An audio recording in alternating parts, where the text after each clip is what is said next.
Good evening, everybody, and welcome back to another Phillies cast here on Play-by-Play with JJ. My name is Jason Joseph, giving you all the Phillies, Sixers, and Eagles play-by-plays on here. And the Phillies are going to be taking on the Baltimore Orioles tonight. Two of the top three best teams in baseball going at it. There's nothing like it. Some people already are predicting that this could be a potential World Series matchup. So that's how big this series is going to be this weekend, and it should be nothing less than sensational. Kyle Bradish will be on the mound for the Orioles, and he's going to be going toe-to-toe with Ranger Suarez. Both pitchers have just been absolutely phenomenal this year. Ranger, obviously, one of the top leaders in ERA. He is a very well-known pitcher that has really just been doing some incredible things for the Phillies, for sure. You like to see the record that he's at with a 10-1 record. He's just been absolutely phenomenal, and he should be going out there tonight, attacking the strike zone, and going up against a guy like Kyle Bradish, who's 2-0 and has a 2.62 ERA, and has also 49 strikeouts in his 34 1/3 of an inning of work. He's coming off of a one-hitter that he had against the Tampa Bay Rays, and that was after a bad outing that he had versus the Rays. The outing before that, where he just went 2 2/3 of an inning and had 6 strikeouts, 5 earned runs allowed, and 7 hits. So he's had a bounce-back performance compared to his last game, or his previous game before his last one. And Ranger is going to have to really be solid tonight. You're really going to need him to just go the distance for you and keep you involved in the game. Again, we mentioned a 10-1 record, a 1.81 ERA, which is second best in all of Major League Baseball, and a .85 WHIP, which leads the majors, and 85 strikeouts in his 79 2/3 that he's gone this year. So enough of the chit-chatter. Let's get into business. All right, so for the Phillies, the starting lineup, as it is 84 degrees outside with winds blowing north at 4 miles per hour. Their lineup will be Schwarber DHing, Castellanos still batting in the 2 spot, Harper hitting 3rd, Bohm batting in the cleanup spot, Stott is over at 2nd batting 5th. Right after him will be Edmundo Sosa. He's the shortstop. David Dahl playing out in left field, Christian Pache playing in center, and then we have Rafael Marchand, who will be batting 9th and will be the catcher for tonight's game for Philadelphia. Smash the like button, hit the thumbs up button as well, and turn on those notification bell icons. And they'll be facing Kyle Bradish. As we mentioned before, he's allowed 14 walks and has a 2.62 ERA in 34 innings, but the strikeouts have been really high for him. He's a very strikeout-dominant pitcher. Try to get you to chase after fastballs and off-speed pitches that are out of the zone, and just has a very good toolbox that he is not afraid to utilize. All right, so again, it's Schwarber, Castellanos, Harper, Bohm, Stott, Sosa, Dahl, Pache, and Marchand, and we're just about ready to get underway at Camden Yards in Baltimore, Maryland. All right, so Schwarber batting in the leadoff spot. Phillies fans have traveled all across I-95 to come see their team play out in Baltimore. It's a sold-out crowd here, and a very big game between these two teams.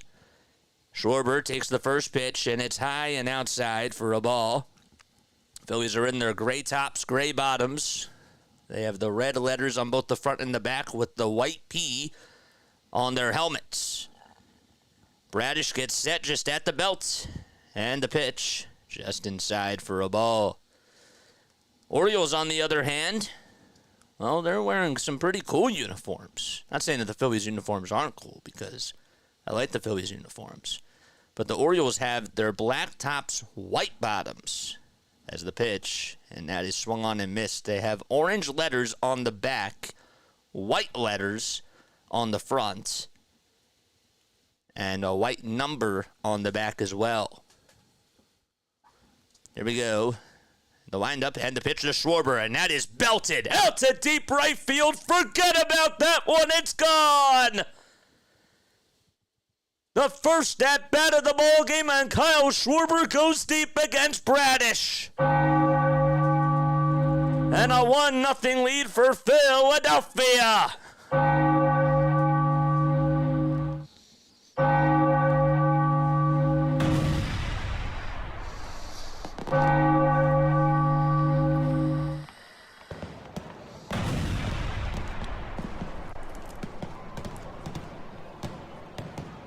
that's how you start a series off, with a bang.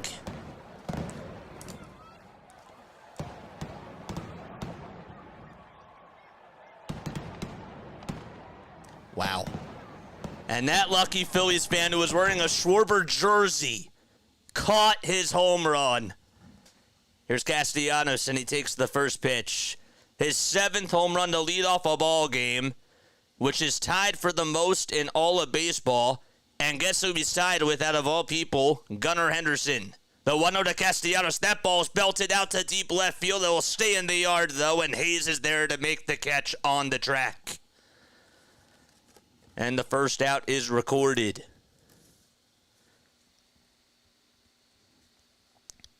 Castellanos took that one for a ride, too. But Hayes just got a very good jump, and that was another potential mistake that was thrown by Bradish. He left one out over the middle of the plate. And the Phillies almost capitalized on that one.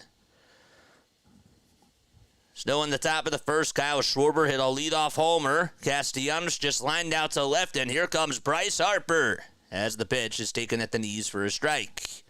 He's wearing his Fanatic green and blue batting gloves. He's averaged at .281, 15 homers, and 46 RBI on the season so far for Bryce Harper. Bohm waits on deck. No balls, 1 strike, and the pitch way outside for a ball. Orioles infield, they have Mountcastle at first, Jordan Westberg's over at second, Gunnar Henderson at shortstop, and Jorge Mateo over at third. And the 1-1 pitch, and that's at the knees for a called strike at 98 miles per hour. Bradish on the bump, and behind the plate today, it'll be James McCann. Get to the outfield in just a few seconds. Adley Rushman still is in the lineup. He's the DH. The 1-2 way up high for ball 2. And then the outfield from right to left. It's Santander, Anthony Santander, that is. Cedric Mullins playing out in center. And the left fielder is Austin Hayes. 2 balls, 2 strikes. And the pitch to Harper, swing and a miss. That was a tailing fastball at 99, almost at triple digits. And there's 2 outs. You're in the top of the first. The one thing that Bradish does is he certainly brings the heat. And the fastball looked absolutely deceiving. You thought maybe it was going to end up being on the outside corner, but it just tailed at the very last second a little bit outside. Comes Alec Bohm, who takes down low for a ball. Crew chief for tonight, Charlie Ramos is calling the balls and the strikes. Laz Diaz over at first base. Mike Estabrook, the second base umpire. And the third, it's Trip Gibson. The 1-0 pitch. And that misses low and away for ball 2. 2 balls, no strikes to Alec Bohm. It's 1 for 3 against Bradish in his career.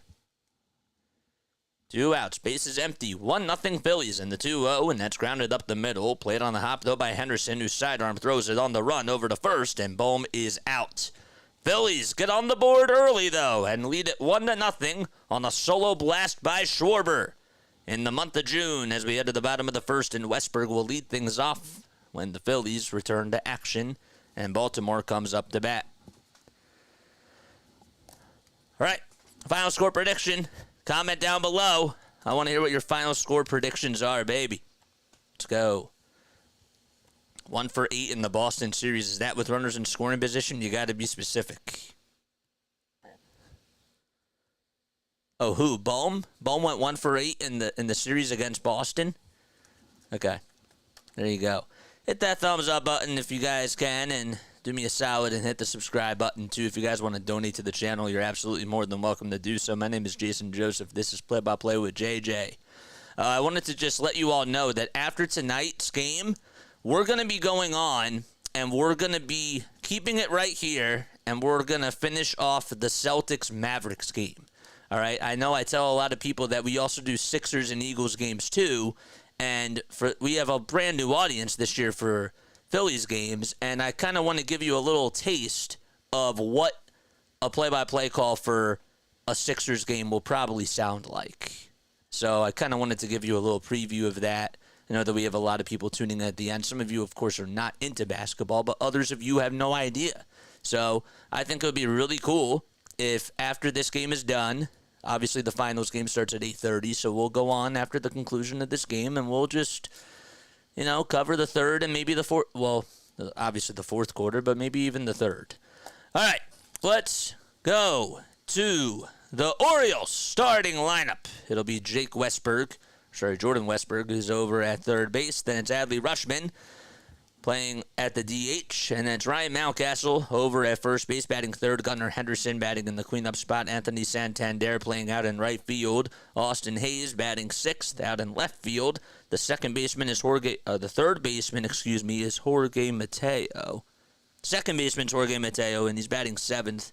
And then James McCann is the catcher. He's hitting eighth, and Cedric Mullins is batting ninth.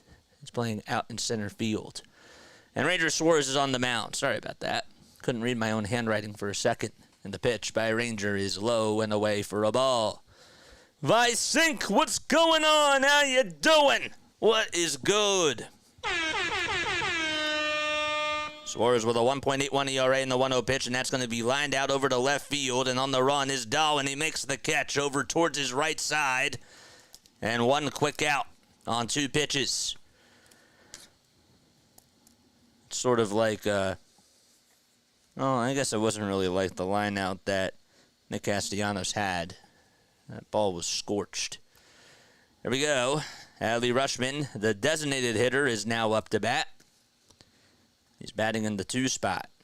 And then Ryan Mountcastle waits on deck. It is a gorgeous night out in Camden Yards, Orioles Park.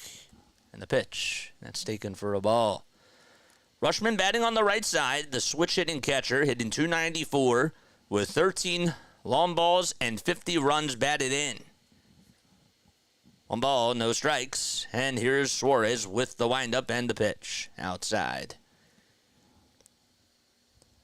Phillies infielders will be Harper, who's over at first. At second, it'll be Bryson Stott. At third, it's Al Bohm, and the shortstop is Sosa. 2-0 pitch in there at the knees for a called strike.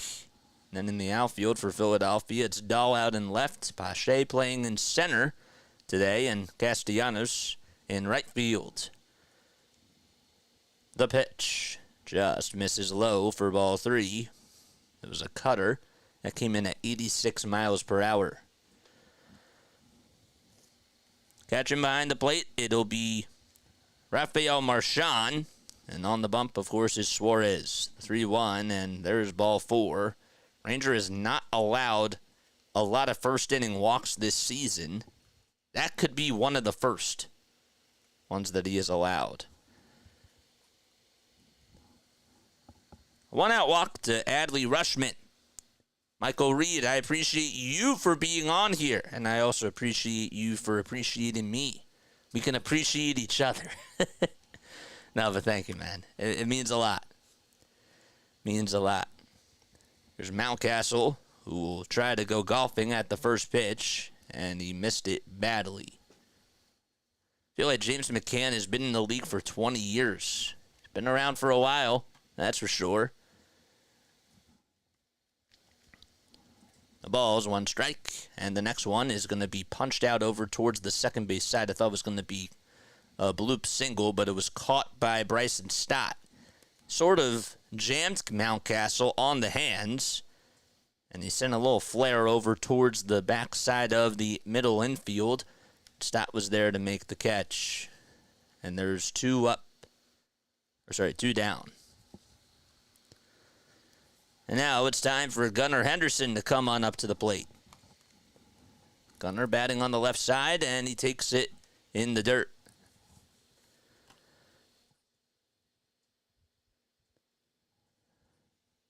Henderson hitting .273, has 21 homers, 47 runs batted in as well.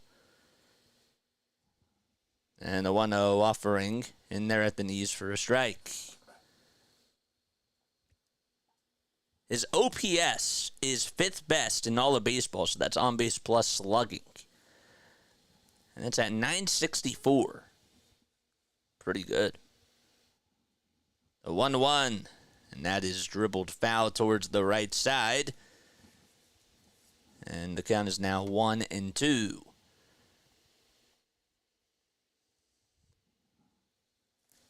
Adley Rutschman over at first base. He got on via walk. There's 2 outs. Phillies lead at 1-0 in the bottom of the first, out in Baltimore. The 1-2 pitch on the outside corner, called strike 3.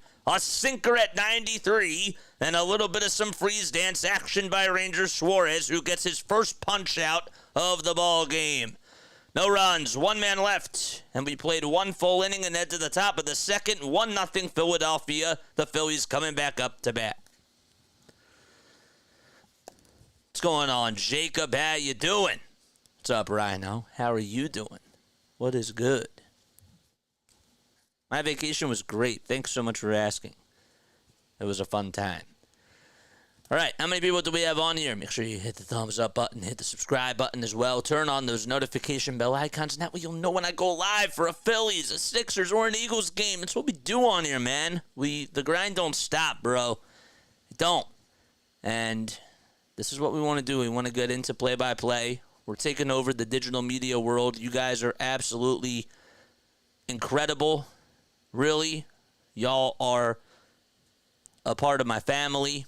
And I appreciate each and every one of you for coming on and supporting me every single day, but also supporting the Phillies, because that's what we have in common. We support baseball, we support basketball, we support football.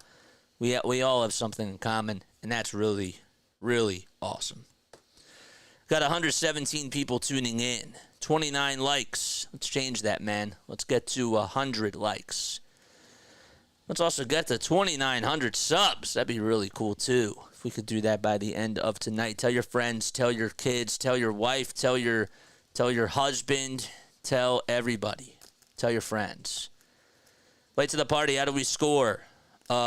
We scored a run. The Phillies had somebody across a home plate. That's how we scored. No, I'm kidding. Kyle Schwarber had a leadoff homer. Bryson Stott will be leading off the inning. I just like sarcasm sometimes. I do. Stott, Sosa, and Dahl coming up for Philadelphia. That's a lefty, a righty, and another lefty. And the pitch, that's on the outside edge of the plate for strike 1, thrown by Kyle Bradish. Mr. June. Jesus laughed. Hey, you never told me if you like Jesus better or Jesus better. The ball is 1 strike, and the 0-1 swing and a miss. At 95, just upstairs as well. Yeah, Rhino, drop your link down below, my guy. And hello, Larry. I saw Larry say, hey, Rhino, and that was the first thing that came to my mind. Then I said hi to Larry. What's up, Larry? The 0-2 pitch just misses wide. 1 ball, 2 strikes to Bryson Stott. Wearing the red batting gloves, the red and white batting gloves with the stars on the fingertips. It's pretty cool. The 1-2 pitch, and Stott barrels this one out to right field. And Santander has enough room, and will make the grab just shy of the warning track. Thought maybe Stott had it. Another hanger that was left out over the middle of the plate. And Stott just could not get a hold of it enough. Got a hold of it, but it wasn't too far. And it's now Edmundo Sosa's turn to come on up to bat. 1 out. Base is empty. Top of the second. And the pitch. A slider taken all the way by Sosa on the outside edge for strike 1. Here the guy. Make sure you guys go follow and subscribe to my boy, Rising Rhino. 0-1 is the count. Bradish comes set and delivers, and that should have been called a strike. It was tattooed on the outside edge of the plate. Edmundo batting .284. 5 homers. The pitch. Swing and a miss. Decided to go with a slider. That was the first pitch that he threw in this at-bat, and in the same spot on the outside edge. Phillies are 46-22. Orioles are 45-23. And they don't even have the best record in their division. That belongs to the New York Yankees. 1-2. That's low and away for a ball. We had somebody that came on our stream last night that said that if the Phillies win, they won like, what, 5K? I'm sure that they weren't celebrating after that last night. 2 balls, 2 strikes. And the next pitch, and that's tapped over towards the third base side. Fielded and thrown over to first. Sosa thought he beat it out, but what a bang-bang play delivered by the third baseman, Jordan Westburg, that is. Westburg played it right on a bounce, and he was charging over to first. He was jogging over to home plate as soon as he fielded it, and just was able to throw a strike over to first. And Sosa was out by less than half a step. Now it's David Dahl's turn to come on up to bat. 5 retired in a row by Bradish, and the pitch to Dahl was a fastball, and Dahl just got a piece of it. David hitting .263, has 2 homers and 3 runs batted in. The 0-1 on the way, swing and a miss. Good curveball thrown by Bradish. That was the first time that he's thrown that today. You'll see that sprinkled in some of the time. And when he is able to throw it effectively, it gets hitters off balance. The balls, 2 strikes. 2 gone. And the pitch just outside for a ball. Talon, what's going on, man? Question, JJ. Do you have YouTube ads set to auto or manual for live streams? It's always auto. I can't do it manual because how would they know? How would they know? 1 ball, 2 strikes, 2 outs, and the next pitch is low for ball 2. If I did it manually, I could never do that for a live stream. Because it's live. But that's a good question. I appreciate you asking. The 2-2 delivery in the dirt for ball 3. And now it's a full count to David Dahl. What was a 0-2 count is now a full count. In halftime feel, Sosa and Dominguez deserve to be traded if someone takes them, says Jacob. 5 seconds left on the pitch clock. Bradish just gets set at the belt, winds up and fires the payoff pitch, and that's fouled off the foot of David Dahl. He tripped, and he is in some pain.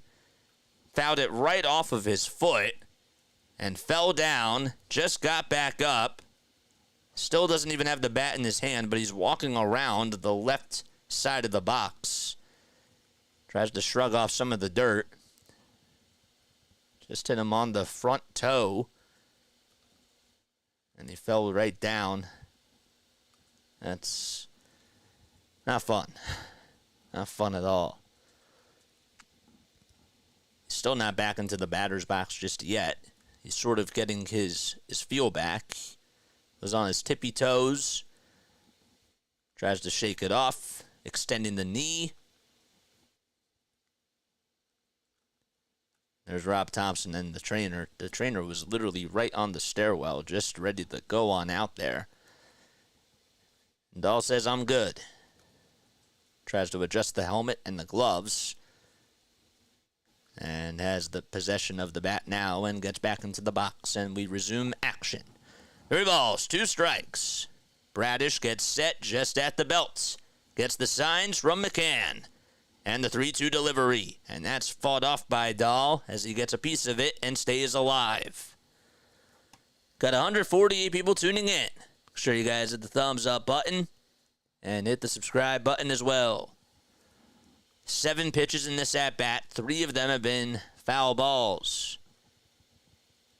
Pitch number 8. Here it is, and that is belted towards the third base side. Played on the bounce, though, and the throw over to first, again by Westburg, is in time. It was smashed pretty hard.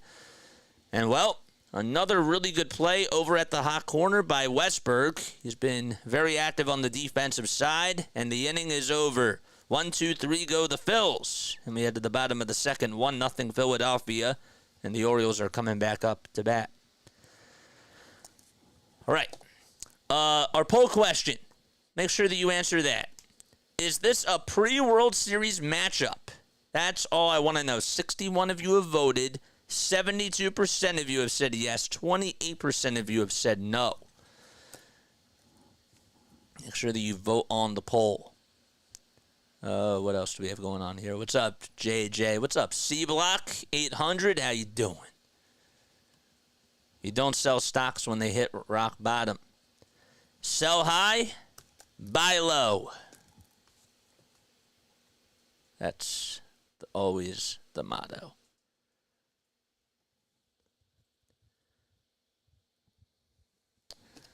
That's why you got to throw in some of the prospects, too. Because those people have value. It's what you do. Just like saving money on Geico. It's what you do. I'm kidding. You ever see those Geico, it's what you do commercials? I don't know why. That just popped into my head right now. We head to the bottom of the second. How's everybody doing tonight, man? How's everybody doing tonight? Comment down below, Freak Nation. I appreciate you all so much for being here. In just a little bit, what we're going to do is we're going to go raid our brother, Orioles Bird Watcher. Okay, we're going to go raid our boy Steve because he does an awesome job covering the Baltimore Orioles. He really does. And we need to give credit where credit is due. Be really cool.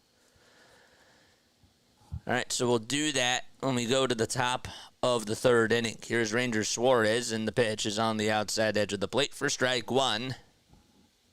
To 0-1 count to Anthony Santander. 4, 5, and 6 due up in the order.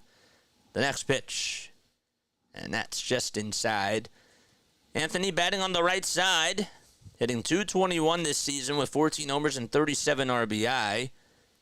He's had a pretty good career thus far. The 1-1, and that is swung on and missed.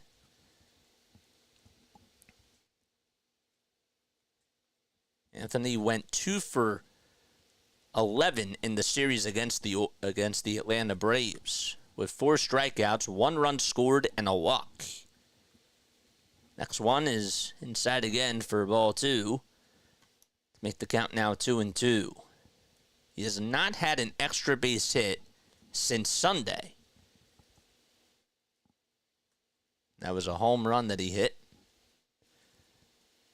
Next one, grounded over towards third base. Bohm picks it up, fields it, throws sidearm over to first. And Santander is just out by a quarter of a step. So Bohm and Westberg, the 2 third basemen for each team. So far, so good. And now it's Austin Hayes' turn to come on up to the plate. Charles! What's up, Charles? How you doing, my guy? Here comes the pitch, and it's inside and low for a ball. He is not wearing any batting gloves, has a purple sleeve. He bats on the right side, and an orange elbow guard. The orange elbow guard is on his left hand, and the purple sleeve is on his right arm. Next pitch is taken for a ball. Sun is shining at Oriole Park. It is a beautiful, picture-perfect type of a day. And the 2-0 is sliced over towards the right field side, and it'll go foul into about the 10th row or so in that right field corner. So that makes the count now 2-1. Suarez on the bump, 21 total pitches so far.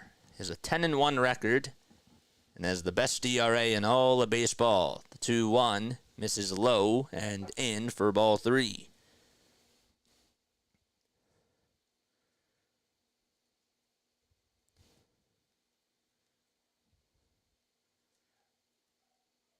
Three balls, 1 strike. And the next one is just inside and low for ball 4. That's the second walk allowed by Ranger Suarez. Both of them Well, one was in the first, but both of them have been made to the second batters of each inning. Here comes Mateo batting on the right side. There's an orange elbow guard on his left arm with a white sleeve on the same arm. And the first pitch is low for a ball. Camden Yards has a capacity of about 45,971. It opened on April 6th of 1992. The 1-0 pitch, that's grounded foul towards the left side.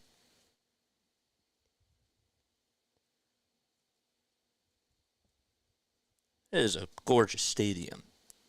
Dimensions, left field line is 333 feet. Straightaway left is 384.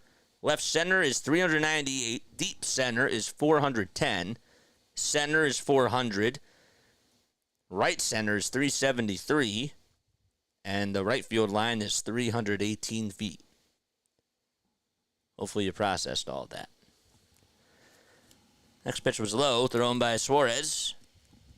Count is now 1-2, though. Is that really a strike? Wow. Next pitch, swing and a miss. Decided to go with a changeup there. That was low and outside. And Mateo got fooled. 2 outs.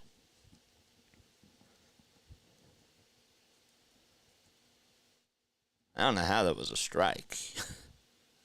I really don't know. The third pitch was really, really low. Kelly! What's up, Kelly? Thank you so much for tuning in.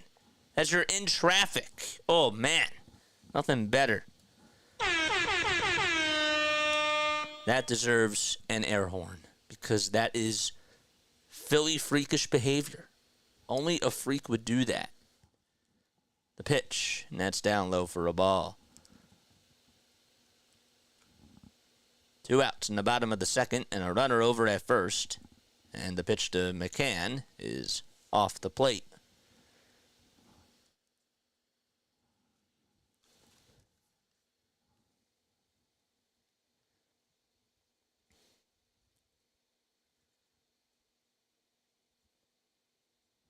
Two balls, no strikes. And the pitch, and there's a ground ball hit over to shortstop. Sosa has plenty of time to flip it over to second base, and Stott's there to cover it. And the inning is over. The side is retired. And we've played 2 innings and head to the top of the third. Phillies lead at 1-0. We're going to go support our boy, Birds Watcher. All right? We're going to go support him right now. I'm going to drop the link down below. We're going to do it really quickly. And we're going to go see how our boy is doing and give him a little shout out, give him a little raid. Do that right now. All right? That's what we're going to do. So I'm going to drop the link. You're going to go click on this link, and we're going to go see our guy. He has 110 people tuning in. That is awesome. All right, let's do it right now. Drop the link down below. Here it is. Good stuff. If it works. There it is. All right, let's go see our boy. Let's go give him some love. Play-by-play with JJ Raid. Who's going to join me and support another caster on here? Play-by-play.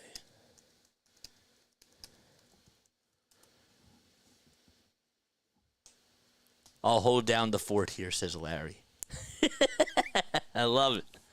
I love it. Love it, love it, love it.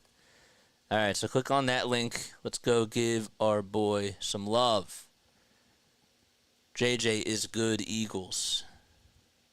Hello from JJ's channel. Welcome on in, Raiders. Anybody else want to join me? It feels so weird that we just have only one person, and that's the content creator just raiding the channel. Maybe we'll do it again later. We'll try it again later. We love you, man. We'll do it a little later. I'm here, just got in from a rainstorm, says Tyler. Can't raid, I blocked him. All good, man.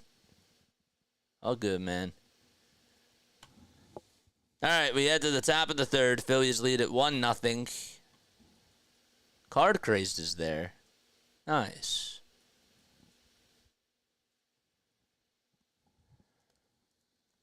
All right, I got to go back.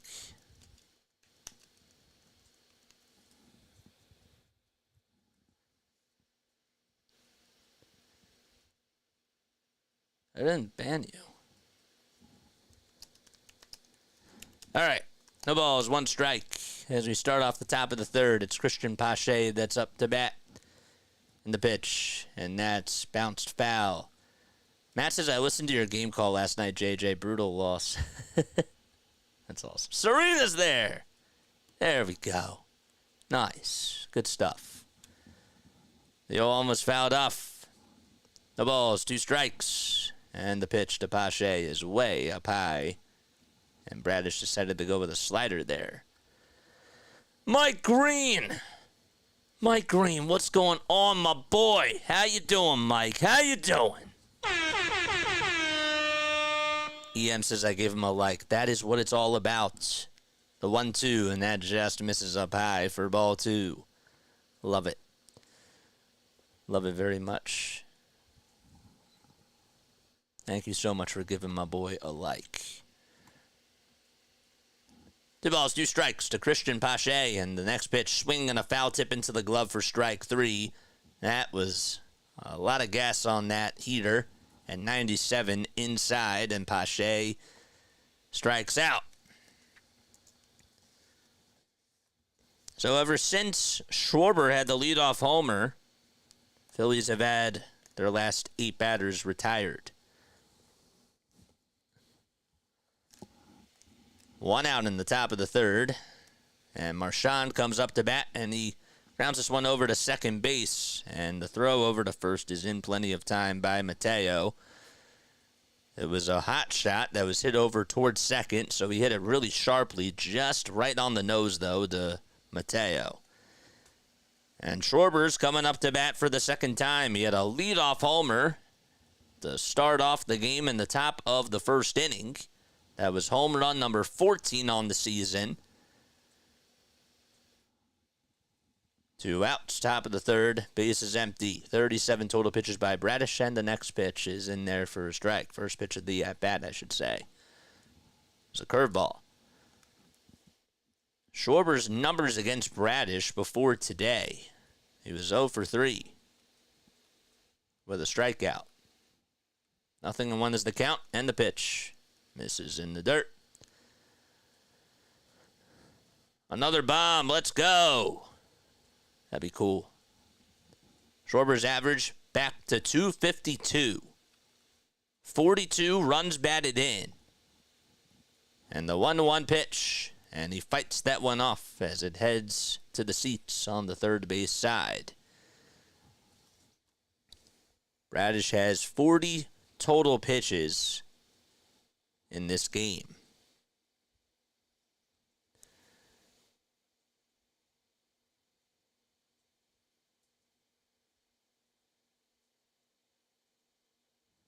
In March of 2013, we were talking about Oriole Park,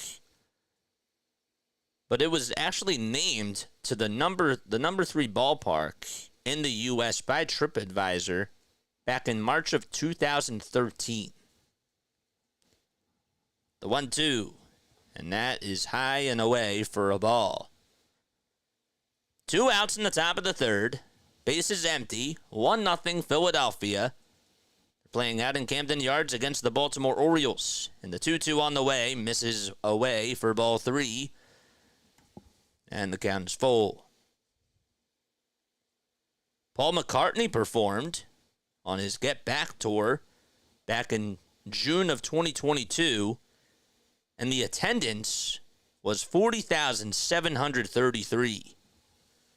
The 3-2 on the way. It looked a little bit outside, but it's a called strike 3, and Schwarber having some words with Charlie Ramos as he's in his face, and he's like, nope, that was not a strike. And he goes back over towards the dugout and still chirps over to him, and we head to the bottom of the third, and it was not a strike. But another 1-2-3 inning thrown by Kyle Bradish. And we head to the bottom of the third, 1-0 Philadelphia. That was clearly not a strike. All right. Bottom of the third, 8, 9, and 1 due up in the order for the O's. Does anyone here have the Billy Ripken card with the bad word on his bat? No, I do not. I do not have that. 192 people tuning in. Make sure you guys hit the thumbs up button and hit the subscribe button as well. Ed, what's up? Ed, how you doing? Ed! Oh, what's up? You never know when I'm going to change my energy. If I'm going to talk really softly, if I'm going to have like a low voice like this, or if I'm going to speak so loudly like that. I can do that within a sentence. That's part of the theater background, which is good. The dude's here. All right, guys, we have to start all over. The dude is here. I love the dude. I love the dude. He's the man. He has to change that name to the man. He has to, because he's not just a dude. He's not just the dude. He's the man. What's going on? How you doing? JJ Suarez is throwing a you-know-what. I'm not going to say it, because I know that people have criticized me for the broadcaster you-know-what. So I'm not going to do that today. I'm not going to buy into that. I love you too, bro. I love you too, man. The dude, man. Yes, sir. What's up, Robert? Hello, San Francisco Giants, world, the most dangerous team in baseball. The Giants. You think that the Giants are the most dangerous team in baseball? That's interesting. Well, thank you for coming on. First pitch by Suarez, and there's a fly ball hit out over towards right field. It's going to bounce off the top of the wall, and McCann gets into second with a stand-up double. If that thing was hit a little bit more towards the left side of right field, that would have been gone. So Ranger barely dodged a bullet because the wall out in right center field is 373 feet, but it's not that high compared to the right field wall. And that almost went out if it was a little bit more towards the left. So McCann gets on with a double. And Cedric Mullins is coming up to the plate. And he bounces it over towards the third base side. Bohm plays it on a hop, but it's a foul ball. Wait till they get Ray, Snell, and Cobb back in the rotation. Hey, man, the Giants could be a dark horse. I'm not saying that they're not. I just think that it's highly unlikely. But I've seen unlikely things happen in baseball. The 0-1, and that's going to be punched out over to right field. Castellanos, though, backs up, and he makes the catch, tagging up from second and going over to third. Advancing is McCann. The throw was cut off by Stott, and McCann is 90 feet away from scoring. There is one out as we're in the bottom of the third, and Westberg will come back up for a second time as we flip the lineup card. Just want to remind you all, folks, that after this game is done, all right, we're going to be going live for the rest of the NBA Finals Game 4. All right, so many of you have seen me call baseball games on here, and we have an awesome audience, but I want you to sort of get an idea of what we do for the Sixers as well. We have a lot of fun. So we're going to do the rest of Game 4 tonight. I figured that that's a really good way to do it. Here's the pitch, and that's just inside for a ball. Adley Rushman, is up to bat.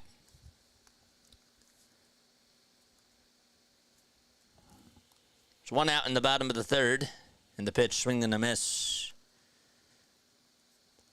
So McCann, ended the inning. Cedric Mullins had a leadoff double. Westberg lined out to right, and Adley's up to bat. Yep, I was wrong. Can't do that, man. 1 ball, 1 strike. And the next one is missed outside and low for ball 2. I have to get better at that. That's not cool. McCann grounded into a fielder's choice to end the last inning.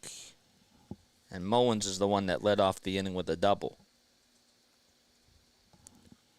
2-1 pitch. Ground ball down the left field line. It is a fair ball. Adley Rushman will go on over to second base. And coming in to score, of course, is Mullins. And it's a tie game at 1 apiece. Rushman was able to get a stand-up double batting on the right side.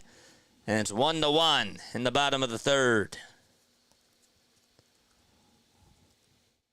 And he just bounced it over towards that left side of the line. Bohm tried to make a diving stop. He was not even playing at the third base line. And it just went all the way towards the corner. There's the first run allowed by Ranger Suarez. We're in the bottom of the third, and there's one out, and Ryan Mountcastle, who popped up his last time up, will fight off the first pitch and foul it off. Mountcastle is hitting .275. 11 homers, 32 RBI on the season. The ball's one strike. Adley's over at second. And the next pitch inside for another ball.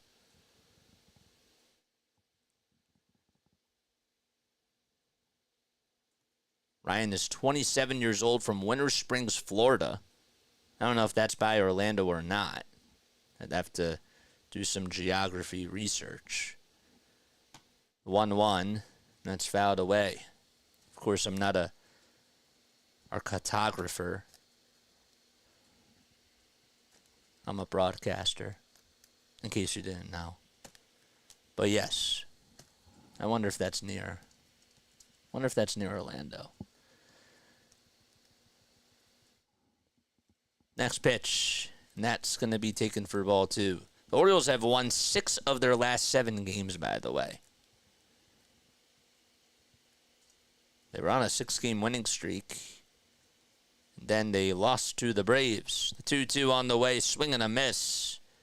Ranger decided to go with a changeup that was low. And there's a big strikeout there.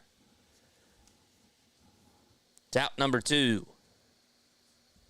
And Gunnar Henderson's going to come on up to bat. Mountcastle, before that at-bat, ended up going 1 for 7. Against the Braves. Here's Gunnar Henderson batting on the left side. Struck out in the first. His average at .272. 21 homers, which does lead the team. And 47 RBI. The pitch on the outside edge of the plate for a called strike. Hit the thumbs up button. Hit the subscribe button as well. 180 people tuning in on here. I appreciate you all so much for being here. 0-1 is the count. Suarez looks back at second and now back to the plate in the 0-1. Swing and a miss. He got a little testy there and went with a sinker right down Broadway. And Gunnar could not catch up. Henderson has 21 homers on the season, which is second in all of Major League Baseball. And the 0-2 pitch, swing and a miss. Good morning, good afternoon, and good night to Gunnar Henderson as he goes fishing after a pitch that was low. However, the Orioles tie it back thanks to an RBI double by Adley Rushman. And we head to the top of the fourth, 1-1 out at Camden Yards. That's also the second time that he has struck out to end an inning today. What's going on? What is going on, everybody? And folks, feel free to hit the super chat button and donate to the channel. Appreciate you all so much for being here. Again, if I don't get to all your comments, I apologize. If you have a mandatory comment though, or if you have something that you do want to say, you know how you get my attention? You hit the super chat button.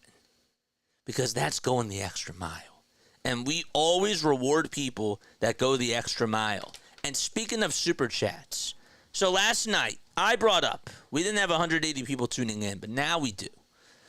So probably about 90 of you missed this. We started to have a conversation of punishments, okay? I was talking about how Jack Fritz on WIP, right? If you guys listen to WIP, he does the afternoon show with Spike and Ike. And Spike brought up the other day that Jack should be punished because he said that he would quit if Rhys Hoskins hit a home run against the Phillies in his return to Philadelphia. So they sort of went over different types of ways that Jack should be punished, and they agreed that obviously he was not going to leave the show. But it got me thinking, what should my punishment be if I don't read a super chat within 5 minutes? Comment your thoughts about that down below. Somebody brought up last night, I think it was Serena, that we should actually donate that $5 to a charity. That's one idea. But any more ideas, please comment down below. The pitch to Castellanos is upstairs for a ball as we start off the top of the fourth.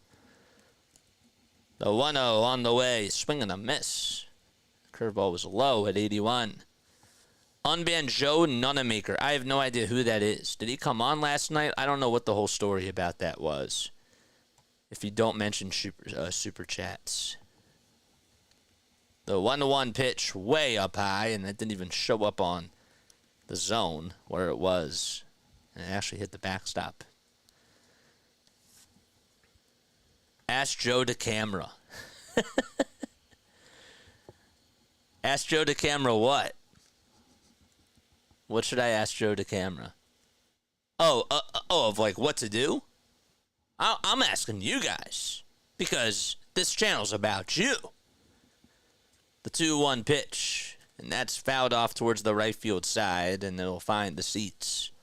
I can ask anybody. I could ask RB. I could ask so many other people. I could reach out to Spike or whoever and get ideas from them, but this show's about you guys.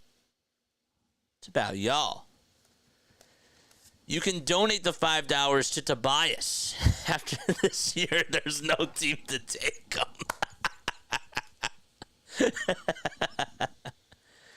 2-2 pitch, ground ball hit back over towards the mound, and Bradish will jog on over to first and provide an underhanded toss over to Mountcastle, and Castellanos is out.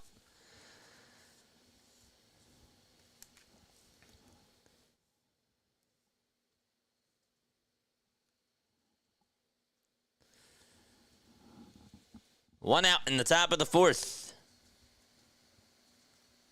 Castellanos grounds out over to second. Here comes Bryce Harper, who rips the first pitch foul towards the left side. The Tobias joke has me dead. That's funny. And again, I'll come back and I'll make sure that I read everybody's thoughts. But I want that to be something in the back of your head. And what we'll do, so the 0-1 is taken down low for a ball, is by Sunday, okay, we'll come up with a poll on what to do if I don't read a super chat within 5 minutes. You got to give me 5 minutes. The 1-1, swing and a miss. And it's a 1-2 count. But I think it's a really cool idea. I should be punished for that. 1 ball, 2 strikes. And the pitch is low for ball 2 and inside. Do a Phillies giveaway jersey. Well, if it's a $5 donation and I got to give a jersey, that's $130 at least coming out of my pocket. Maybe I'd consider that. 2-2 pitch, swing and a miss. And Bradish gets his 4th strikeout of the day. So Harper goes fishing. But see, then that would actually motivate me to really look for the super chats, right? I'm not saying that I shouldn't have any sort of motivation before that. No, don't misconstrue my words. But what I am saying is that it does keep me even more so on my toes for that not to happen. So you should say, so Jason, if you give away a jersey to that person, you know, that's on you. The pitch to bohm is outside. 1 ball, no strikes. Infield playing bohm to pole. And the next pitch, it looked a little bit outside, but Charlie Ramos calls it a strike. He's not been keeping it fair on both sides. No balls, 1 strike. Or no balls, 2 strikes, excuse me, in the pitch. There's a high bouncer hit over to second base. Mateo fields it, throws it over to first, and it was not dug out by Mountcastle, and Bohm gets aboard. I don't know what they're going to rule that as. I'd be interested. It was a high bouncer hit over the mound. Mateo had to come charging in towards home plate, make a sidearm throw. It was not really the best throw. Mountcastle couldn't dig it out, though. I want to make sure that I state that correctly. It was a very low throw that ended up hitting the dirt, and Mountcastle just couldn't dig it out. Francesca, don't spam the chat. Don't spam the chat. That's all I ask. Don't spam the chat.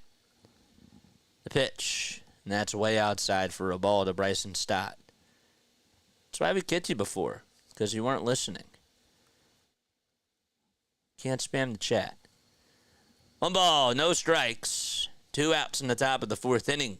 Bradish on the bump, and the pitch is up high, and the throw back over to first to get Bohm. Can't tell what the call is, but I think Bohm got back in there safely, and he did. Laz Diaz was out of the picture, and I couldn't tell what the call was. Here's the perfect spot. It was oh yeah, Bohm certainly got his hand back in there, and there was no tag that was applied until his right hand was on the bag. This time they throw back over to first again, and Diaz says it was not in time either. 2 balls, no strikes. Bohm leads off over at first, and Stott's up to bat. There's 2 outs. We're in the top of the 4th, all knotted up at 1 apiece. How about a play-by-play with JJ t-shirt to the winner? Or to the person that donates? That's a cool idea. I have not come up with merch just yet. The reason why, well, we're not that big yet. 3-0 pitch outside for ball 4. A 4-pitch walk drawn by Bryson Stott. And there's runners over at first and second base. And by the way, folks, Bradish, after allowing the leadoff homer to Kyle Schwarber, just wanted to make sure I mentioned that he retired. It was 11 batters in a row.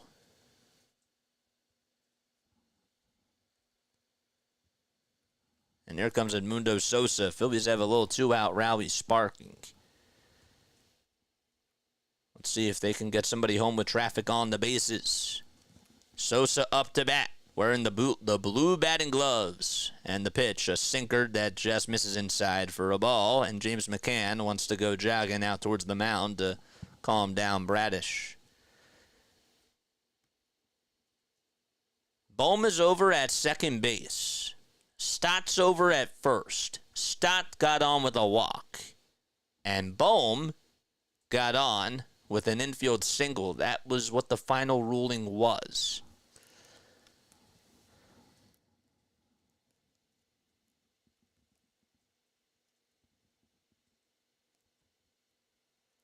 Phillies play tonight. First pitch started at 7:05. Tomorrow, first pitch will be at 4:05. And then Sunday afternoon, the Phillies will play at 1:35 p.m. Eastern Time. 2 guys on, 2 outs in inning number 4. Sosa hit a homer the last time he faced Kyle Bradish. That was at Citizens Bank Park last year. And he's 1 for 2 lifetime against him. Pitch number 2 to Sosa. Here it is. And it's in the dirt. And a little outside as well to make it a 2-0 count. Before the timeout was called, first pitch was taken for a ball, if you remember. Pitch number 63 coming up as Bradish looks over at third and delivers from the stretch in the 2-0. It's a bouncer hit back over to Bradish, and Bradish will finally flip it over to first. Underhanded throw is in plenty of time to get Sosa out. And the inning comes to an end. No runs, 2 men left. And we head to the bottom of the 4th. 1-1. Baltimore coming back up to bat. Infield single. Stott walked. And Sosa grounded out to the pitcher. 203 people tuning in. I want to remind you all that after this game is done, all right, we're going to be going on for the remainder of Game 4 of the NBA Finals. So that way you guys can see how we do basketball games on here. Because we have a lot of fun doing basketball games too. I need a drink to watch this BS. Jesus needs a drink. Jesus needs a drink.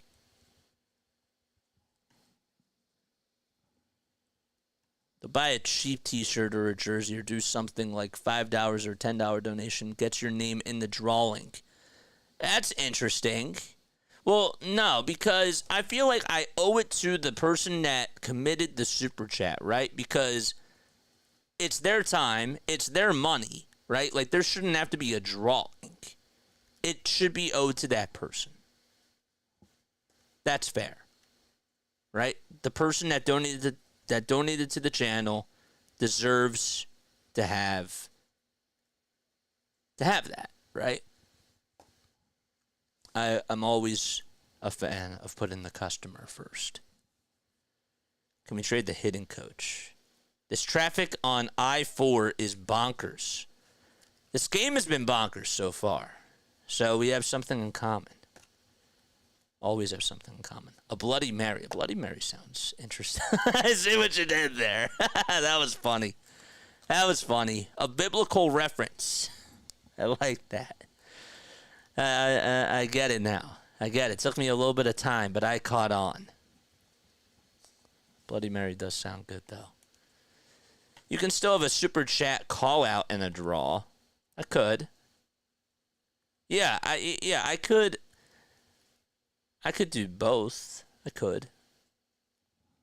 The ball is one strike as we start off the bottom of the fourth, and the 0-1 is inside for a ball. Phillies had a leadoff homer by Kyle Schwarber to start off the ball game in the top of the first, and then Adley Rutschman would tie it back on an RBI double off of Ranger Suarez in the bottom of the third. The 1-1 delivery outside. Anthony Santander in the box on the right side of the plate. 2 balls, 1 strike. Suarez winds up and delivers, and the pitch is grounded into left field for a base hit. It just got by Sosa, and there's a leadoff single by Santander.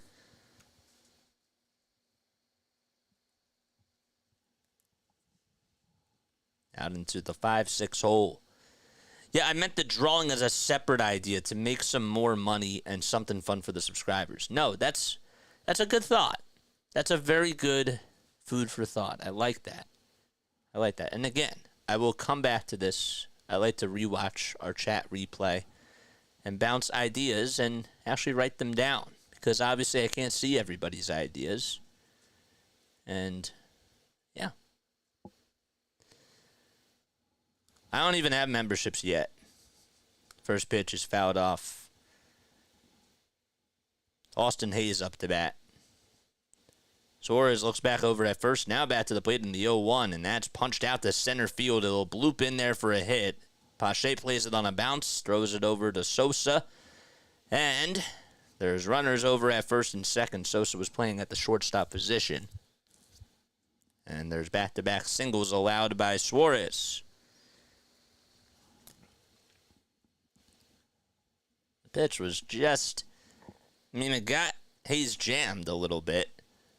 Sometimes it's not about how hard you hit it. It's more so about where do you put them?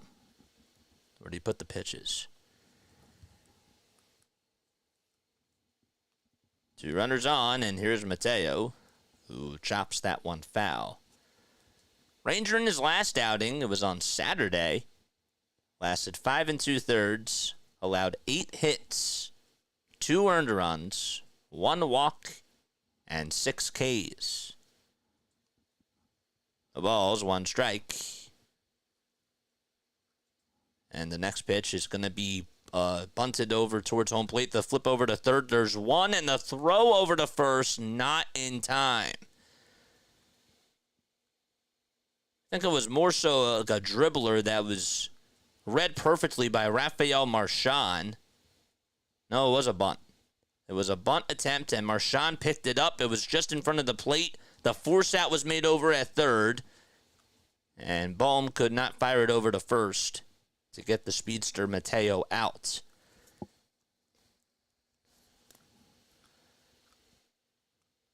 One out in the bottom of the fourth, and that was a big out. Nice heads-up play by Rafael Marchand. The pitch, ground ball, hit over to shortstop. This could be two. The flip over the second, there's one. The throw to first, two. A double play. And we head to the top of the fifth. The Phillies defense comes through after allowing two singles to start off the inning. And the defense shines, and Ranger heads back to the dugout happy. As we head to the top of the fifth, still 1-1 out in Baltimore.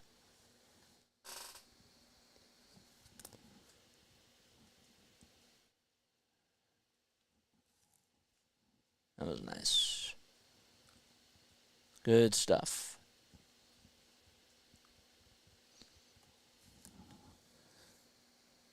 Fielder's choice. And a 6-4-3 double play by James McCann. All right, we head to the top of the fifth. Phillies are tied 1-1 thanks to what was a leadoff homer by Kyle Schwarber. And then in the bottom of the third, Adley Rutschman got a hold of Ranger Suarez and was able to get an RBI double that would drive in Cedric Mullins. And that's how the scoring has gone. So it's a 1-1 ball game. What do we have? Hardcore says you have to send them a roll of bounty paper. I thought you were gonna say you have to send them a bounty hunter, JJ. I was like, I don't know of any bounty hunters except for Bounty Hunter D, who I love. I love his YouTube channel. Good stuff, man. I love Bounty Hunter D. I always like to tune into his content because he's fun. And the one thing that I love about Bounty Hunter D is that he's very interactive. He's very engaging with his audience, and he really does a good job with his fans. And the one thing that he does that I also really like is sometimes he realizes that there are people out there who really like him and that want to be a bounty hunter too. And so he'll give like interesting little tidbits of things, and that's one of the reasons why I try to also give like a little bit of some tidbits for people that want to get into broadcasting like me, because that's what I do, and I want to be able to help out others. Right? Like, that's another reason why I'm a little bit, I try to be open. I don't try to be too open, but I like to give little tidbits here and there. You never know what I'm going to say or when I'm going to say it. That's what makes it really cool.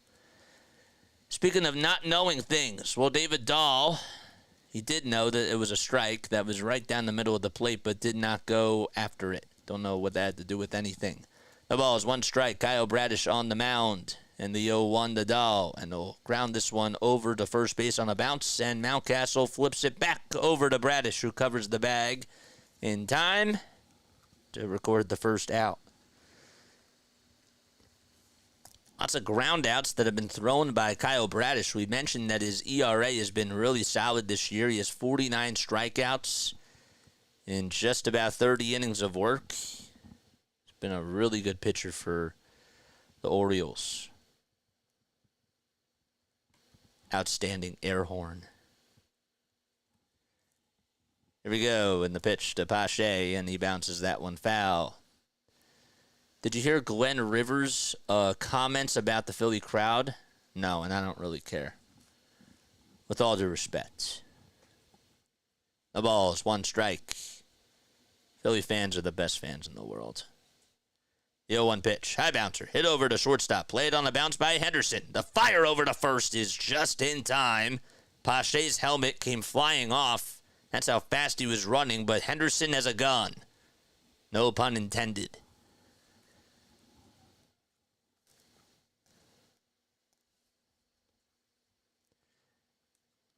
Tree Fitty's here. Heads up, Phillies. The Braves bats have awoken after beating the Orioles. Uh-oh. Oh, no.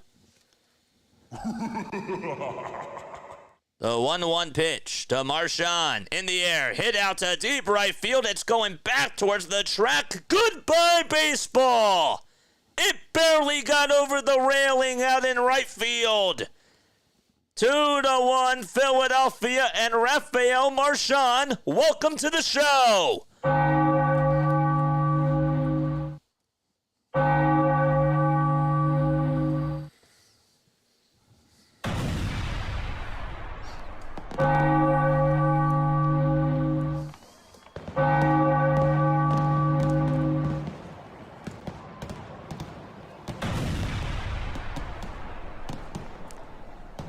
Just got over the 373 marker. And now Kyle Schwarber comes up to bat. And he takes the first pitch for a ball.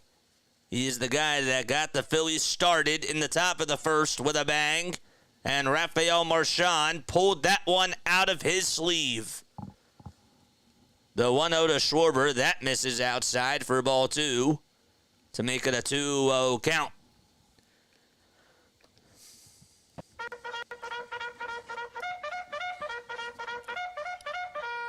George! 2 balls, no strikes.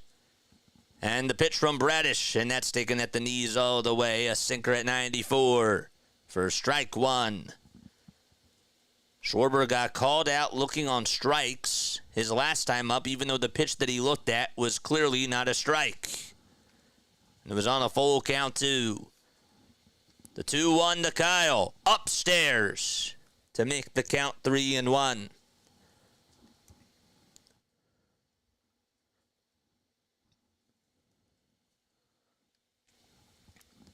Three balls, 1 strike.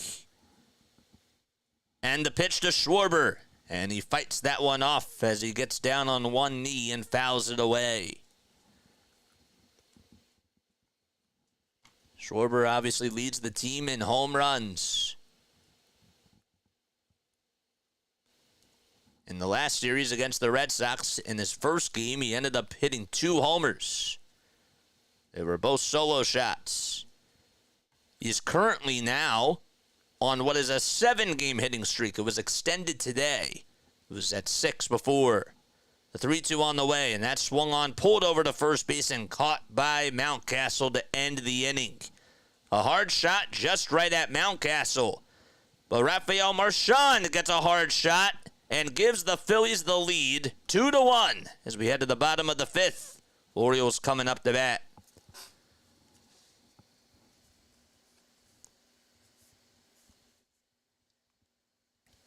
Okay, a line out over to first. And Pache. What did Pache do? He grounded out? Why am I forgetting this? Bottom of the 5th we go. It'll be 9-1-2 up in the order. Pache grounded out to short. I knew there was something I forgot to write down.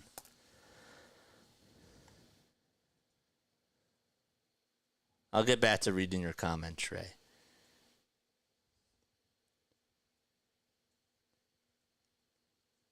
They sent 10 batters to the plate in the first for 5 runs, then 2 more in the second on a monster homer from Riley. Hey, Tree, you may want to think about timing. You may want to think about timing, my guy, because your comment came out right before Marchand homered, and that's the definition of a reverse jinx. So I'm just saying, if I'm going to get blasted for saying somebody has a no-hitter, I got to keep a spade, my guy. I got to keep a spade. You feel me? It's all love, though. It's all love. What's up, Katie? How you doing? What's going on, Katie? The dude says, I'm good. I'm going to start calling you the man. It's like when Brett Brown started calling Jimmy Butler James Butler. But then Jimmy Butler was like, and maybe it's not like that because Jimmy Butler said, don't call me James. Don't call me James. I'll never forget that. I should have that as an audio drop. I'll have to search for that. Don't call me James. Here we go. Bottom of the fifth, and the pitch to Mullins is fouled away. Kelly says that she's almost home. That's good to hear. Mullins hitting 188, if you can believe that. Underneath the Mendoza line in the 0-1, and that's lifted out over towards right field. It'll stay in the yard at Camden Yards. And Castellanos catches the can of corn for out number 1. We'll tune in when we get into the house. Nice. Nah, I'm okay with whatever. I got you. I got you, man. Hit the thumbs up button and hit that subscribe button, baby. Let's get to 2,900 subscribers. JJ on the big screen. Love it. Love it, man. Thank you so much for inviting me into your homes and into your cars and into your workspaces and wherever you tune in from. No balls, 1 strike, and the 0-1 is outside for a ball to Jordan Westberg. Glad I can help you out.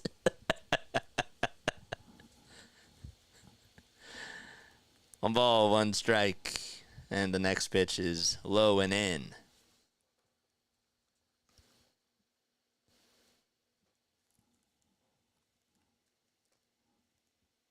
Two balls, 1 strike, and the next one is in the dirt for ball 3. I haven't really heard anything about Trey, to be honest.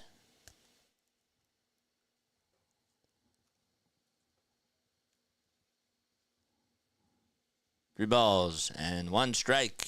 The 3-1 on the way. Swung on, lifted out over towards left center field. Pache calls off Dahl, and he makes the catch. Almost collided with him out in left center.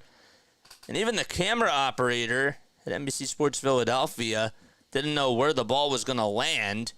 And Pache ran a long ways to get over to it and covered center field really well.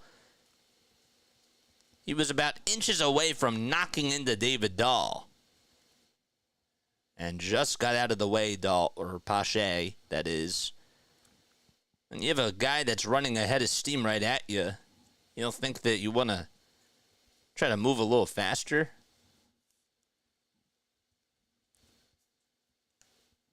That was to Dahl. No balls, 1 strike. And the pitch, low and away for a ball. Heard on WIP, he's with the team any day. Keegan Akin getting warmed up in the O's pen. And the 1-1 delivery that was down but called a strike. And Adley Rushman not happy with Charlie Ramos. Just chirped a couple of words, and he's back in action as he steps back into the box. Adley's not catching today. That guy is James McCann, who's doing those duties. The 1-2, it's poked out over to third base, played on the bounce by Bohm. The throw across the diamond was a little high, but Harper able to stay on both feet and make the catch on a high throw by Bohm. Wasn't too high, but regardless, we head to the top of the 6th, 2-1 Philadelphia, as the Phillies come back up to bat in Baltimore.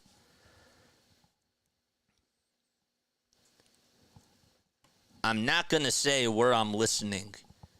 Droman it while Droman it will be weird.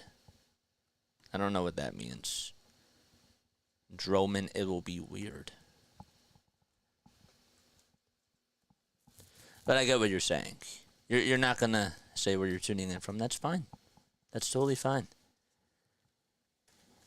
You definitely don't have to do that. Me and my chocolate cookie are having a party. Nice. I can smell a homer coming. Again, I appreciate you all so much for being on here. I'm very mindful that we have so many different types of people from so many different backgrounds. Some people speak different languages. Some people have, have their own things, and that to me is what tells a story, right? Like this whole thing, this whole platform, this whole reason why we're here is to unite people and bring them together. So I appreciate you all so much for being so loyal on here, and for just always keeping it clean, and just having a good time. I'm listening from the couch in my living room, says Larry.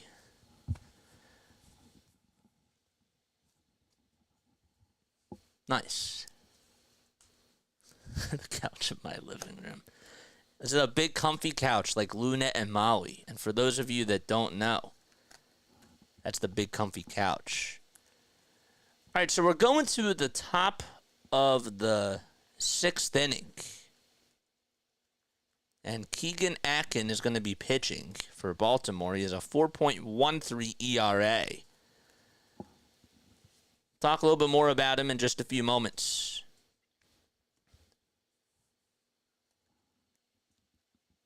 Pitch, and that is taken low for a ball.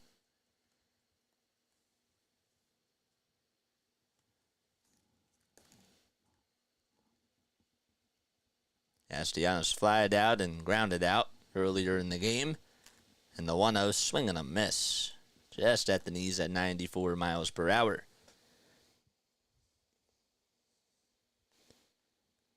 Make the count now 1-1.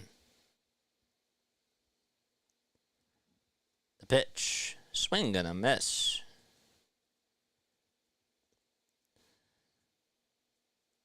So prior to Camden Yards, which is where the Phillies are playing right now, that's the home of the Baltimore Orioles. The Orioles' home was Memorial Stadium. And that was since they moved from St. Louis in 1954. And then in 84, as the next pitch is inside for ball 2, they were known as the Baltimore Colts. They moved to Indianapolis in part because Baltimore and Maryland officials, they refused to commit money, quote unquote, for a replacement for Memorial Stadium. 2-2 is inside for ball 3. Count is now full to Nick Castellanos. And the payoff pitch, it was a little bit inside, but it's a call to strike 3. And Castellanos looks up and says, no, no, no, and walks back over towards the dugout with the bat in his hand. Call could have gone either way, and Atkin able to win the battle there. Bradish's day is done. Lasted only 5 innings and allowed 2 runs. It's Bryce Harper, and the first pitch is popped up towards left field. Hayes on the run. He sort of was jogging first, then he had to run over towards home plate, and he was able to make the catch.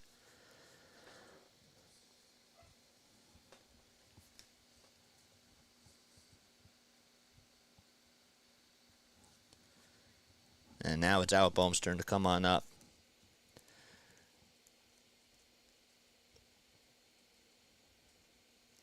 But I didn't know that they were called the Baltimore Colts. I had no idea. And then they moved to Indianapolis. And it's funny because you have the NFL team, the Indianapolis Colts. The pitch popped up, hit out over towards shallow left field. Backing up is Henderson, and he's there to make the catch. And the side is retired. 1-2-3 go the Phillies. And we head to the bottom of the 6th inning, 2-1 Philadelphia. We're starting a band, and we're calling it JJ and the Freaks. I like that. I like that. But that's going to be tough because we have 2,866 members of the band. And it's only going to continue to grow. So, does everybody play an instrument? Are there 2,866 instruments, or do we have to double down? Like somebody does acoustic guitar, Another person does electric guitar. Maybe somebody does a Gibson guitar, and then there's another model. I don't know. I don't know how we do that. Somebody plays a Yamaha piano. That would be interesting. All right, make sure you hit the thumbs up button and hit the subscribe button. Jesus says, I'm playing the cowbell.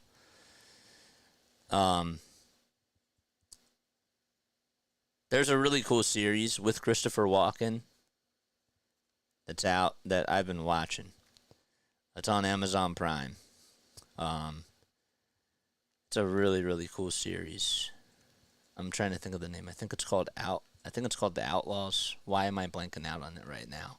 It's a really good show. My family and I are watching it. We just finished season 1. It is so good.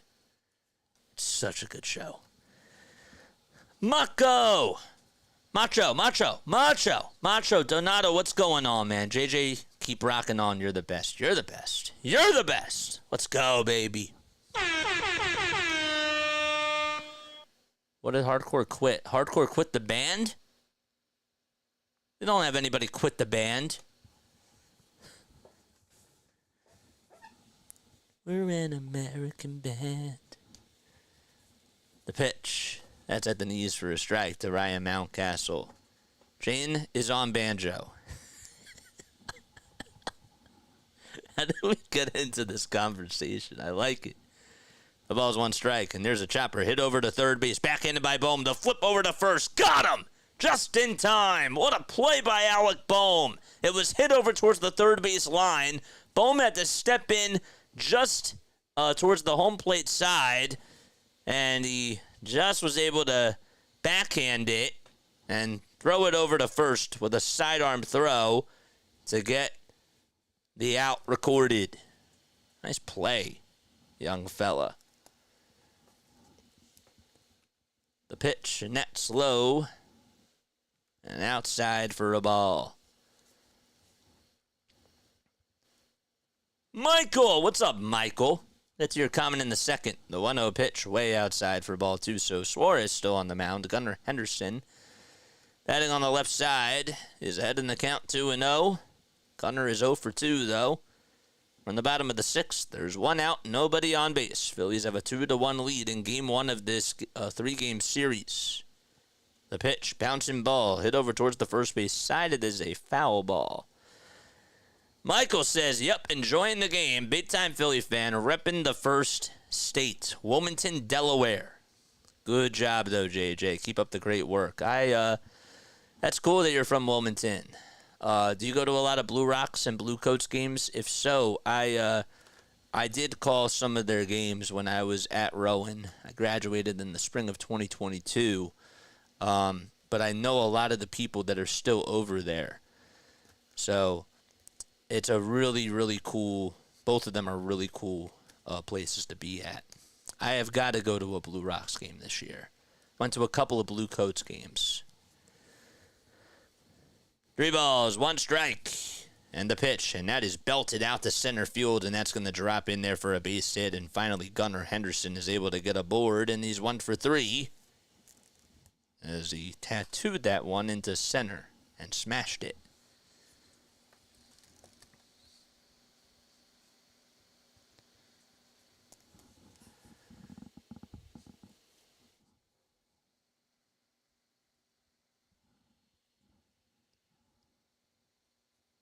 Oops. Comes Anthony Santander. Batting on the right side once again. And the pitch by Ranger. A cutter at 88. Just on the inside corner above the knees. A ball is 1 strike. Reminder, after this game, we'll be going live for Game 4 of the NBA Finals. The pitch on the inside corner for strike 2. Thank you, JJ. Thank you guys for being here.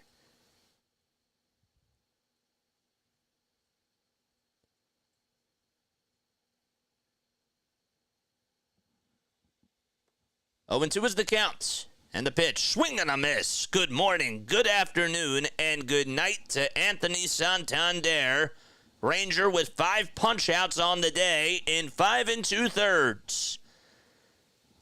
And that's the second out recorded. Austin Hayes is due up to bat. Hello, JJ. What's up, John? Watching and listening here from Davao City, Philippines. We got people tuning in from the Philippines. We got people tuning in from Greece. We have people from everywhere. This is awesome. Love it. Thank you so much for tuning in, man. Appreciate it very, very much. Throw back to first, and Harper catches it, but no tag was applied to get Gunnar. Hayes has one hit and a walk. His average at .235, 2 home runs, 10 RBI. First pitch, in there for a strike. He's currently on what is now a 4-game hitting streak, a 3-game hitting streak coming into today. Before today, though, he has recorded the hit in 6 of his last 7 games. The 0-1 runner goes. Throw back over to first, though. Not in time. It looked like that Gunnar was going to go over to second base and then decided at the last second not to do so. Marchand, a pretty nice throwback over to first base, too. And Gunnar got his right hand in there. Harper could not tag him in time.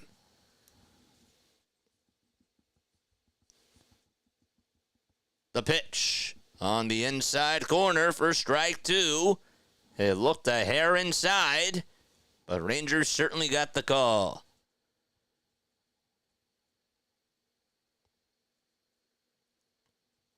I'm from Israel. It's 3:33 a.m. here at the moment. See, and that's freakish behavior. Only a Philly freak would do that. Unbelievable. Unbelievable stuff. We're nothing if not entertaining. That should be our motto. We're nothing if not entertaining. Join the Philly Freak Nation. The 1-2 pitch. Swing and a miss. Another strikeout by Suarez. 2 strikeouts in the inning, and we head to the top of the 7th. No runs. 1 man left. And we played 6 frames. Phillies coming up to bat as we head to the top of the 7th. 2-1, Philadelphia. Let's go, Phillies. New and watching from Kingston, PA. Nice. Nice. Should be the JJ and the play-by-play. This is Kelly. I like that. y'all are something, man. All right, I want to go over the scores really quickly. Let's take a look at these out-of-town scores, all right? Actually, before we do that, I want to introduce you guys to myself. My name is Jason Joseph. For those of you that don't know, quick introduction. I am from South Jersey. I've been calling games on here for 18 months, man. 18 months. I graduated from Rowan in the spring of 2022, interned at NFL Films during the 2022-2023 season. And as I adjust this, I also wanted to say that if you didn't know, I did call games for the Wilmington Blue Rocks, who are the high affiliate of the Washington Nationals, and I also did games as well for the Delaware Bluecoats, who were the G League affiliate of the Philadelphia 76ers. Did that while I was at school. Our radio station was partners with both of those organizations and had some really cool experiences. I didn't just broadcast games. I did a plethora of other things as well. But, yeah, that's pretty much my background. And, you know, I wanted to take a chance on myself, and we've been calling games on here for 18 months. It's all about reps. It's all about reps. And if you guys enjoyed this stuff, hit the thumbs up button and hit the subscribe button. That's all I ask. If you want to donate to the channel, you're more than welcome to do so. Just hit that super chat button down below. And yes, back to our regularly scheduled program as we adjust this year. We head to the top of the 7th, first pitch on the way, the stop, and he takes it all the way for strike 1. Okay. Good. Atkins still on the mound. Came on in relief for Bradish, and the 0-1 is outside on the outside corner for strike 2. As we take a look at the out-of-town scores, the Yankees lead at 2-0 in the top of the 4th against the Red Sox. Nationals have an 8-1 lead against the Miami Marlins in the bottom of the 7th. Guardians lead at 3-0 out at the Rogers Center in Toronto. In the bottom of the 6th, the 0-2 on the way. Swung on, hit out over towards left center field. Mullins on the run, though, tracks it down and makes the grab for the first out recorded.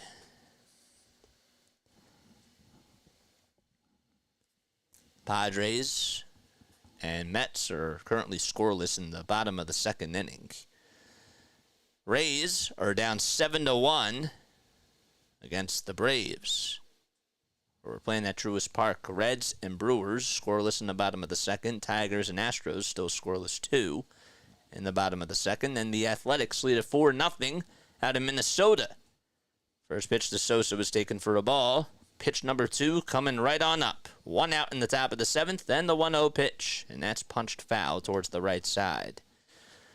Pirates and Rockies play at 8:40, and then White Sox and Diamondbacks play at 9:40. At 10:10, you have 2 games. It's the Royals and Dodgers facing off against each other, and then the Rangers and Mariners going up against each other, and the Angels will play the Giants at 10:15 p.m. Eastern Time on Apple TV. The 1-1 in there for strike 2.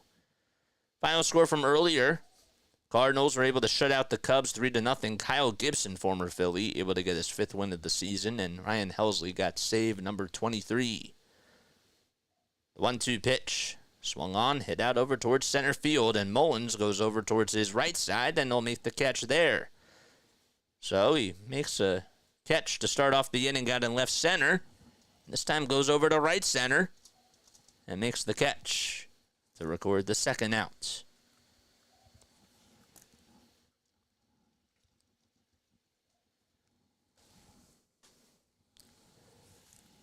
There's David Dahl, who takes the first pitch in the dirt.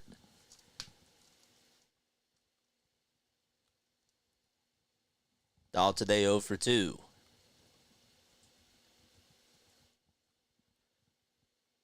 One ball, no strikes. The next pitch. Fouled away.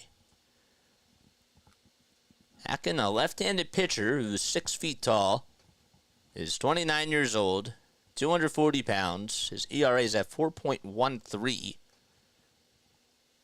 So far in the month of June, he's gone 7 1/3. Has allowed 2 earned runs, 1 homer, and 8 strikeouts. The pitch fouled away, and 2 strikes on Dahl. 1 ball as well.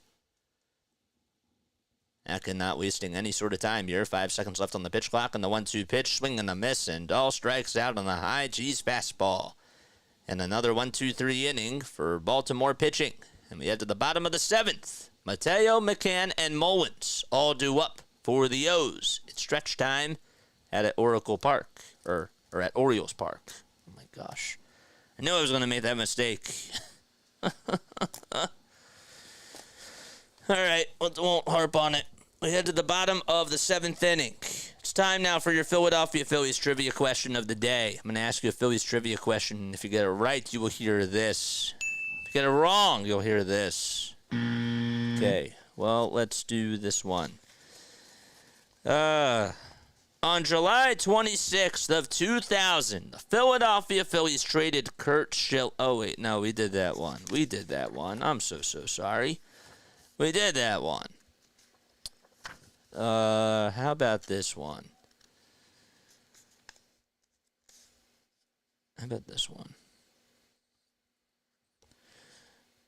Which Phillies player, this is a tough one. Which Phillies player became the first player in MLB history to hit 5 home runs in opening day games before the age of 25? This is a tougher one. Which Phillies player became the first player in Major League history to hit 5 home runs in opening day games before the age of 25? And Larry was right. It was to the other question that we already did. Anybody know which Phillies player became the first player in MLB history to hit 5 homers in opening day games before the age of 25? Michael Jack Schmidt. Incorrect. Andy Ashby. No. Larry Boa. Greg Lazinski. Let me Google check this.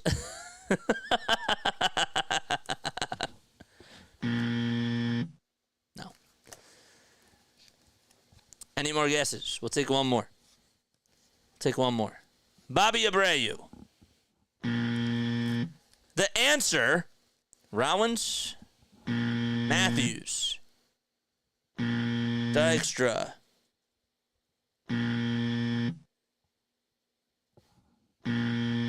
Jimmy Fox, Richie Ashburn.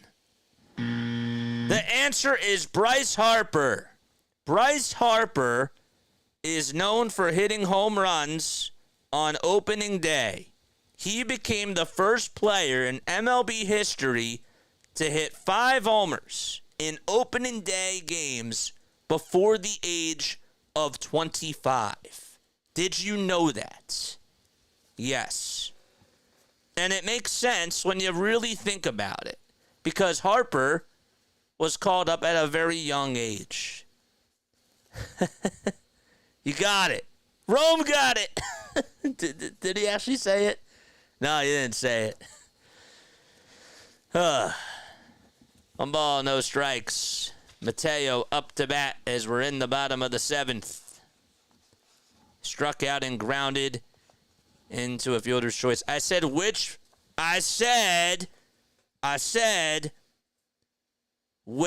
Phillies player became the first player in MLB history. He is a Phillies player.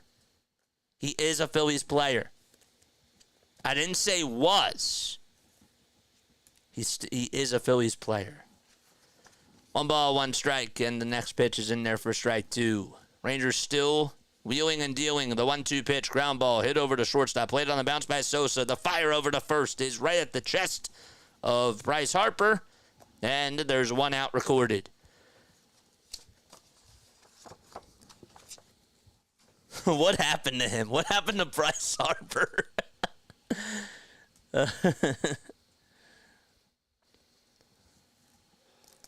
I know, still doesn't count. Oh, it counts. 1 out in the bottom of the 7th. That counts. The pitch, and that's in there for a strike. If it's in the Phillies trivia book, it counts. No balls, 1 strike. And the pitch, and that's up high for a ball. That was a tricky one. See, I have to keep you on your toes. See, I realized that every time I keep you on your toes, that's how you know I do my job. He's 1 year younger than me, Bryce.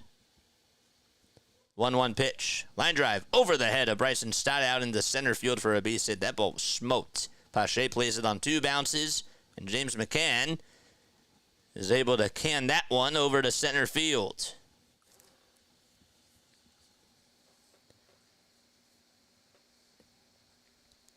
Gets on with a single.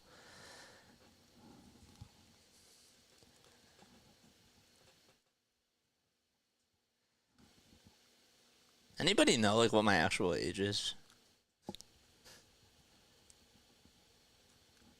I won't say, because I usually, The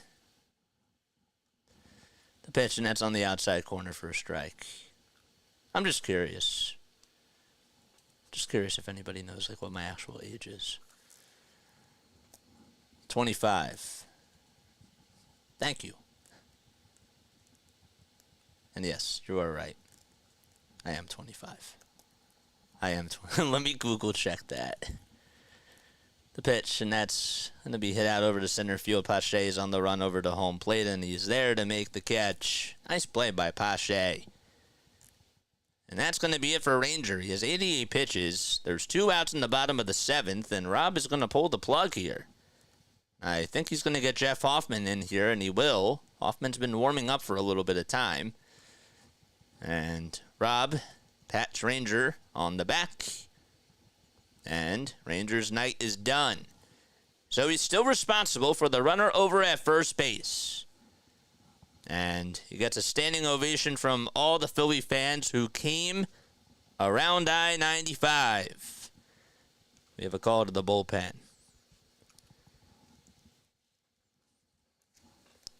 Good job by Ranger. He did great tonight. Hit the thumbs up button. We got 232 people on here watching. Mod Squad. How many likes? Did we get to even 100 yet? Somebody thinks I'm 60.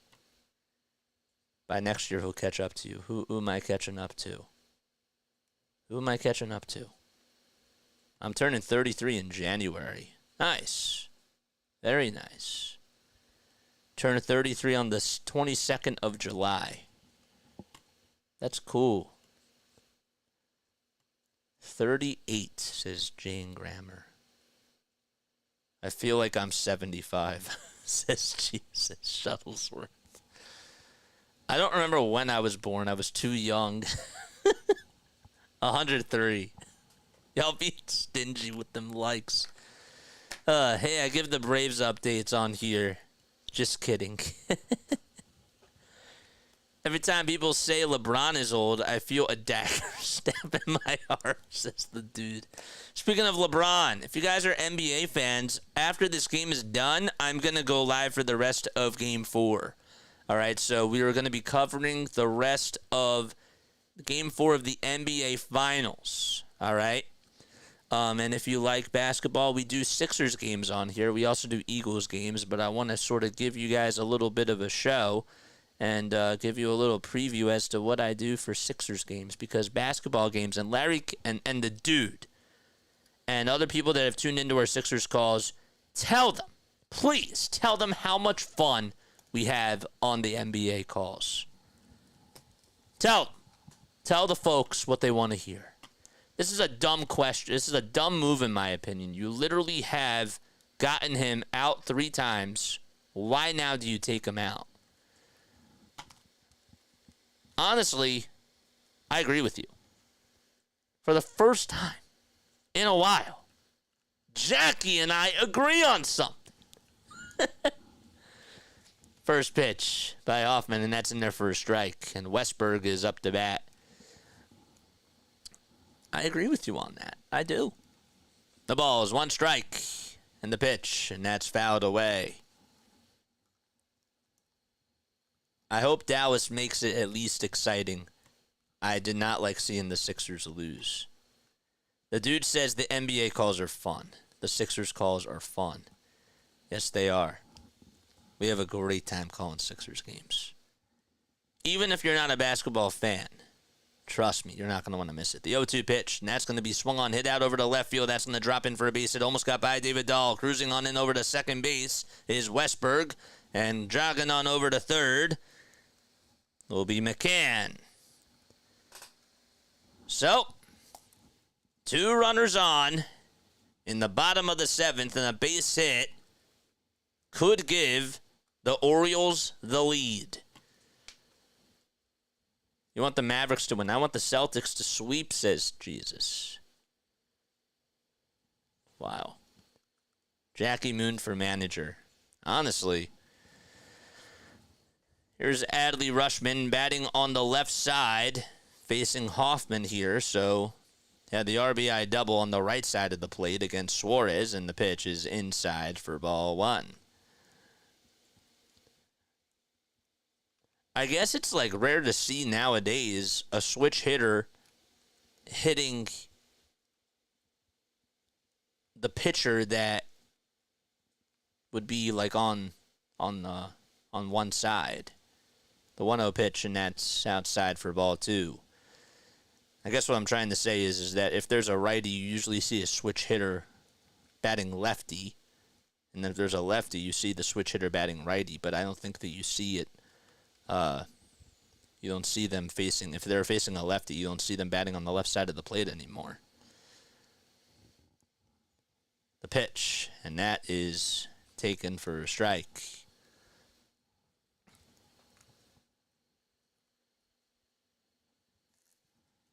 Strom warming up in the bullpen for Philadelphia. I don't think we got to Hoffman's stats. We'll do that in just a few seconds. The 2-1 pitch, and that's swung on and missed for strike 2. Hoffman has been one of the most reliable pitchers in the Phillies bullpen this season.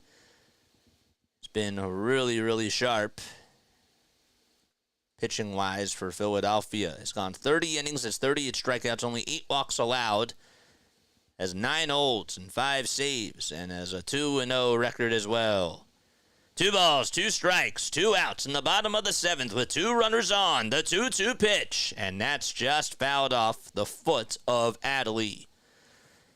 Don't forget to like, don't forget to subscribe, and turn on the notification bell icons, and that way you'll know when we go live for a Phillies, a Sixers, or an Eagles game. 2 balls and 2 strikes.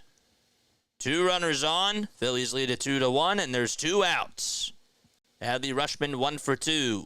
A lot of 2s on the board. Hoffman looks over at the plate, and the 2-2 delivery is inside and low. Almost got away from Rutschman. It was a splitter, and the count is now full.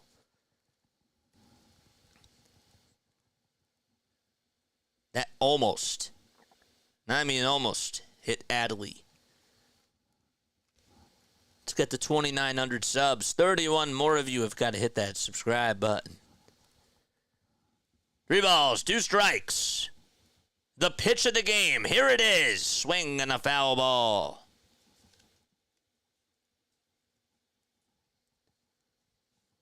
I'm subscribed, so you should be too. Yes, sir. Ayo. What's up, Ayo? Hoffman trying to communicate with Marchand here. Gets set.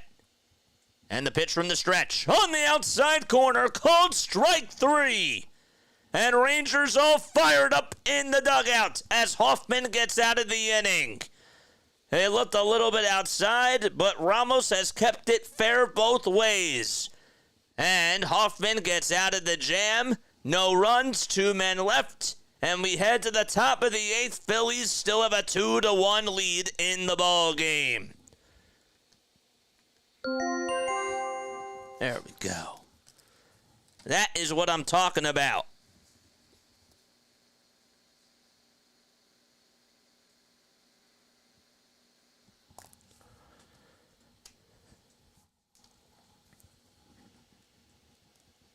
I was thinking to myself, he better get the call. If that's been called a strike all game, I got a little scared. But it was. Aaron Rodgers is in the chat now. Aaron Rodgers. That was formerly AOS Focht. What's going on? Aaron, how are those Jets doing? No, I'm kidding. I'm joking. All right, time to go to the top of the 8th. Phillies lead it 2-1. And again, make sure you hit the thumbs up button, hit the subscribe button as well. We go live for the Phillies, Sixers, and Eagles. That's what we do on here. We are freaks. We are people of a different kind, man. We are. We are sick people. We all need doctors, but we refuse to get help because that's what the Phillies and that's what these Philadelphia teams do to us. It is. But we try to keep it fair both ways, even though, of course, we like to get our fans or get a lot of Philly fans involved. But we care about the other fans, too. We do. All we ask is that you just keep it clean on here and that you come in and don't act like a jerk. That's it. Keep the chat clean, sit back, relax, and enjoy the game. And enjoy the awesome community that we have on here. I thought Rodgers was a no-show, but hey, he showed up. He showed up here. He showed up on here. That's what we're doing, man. We're attracting celebrities like Aaron Rodgers. I didn't know Aaron. Actually, yeah, I did know because is he still good friends with Ryan Braun? I remember that they were like really, really good friends at one point. I wonder if they're still good friends. Aaron, are you still good friends with Ryan? The pitch. Fly ball. Hit out over towards shallow right center field, and on the run is Hayes, and he's there to make the catch. Excuse me, that was Cedric Mullins. I beg your pardon, with 1 out in the top of the 8th. Just found you. Originally from South Jersey to Massachusetts now. Phillies fan living in Florida. I feel you on that.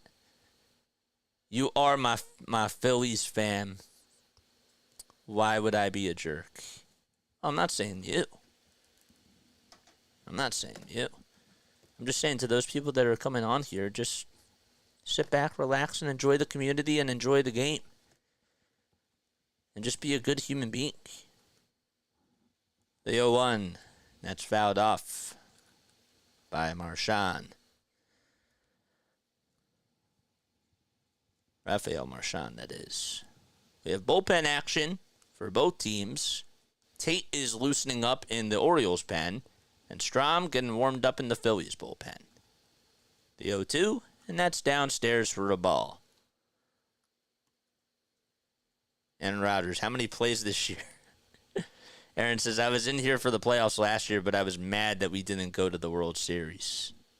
I feel you on that. The 1-2 pitch, swing and a miss. And Akin throws a changeup and gets his third strikeout recorded. And there's 2 down.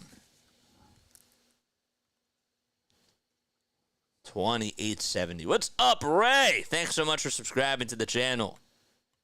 Yes, Ryan is my best buddy. This has now become a press conference. It's not a play-by-play call anymore. Now we're asking Aaron Rodgers questions. The pitch, and that's taken low for a ball.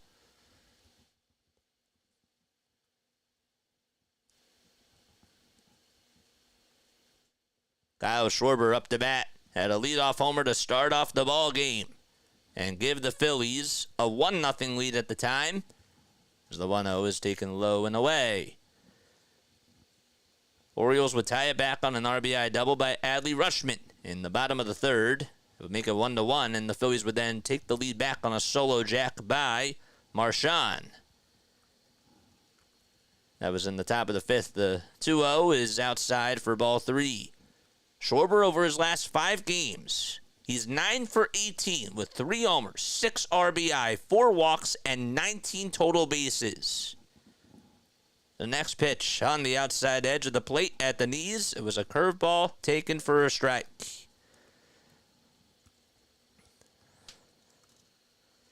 Because of my injury. 3-1 pitch, swing and a miss. He got a fastball right in his wheelhouse, right down Broadway. And he couldn't catch up to it. I was thinking a fastball was coming, and I predicted that right. Could not catch up to the heater. Let's see if Akin dares to go at him with that again. The payoff pitch. Swing and a miss. The pitch was just on the outside corner. Akin did a good job battling back. He was down in the count. It was a 3-0 count to Schwarber. And he gets him to strike out, and we head to the bottom of the 8th. Phillies lead it 2-1. And the Orioles are coming back up to the plate. All right, bottom of the 8th. And again, after this game is done, we're going to be going live for the Celtics-Mavericks game, all right? Don't you worry. We'll be doing that game too. I want you guys to get the full play-by-play with JJ experience. Double trouble tonight, baby. Phillies need a few runs, not to be Captain Obvious. We got a Philly captain. I love the Philly captain.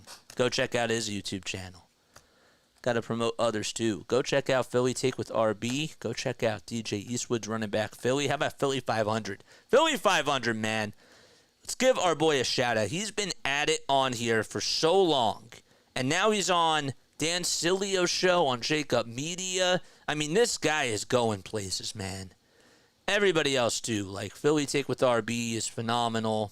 I love my brother. I love MK. Love Mitch. He's awesome. DFJ Hoops. Shout out to him. Shout out to Philly Mike. Shout out to all those people. Also, shout out again to our boy, Birds Watcher, Steve. Maybe we'll rate him one more time when we go to the bottom of the 8th. We'll try it again. Hit the thumbs up button. Hit the subscribe button as well. Snowman! My favorite play-by-play announcer, and I'm no longer afraid to do this again. Let's go, baby. What's up? How you doing, baby? You get the ta-da. Once Trey is back in that 2-hole, scoring runs will be even easier. Trey can stay hot for a few weeks. But see, now if he goes cold to start off, when he comes back, people are going to roast and people are going to say, just you wait. I'm waiting for this to happen. Sosa should be back in the lineup. That's what people are going to say, man. I know how Philly works. Bottom of the 8th inning. Phillies lead it 2-1. Orioles are up to bat, and Matt Strahm is going to be in there. His ERA at .67. He's gone 27 innings and has 39 strikeouts, only 4 walks allowed, and hitters are batting .179 against him. Mountcastle is first customer. First pitch, fastball right down Broad Street, swung on and missed. Ryan today, 0 for 3, has lined out, striked out, and grounded out. The pitch on the way, and that swung on and missed. Oh and 2 is the count. Decided to go with another fastball right down the heart and soul of the plate. What's he going to throw here? First one was at 94. Second one was at 93. The next pitch is a fastball that's just up high at 94. JJ gets more excited calling Baltimore putouts. Pretty suspect. Well, greatness is greatness, and I got to keep it fair. If I see something that's cool, I gotta say it. Maybe not with the same energy. The 1-2 pitch, and that's fouled off. A lot of announcers are sort of crossed on that because markets, and people don't know this, but the way that the markets look at it, you know, some of them like it when you give energy for the other team, and others hate it. Each market is different. The 1-2 pitch swung on, bounced over towards the first base side, gobbled up by Harper, and he just tags the bag for out number 1. And there's one gun in the bottom of the 8th. Joe Schmuck. I like that. I see how you did that. Let's go, Phillies. Kingston, PA here. Another Kingston, PA person. Wow. Cool stuff. And Joe, thanks so much for subscribing. I appreciate that, man. Here's the pitch by Strahm. Swung on, popped up towards the left field side, past the infield. Bohm gets under it and is able to make the catch just at the line to get the second out recorded in the bottom of the 8th inning. 2 up, 2 down. Strahm with just 6 pitches. As Gunnar pops out. And Santander is due up.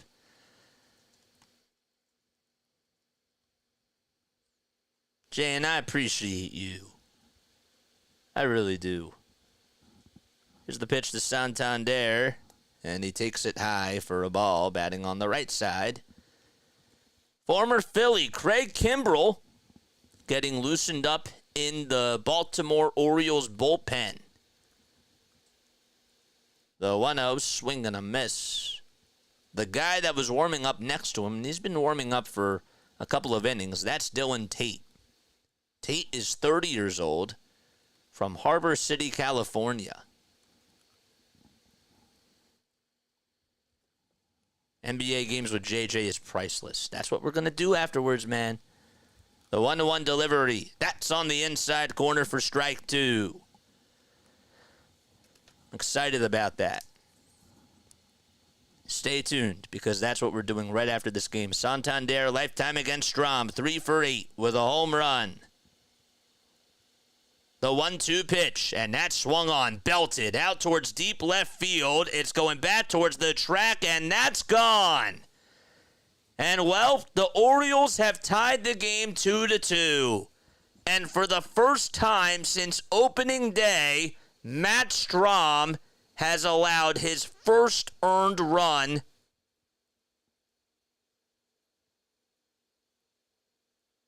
Yeah, his first earned run. That's incredible. Just lined that one out to left field. It just went over the fence. And Strom was like, yep, I knew it. The streak is over. And now it's Austin Hayes who's up to bat. And we have a brand new game. And Hayes will pop this one up out over towards center field. Pache's on the run. He comes running in towards the second base side, and he makes the catch. And the inning is over. Matt Strom allows a solo home run to Anthony Santander. And we head to the top of the ninth. Castellanos, Harper, and Bohm due up. It's the meat of the order. And we're locked in at 2 apiece. What a game. What a game.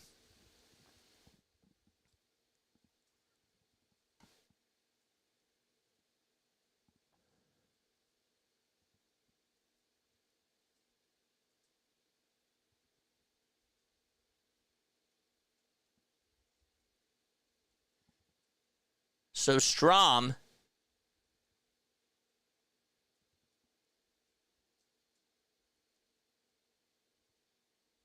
went 26 2/3 of an inning, actually 27 1/3, I should say, without allowing a run, an earned run. 243 people on here. Make sure you guys like and subscribe, hit the bell icon, and that way you know when I go live. JJ, when are you going to do Flyers games? We'll do some. We'll do some next season. We'll try to do some. We'll sprinkle some Flyers games in. We'll try it a little bit more. Now that we have a full season of Sixers games underway, I'd like to do a couple more Flyers and sprinkle some in here and there. I was actually going to do some Flyers games if they did make it to the playoffs. But it's tough doing 2 sports at once. And hockey's not easy to call on a monitor. But we'll try it next year. Now JJ's getting pumped for Phillies putouts. What a homer. Yes, sir. All right, after this game is done, we're going to be doing the Celtics-Mavericks game. All right? Make sure that you guys hit the thumbs up button, hit the subscribe button. Let's get to 29 undo. We can score against Craig. Hopefully that'd be cool. Serena, now I'm nervous. So my 15 innings prediction is still alive. What is that? JD, never mind JJ with the announcers jinx. Mentioned the guy is 3 for 8 with a home run against Strom and a moment later home run. I have to give some context though. That's different. That to me is different. Castellanos up to bat. Is it though, really, JJ? Is that really different? Now I'm talking to myself, like I always do for 3 hours almost every day. The pitch to Castellanos, swung on, grounded, and there's another sliding stop by Henderson. Gets up on his 2 feet, throws it over to first, and Castellanos is out. Gunnar just making another nice play. It was just hit sharply, but Castellanos hit it on a bounce, and Henderson robbed him on getting a base hit. He made a sliding stop, spinned, turned, got on both feet, and fired a strike right at the eyes of... That was at the eyes of Mountcastle. Here comes Bryce Harper in the first pitch, and that's grounded over to shortstop, and Henderson gets to it again up the middle and throws over to first sidearm, and Harper's out. Craig Kimbrell is on the mound. Wanted to make sure I finally got that in somehow. 3 pitches and 2 groundouts from Kimbrell, the former Philly. And now it's Alec Bohm's turn to come on up to the plate. 2 outs, base is empty. And the pitch right down Broadway for a called strike.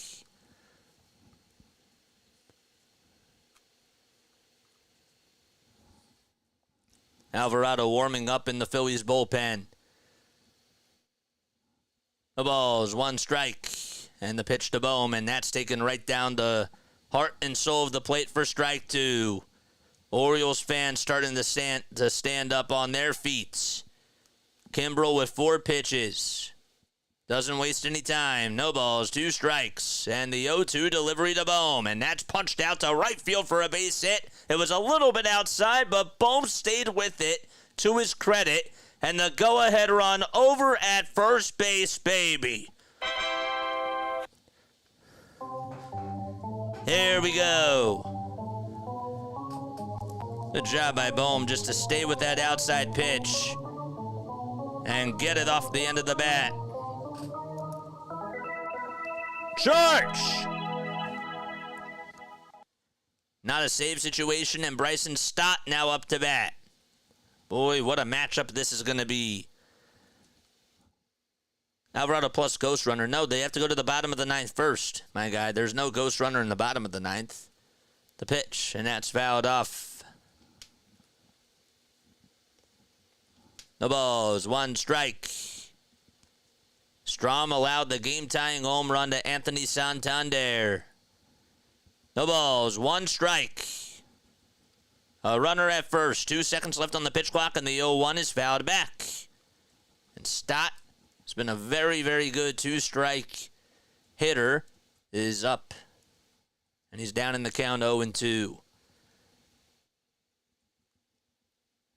Orioles fans rising. Phillies fans sitting down. No balls, 2 strikes. 8 seconds left on the pitch clock. Kimbrel looks over at third. Gets set and delivers on the outside corner, called strike 3. And Bryson Stott, the pitch was outside, and Stott's not happy. And Stott has some words with Charlie Ramos. Slams the bat down, and we head to the bottom of the 9th. All tied up at 2 apiece. A spade is a spade, man. Guess what? Adley got called out on that same pitch, and Hoffman got the call.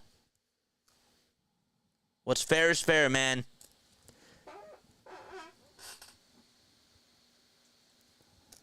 Bottom of the 9th. And it's 39-21 Dallas in the second quarter with 10:27 to go. I don't know why this app has not been working with that. Celtics just called for time. We'll be going on for the Celtics-Mavericks game after the conclusion of this one.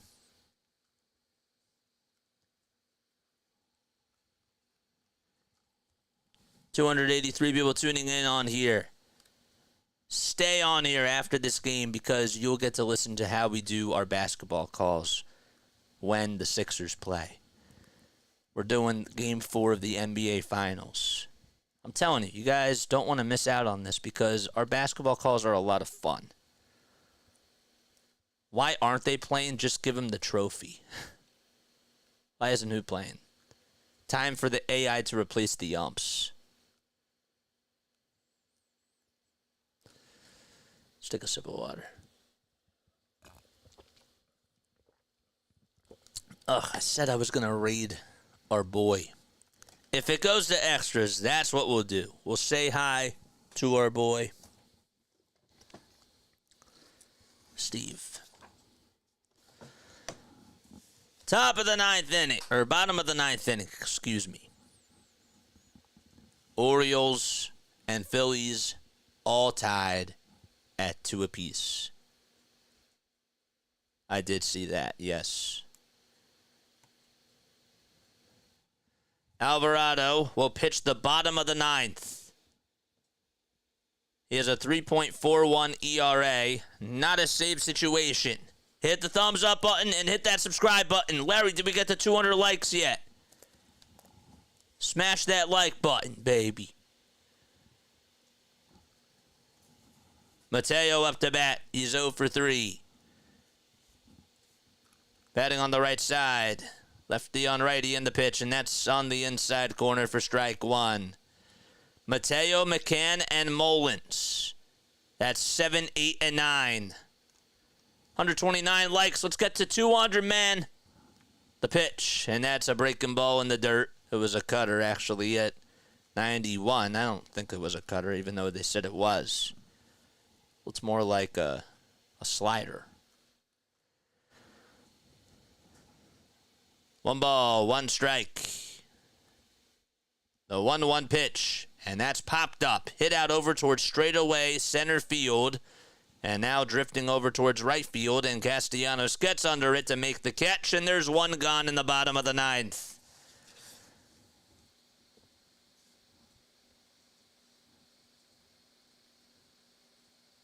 So Mateo flies out, and McCann is up to bat. McCann hitting .208 on the season. He's 1 for 3 on the evening so far. He's batting this time on the right side, catching behind the plate. Adley is the DH. The pitch, low and in. Phillies play tomorrow afternoon at 4:05 at Camden Yards, and then wrap up the series on Sunday afternoon at 1:35. McCann lifetime against Alvarado, 0 for 5. 1-0 is the count. Alvarado kicks and delivers, and that's popped up, hit out over towards the first base side and foul ground, and that's going to go out of play.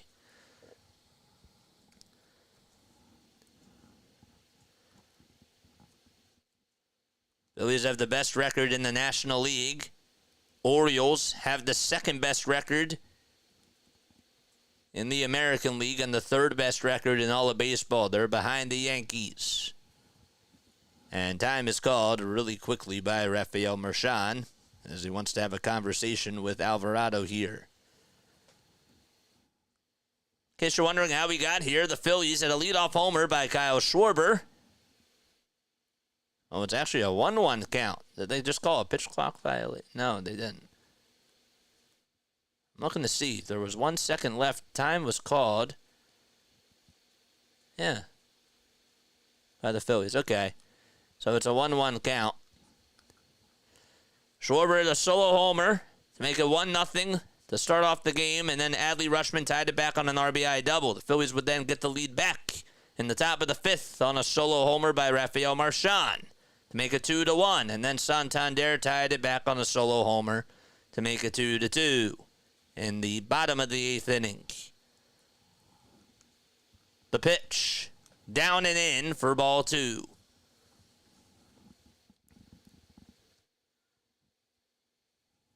What's Alvarado going to throw here? Base is empty. Bottom of the 9th. 1 out. And the 2-1 pitch is fought off and fouled towards the right side. And that one goes almost in the same spot as the other foul ball that was hit by McCann earlier in the at-bat.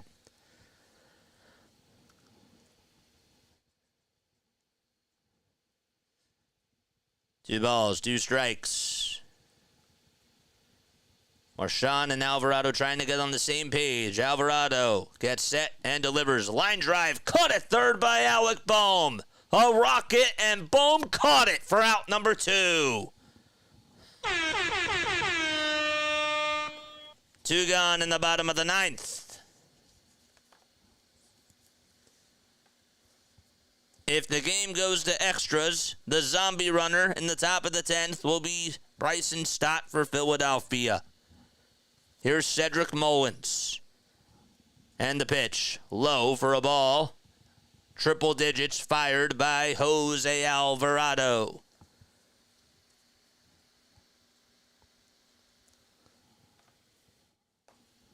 One ball, no strikes. And the pitch. And that's popped up. Hit out over towards the third base side. Bohm says he has it and makes the catch in foul ground. Free baseball coming up as we head to the top of the 10th. And Alvarado gets the job done. Sosa, Dahl, and Pache coming up to bat. And the zombie runner is Bryson Stott. All right, let's make sure that we go and say hi to our boy. All right, we're going to do that right now once again. All right, it is Steve from Orioles Bird Watcher. Time for a raid. Let's go, baby. Let's go say hi. Whoa. Sorry about that. JJ raid number 2. There we go. Let's go say hi to our boy Steve. Come on. Hit that thumbs up button for him, baby.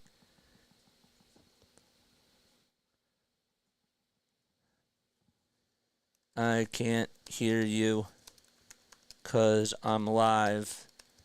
But I just wanted to say hi again. Let's go say hi to Steve. Click this link. This is our boy Steve from Orioles Bird Watcher. Let's go raid him. Come on. Let's go raid our boy. Click on that link in the description. Or sorry, not in the description. In the live chat, man. JJ, you got your own game to call. I just wanted to say hi. That's all. I just wanted to say my boy. Y'all are making me look bad. Come on here and I say play-by-play with JJ Raid. Nobody else is here. Come on. Don't make me feel lonely. Ugh. Ghost Runner is Little League staff. I feel that.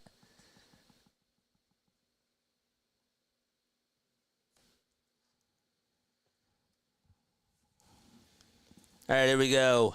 Stott is going to be over at second base, and Yenier Cano is pitching for the O's. Can't comment because he has us turned off. What? What? That's weird. Huh. That's really weird. He's in subscriber mode only. Why would Phillies fans subscribe to him? That's really weird. Thanks for letting me know. I appreciate that. I'll have to let him know that. But that's all right. Whatever. Thank you. I appreciate it. Edmundo Sosa up to bat in the pitch, and that's taken for a strike. I figured something had to be up. Stott's over at second. He's the ghost runner. Huh. That's really weird. The ball is one strike, and the 0-1 pitch, and that's fouled off, thank goodness, by Sosa. If that was fair, McCann tagged him, but it was just a foul ball. Hey, coming over from BW Stream to say this is a great game, and I'm stressed. Rob, thank you so much for doing so. Yeah, our people couldn't comment on there because it's subscriber mode only. So, the ball's 2 strikes. We're in the top of the 10th, and a runner over at second base. And the pitch, and that's low and outside for a ball. Extra Innings is brought to you by Play-by-Play with JJ. An RV's ad just came up on the NBC Sports app. 1 ball, 2 strikes. And the pitch by Sosa, or to Sosa, is outside for a ball 2. Is that what you were trying to say, Larry, before, that you couldn't comment because of the subscriber mode? Or did you actually have him blocked? 2-2 pitch. Swung on. Bounce. Back up the middle. Going to be a tough play for Henderson. Who's going to win the battle? It's going to be Sosa. No throw was made. And that's going to put runners over at the corners. Edmundo Sosa able to utilize the speed. And he goes over to first base. Rally time for Philadelphia.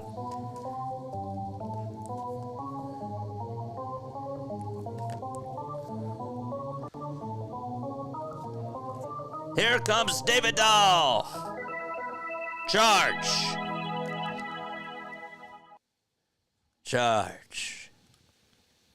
I love the hustle that Sosa provides. Stott is over at third. He's the go-ahead run. And time is called on the mound really, really quickly. We got runners over at first and third. The Phillies have a little rally going. Kirkering warming up in the bullpen.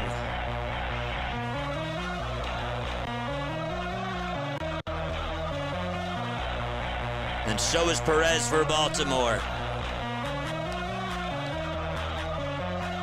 And here comes David Dahl up to bat. And the pitch just taken outside for a ball. 1 ball, no strikes. Dahl's hitless in 3 at-bats. Has a chance to be a hero to give the Phillies the lead here. 1 ball, no strikes, and the pitch. And that's going to be bounced over to second base. The throw is going to get Stott into a rundown. It's caught by McCann. McCann trying to tag Bryson Stott. I think he avoided the tag. And Stott, they rule him out. Charlie Ramos ruled him out. I don't think that they really applied the tag to Bryson Stott. Rob Thompson's not arguing that. It's going to put runners over at first and second, though, with 1 out. I want to see this again. Stott sort of slipped as he was trying to escape the rundown. Oh no, he got tagged on the shoulder. He did. He got tagged on the right. No, did he? I don't think he did. Well, 1 out in the top of the 10th. Nonetheless, that was not a good hit by David Dahl.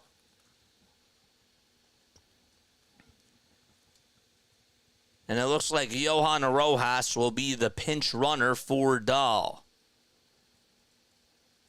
I didn't think he tagged him. But was he out of the baseline? He probably was. Still wasn't the best. Here's Christian Pache. Pache up to bat. And the pitch. And that's inside for a ball. Pache had a walk-off hit for the Phillies. This obviously is not a walk-off situation, but that was earlier in the season. Tonight he's 0 for 3. The 1-0 to Pache. That misses for ball 2, down low. 373 people tuning in. Let's get to 2,900 subscribers. Phillies are 5-6 in extra innings this season. They played the most extra inning games in all of baseball. The 2-0 is tapped foul.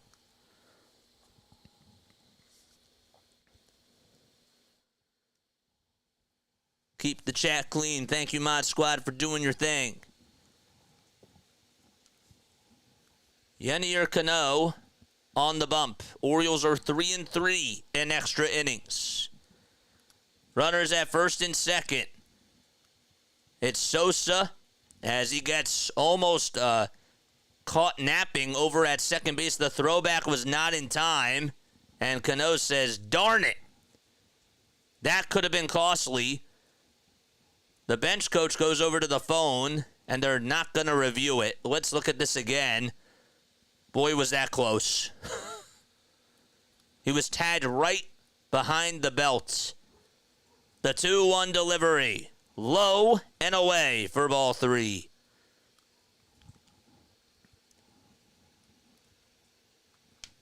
Top of the 10th. 2 runners on. 1 out. Phillies and Orioles tied 2-2.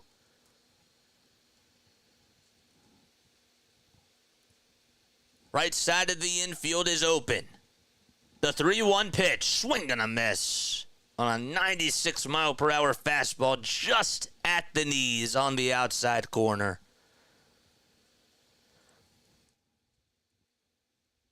Sosa at second. Rojas, who came in the pinch run for Dahl, he's over at first base.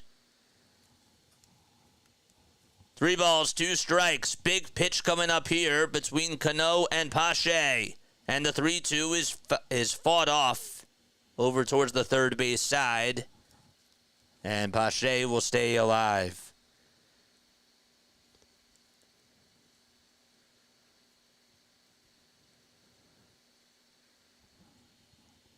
Up next is Rafael Marchand.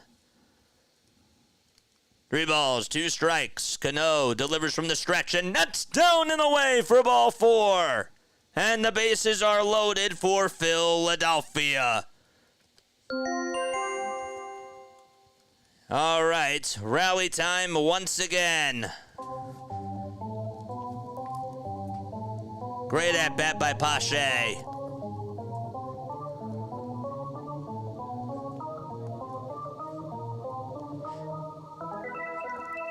George!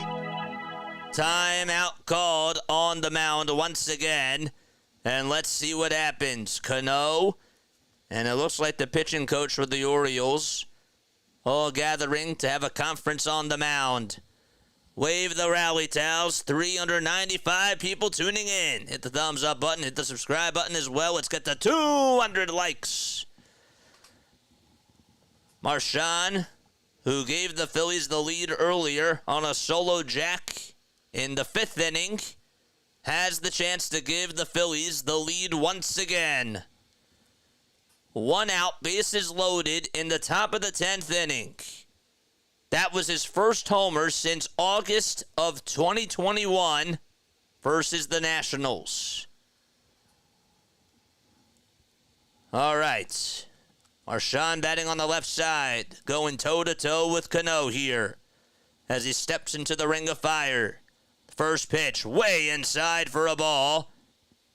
And Marchand played dodgeball as he dodged out of the way. Infield playing at a double play depth, pulling towards the right side. You got Mateo lined up in between first and second. The 1-0 pitch, swing and a miss on a changeup that was downstairs.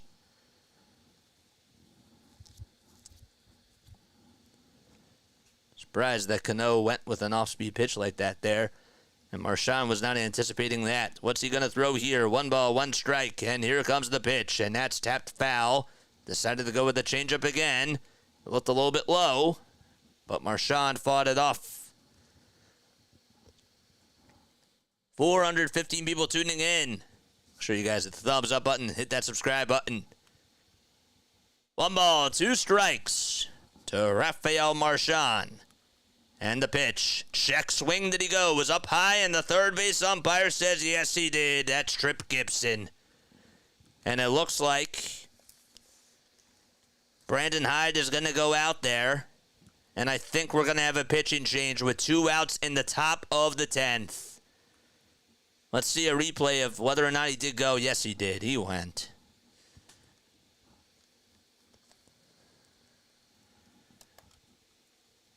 And it looks like we will have a pitching change. So Cano's night is done. Bases still loaded. 2 outs in the top of the 10th inning. All right. Hopefully you're all doing well. And make sure y'all hit the like button and hit the subscribe button as well, baby. That way you'll know when we go live for a Phillies, a Sixers, or an Eagles game. Oh, boy. I love each and every one of you. After this game is done, we're going to be going on for the Mavericks-Celtics second half. That's what we're going to do. All right? Don't mind the time on that score. We go live for the Sixers, the Phillies, and the Eagles. That's what we do on here, man. It's not over, JD. It's not over. I know that we get into our feels, and that's okay. But come on here with facts. It's not over.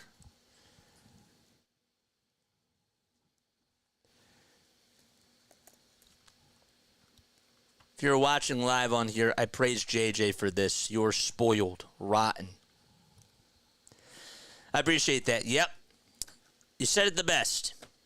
You really did, because you're not going to get a top professional type of a call on here like this. And I'm not tooting my own horn. I'm just saying there's not a lot of people that are doing what we're doing. There really isn't. And this is such a really cool opportunity to be able to connect with each and every one of you through the digital media airways. If podcasting is going this route, play-by-play announcing should be going this route too, and I'm trying to push for that because it's so awesome.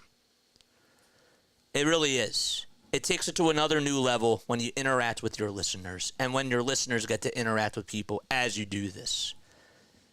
Cionel Perez is up to pitch, and he's facing against Schwarber here. The first pitch is way outside for ball 1. That was a slider that was down and away.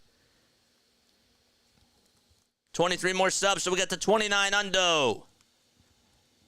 The 1-0 to Schwarber at the knees for a called strike. to make the count now 1-1. Kyle is 1 for 4 today. He had a home run to start off the game in the top of the first. The 1-1 pitch, swung on, belted to right field, and that's going to drop in for a base hit. 1 run will score. Coming in behind him is Rojas. The throw just got him. Santander with a beautiful throw was played on a bounce by James McCann. I don't know if the Phillies are going to review this or not. Are they going to challenge it? I can't tell if LINKTREE's on the headset. I think he is. And the Phillies, I don't know, but that was a bang-bang play by Santander. That really was. He's still on the phone, LINKTREE. But there's a lot to process that just happened. Schwarber hit a bullet out to right field. The Phillies have the lead. Rojas was rounding third, coming in to score. And a one-hop throw by Santander was executed perfectly. It really was. And McCann with a beautiful swipe as well. He sort of had to dive on over towards his left. And did he get him out? I can't tell. It looked like as soon as the tag was applied on the left elbow by McCann, Rojas may have had his middle finger slightly on the plate. It is so hard to tell from the angle that they're showing us, and I think the Phillies are going to review this, and they are. They have nothing to lose here. What is important, though, is that they do have the lead, and Kyle Schwarber came through, but this extra run here would be huge. If the call stands, it's 3-2 going into the bottom of the 10th. If it's overturned, it'll be 4-2 with runners over at first and second and 2 outs. That is such a close play. Inches. The call's confirmed, and the Phillies lose that challenge. Santander with a beautiful throw, and the swipe by McCann was perfect. All right, we go to the bottom of the 10th. Westberg will lead things off. The ghost runner will be Mullins. And it's 3-2 Philadelphia. Nah, they just got him. Remember, after this game is done, we're going live for Game 4 of the NBA Finals. You're not going to want to miss out on that. We do Phillies play-by-plays, Sixers play-by-plays, and Eagles play-by-plays, and I want to give you a little taste of that. That game is going to go into halftime. We'll do the second half of that game. Arnold Schwarzenegger has done it again, the Terminator. Santan, that throw was beautiful. Schwarbenberger. Santander, that's he called him Schwarzenegger. We already used our best pitchers. One of them. Yeah, we have. Actually, no, we haven't. We still have one more, and that's Orion Kerkering. Where's Rushman? He's the DH. He's not catching. That tag by McCann was ridiculously good. Great game, man. And it's not even over. As Dusty Wathan ever writes.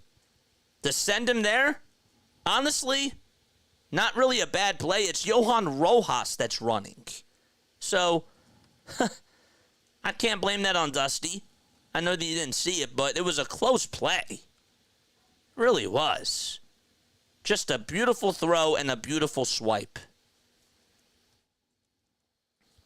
There's a lot to process, though, in that action.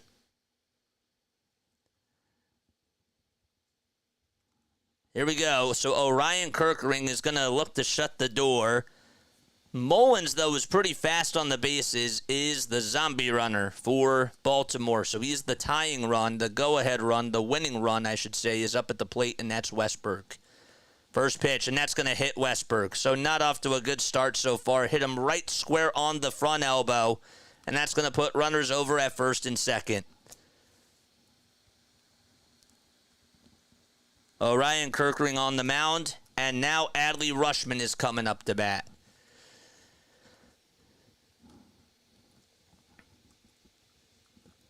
Kerkering with a 1.52 ERA, 26 strikeouts, and 5 walks allowed. 2 runners on in the bottom of the 10th. And the pitch just misses outside. It was a sweeper taken for ball 1. Adley today, 1 for 3, has gotten on base twice. Had an RBI double. And was back in the bottom of the 3rd. The 1-0 pitch in there at the knees for strike 1.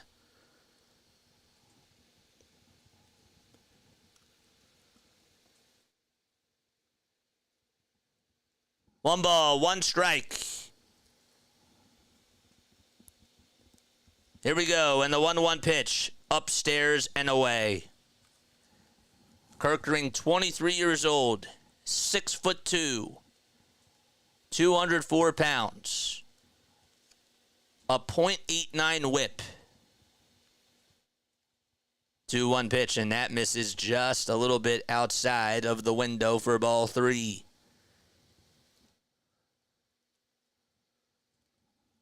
Three balls, 1 strike, no outs recorded in the bottom of the 10th. The Phillies lead it 3-2. Orioles up to bat.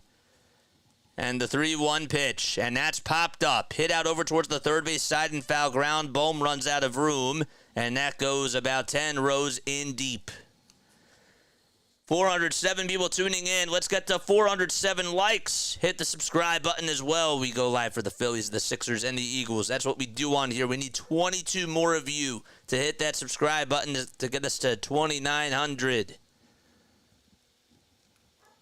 Here comes a big pitch from Kerkering. The payoff pitch. Swing and a miss. What a strikeout by Orion. He went up the ladder at 98 on the gun. That was a huge out. And I'm shocked that Adley decided to buy on that pitch. Ryan Mountcastle is the next victim. Another big power matchup, and Caleb Cotham, who we haven't seen so far tonight, is going to go out there to talk things over with Kerkering. Just to go over scouting reports against Mountcastle.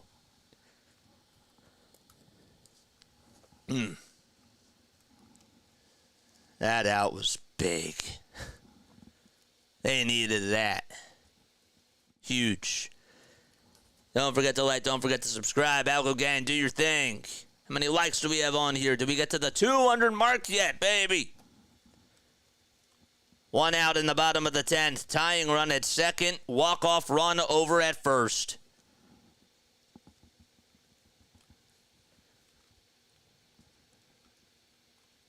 And it looks like Ryan O'Hearn is going to pinch hit for Mountcastle. See if this pays dividends. First pitch, swing and a miss on a sweeper that was just on the inside corner at the knees. Henderson waits in the on-deck circle. A double play would be a Phillies' best friend here to end the ball game. No balls, 1 strike. And the pitch, that's on the outside corner at the knees for strike 2. Back-to-back sweepers. O'Hearn is a pinch hitter, is 4 for 5 with a double, a homer, and 2 RBI. Kerkering looking to get him out. The 0-2 pitch from Kerkering. Outside at 98.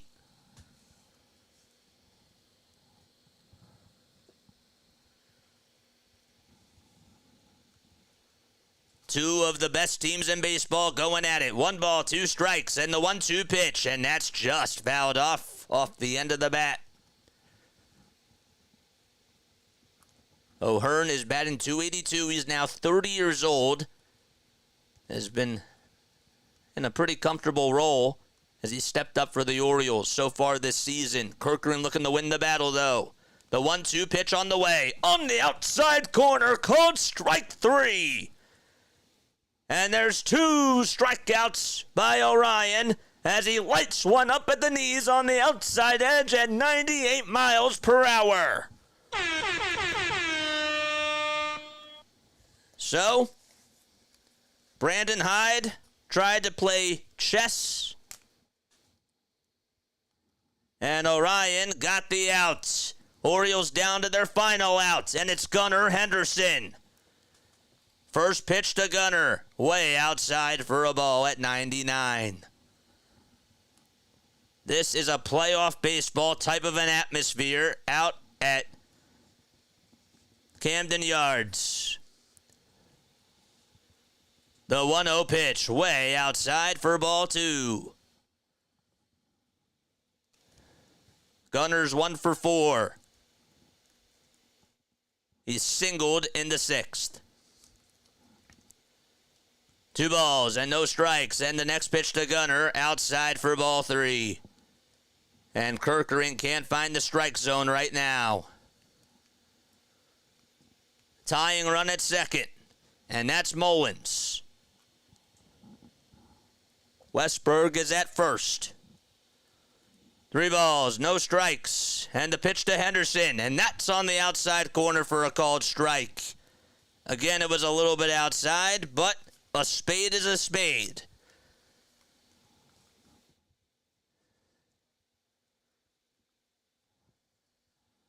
Three balls, 1 strike. And the next pitch. And that's fouled away. And the Orioles are down to their final strike. Phillies fans have traveled across I-95 to come down and watch their team play against the Baltimore Orioles. The 3-2 pitch, fouled away, and Henderson stays alive.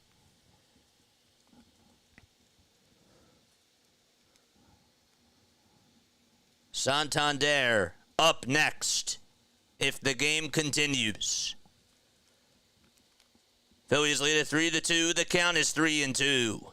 In the bottom of the 10th with 2 outs. Orioles down to their final strike. The pitch by Kerkering. High and away for ball 4, and that's going to load the bases. That's going to put Mullins over at third. Westbrook slides on over to second. And Gunnar gets on with a walk. And Santander coming up to bat. What a game. Here's the first pitch to Anthony, and he taps that one foul behind in the count 0-1. Kerkering has 20 total pitches in this inning.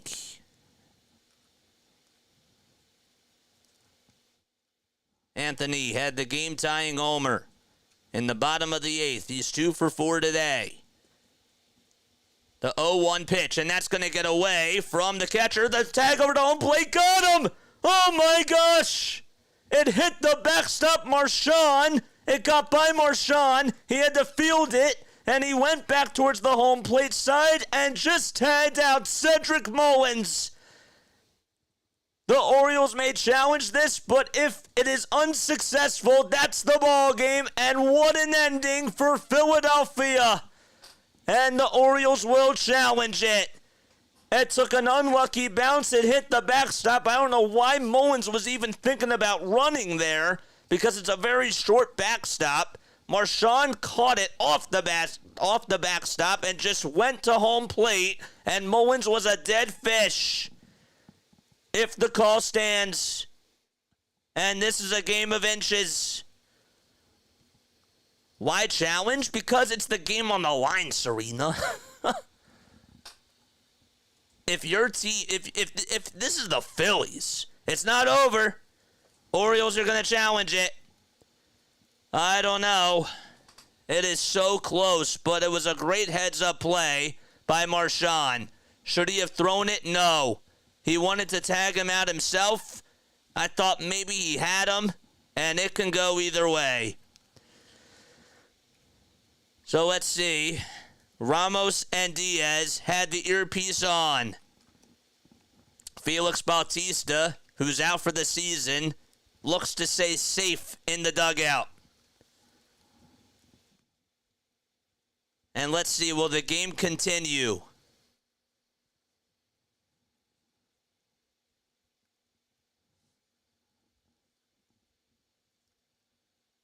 This is unbelievable. What a ball game. This has been everything you want as a baseball fan. Drama and intense. So let's see. The call is overturned, and the Orioles tied the game. And he's safe. So it's 3-3. And that's going to put runners. I don't know if the runners from first and second went or not. But it is a 3-3 ball game. And the Orioles have tied it on a wild pitch thrown by Kerkering. I still don't understand why you would run there. And then Marchand has to do a better job of making the tag. He had all day and night to tag him. Santander up to bat, and the pitch swung on, belted out towards deep center field. It's going to stay in the yard, though, and Rojas is there to make the catch, and we head to the top of the 11th inning. So it's 3-3. Rojas was there to make the catch, and Stott, Sosa, and Rojas are coming up to bat. Wow. That is unbelievable. All right, more free baseball coming up.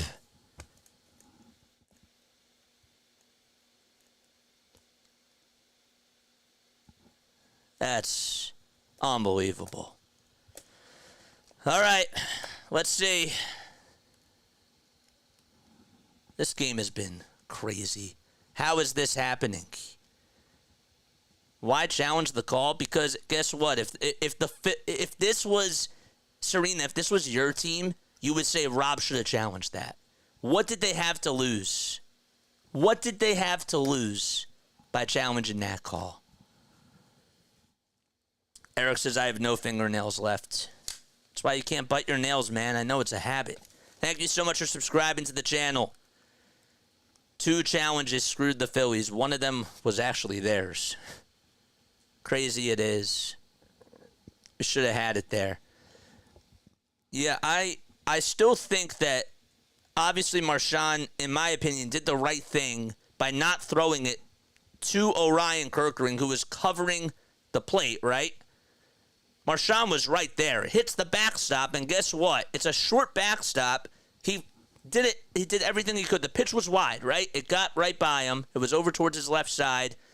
He checked to see if it was going to hit the backstop, played it like it was a ground ball, tagged or got over to home plate. Where he screwed up, though, is he didn't tag Cedric earlier. He should have just forced the tag right there. You can't block the plate. But that's what you got to do. And guess what? As we head to the top of the 11th, we are going into a rain delay. Can you believe that? The tarp is coming on the field. The rain is coming down. We're in the top of the 11th inning. It's 3-3 in what has been just an epic duel between the Phillies and the Orioles. It's pretty windy out. The rain is coming down really, really hard. And we head to the top of the 11th inning. So we have a rain delay here out at Camden Yards. It just started hailing. And, you know, bizarre things happen in this sport. Get the heck out. It's unbelievable. We still have 385 people tuning in on here. So here's what we're going to do, okay? As we're in this rain delay, I promised y'all that we would be calling the rest of the Mavericks-Celtics game. Obviously, when the Phillies continue, we'll go back to the Phillies game. But what we're going to do right now, I promised y'all, we're going to do Mavericks and Celtics, which is in halftime. But the second half is about ready to get started. So that's what we're going to do right now. The storm should pass by. But in the meantime, that's what we're going to do. Keep us updated, of course, as to what's going on with the rest of this game. I'll be back then. You don't want to stay for, oh my gosh, you don't want to stay for our basketball call? I'm telling you, we have a lot of fun doing that. That's what we're going to do right now. All right. I can't believe that we're going into a rain delay. Crazy weather. It didn't even look like it was raining.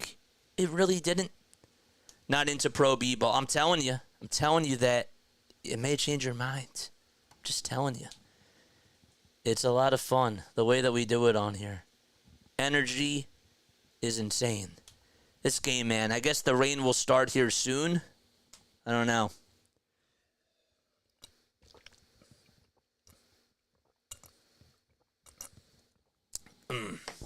All right. That's what we're going to do. All right. We'll put up that score. We're in a rain delay, and we're going to be doing the Celtics game. Cancel the game, act like it never happened, and redo it another day.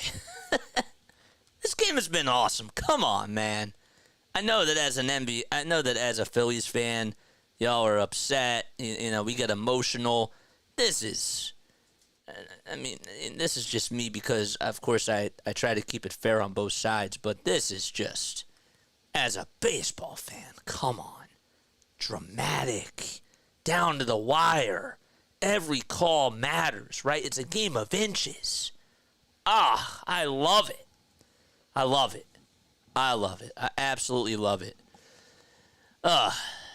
So as the Mavericks are up 61-35, we'll talk about them for just a little bit. Losing a game on a pass ball is like scoring on your own basket to lose in the NBA. No, losing a game on a pass ball is like when a quadruple bounce happens against your team. So, I'm just saying. What does Larry say? Phillies stinking extras and we already blew our chance. Nope. I refuse to believe that. I do. I disagree with Larry there. Because we're up to bat again, and now I actually think that having a little break here is a good thing. I do. I see good things coming out of this. And if they lose, they lose. But this is just awesome. He's 25. I know a guy that went to Rowan with JJ, and he said JJ's originally from Baltimore and used to be an Orioles fan. Who's that? Who's that? I do know a guy from he's not from Baltimore, but he's from Maryland. He was one of my brothers in the fraternity that I was in college. But if he's telling you that, if that's that guy, if it's who I know it is, we're gonna have a conversation. Oh man! All right, so the Celtics and Mavericks are currently in halftime. The Phillies are in a rain delay. Once the Phillies game resumes, we're going to go back to obviously doing the Phillies game. But I promised y'all that we would be doing the Celtics-Mavericks game after the Phillies game was up. So we're doing something a little bit different today. Play-by-play. Have me on the edge. Yes, sir. I emailed you a couple weeks ago. What do you think about my channel? Yeah, man. I'll get back to you. Sorry, I just got back from vacation. I've had a pretty busy couple of weeks. I promise I will get back to you. I promise. Because I had some thoughts, like some really, really good thoughts for you, bro. I really do. And I want to give you that time because you deserve that. So I would definitely get back to you for sure. Only here for my Bryce Harper parlay.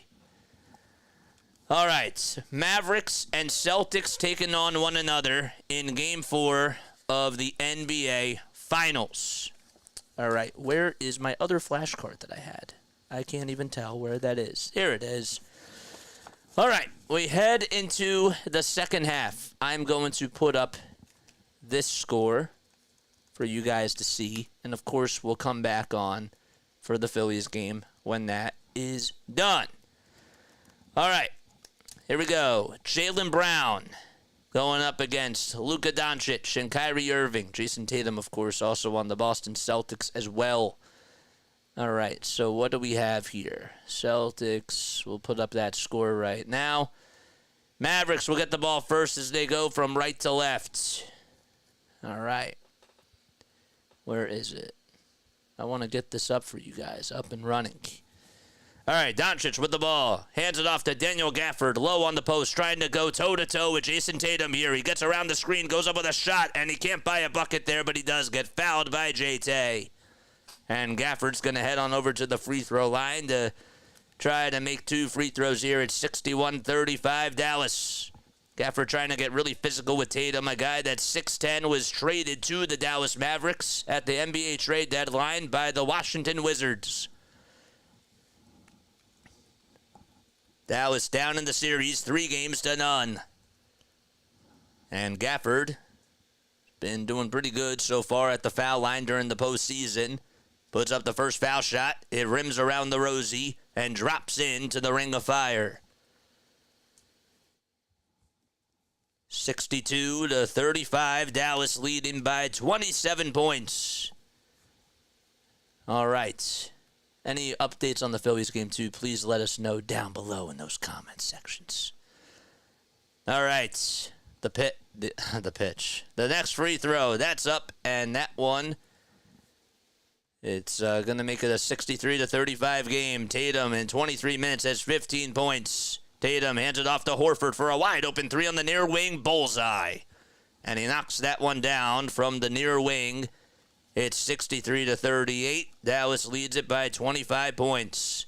Irving out there, along with Derek Jones Jr., Luka Doncic, Daniel Gafford, and P.J. Washington Jr. for Dallas. Gafford gets it down low on the block, trying to go up against Drew Holiday. A mismatch there. He finds Jones Jr. 4 seconds left on the shot clock. Doncic with a heroic 3. Puts it up, and he can't put it in. Tatum with the rebound. Outlet pass that gets stolen and deflected by Doncic. And Irving now with the basketball. He goes from right to left. Irving down to Daniel Gafford, who goes up with a shot, and he's fouled. Oh, head on over to the charity stripe for 2 free throws. 10:52 left to go in quarter number 3. And Gafford will go back on over to the line. So Phillies and Orioles in a rain delay, and we're doing Game 4 of the NBA Finals as that game is in a delay just to buy some time. All right, Gafford at the charity stripe. Goes up with the first foul shot this trip around, and he swishes the basketball to make it 64-38. Dallas leads it by 2 points over 2 dozen. Gafford, the 30th overall pick in the 2019 NBA draft by the Bulls. He's played on 3 teams in 5 seasons. That includes the Chicago Bulls, the Washington Wizards, and the Dallas Mavericks. Gafford at the line, second foul shot. That's good, too, to make it 65-38.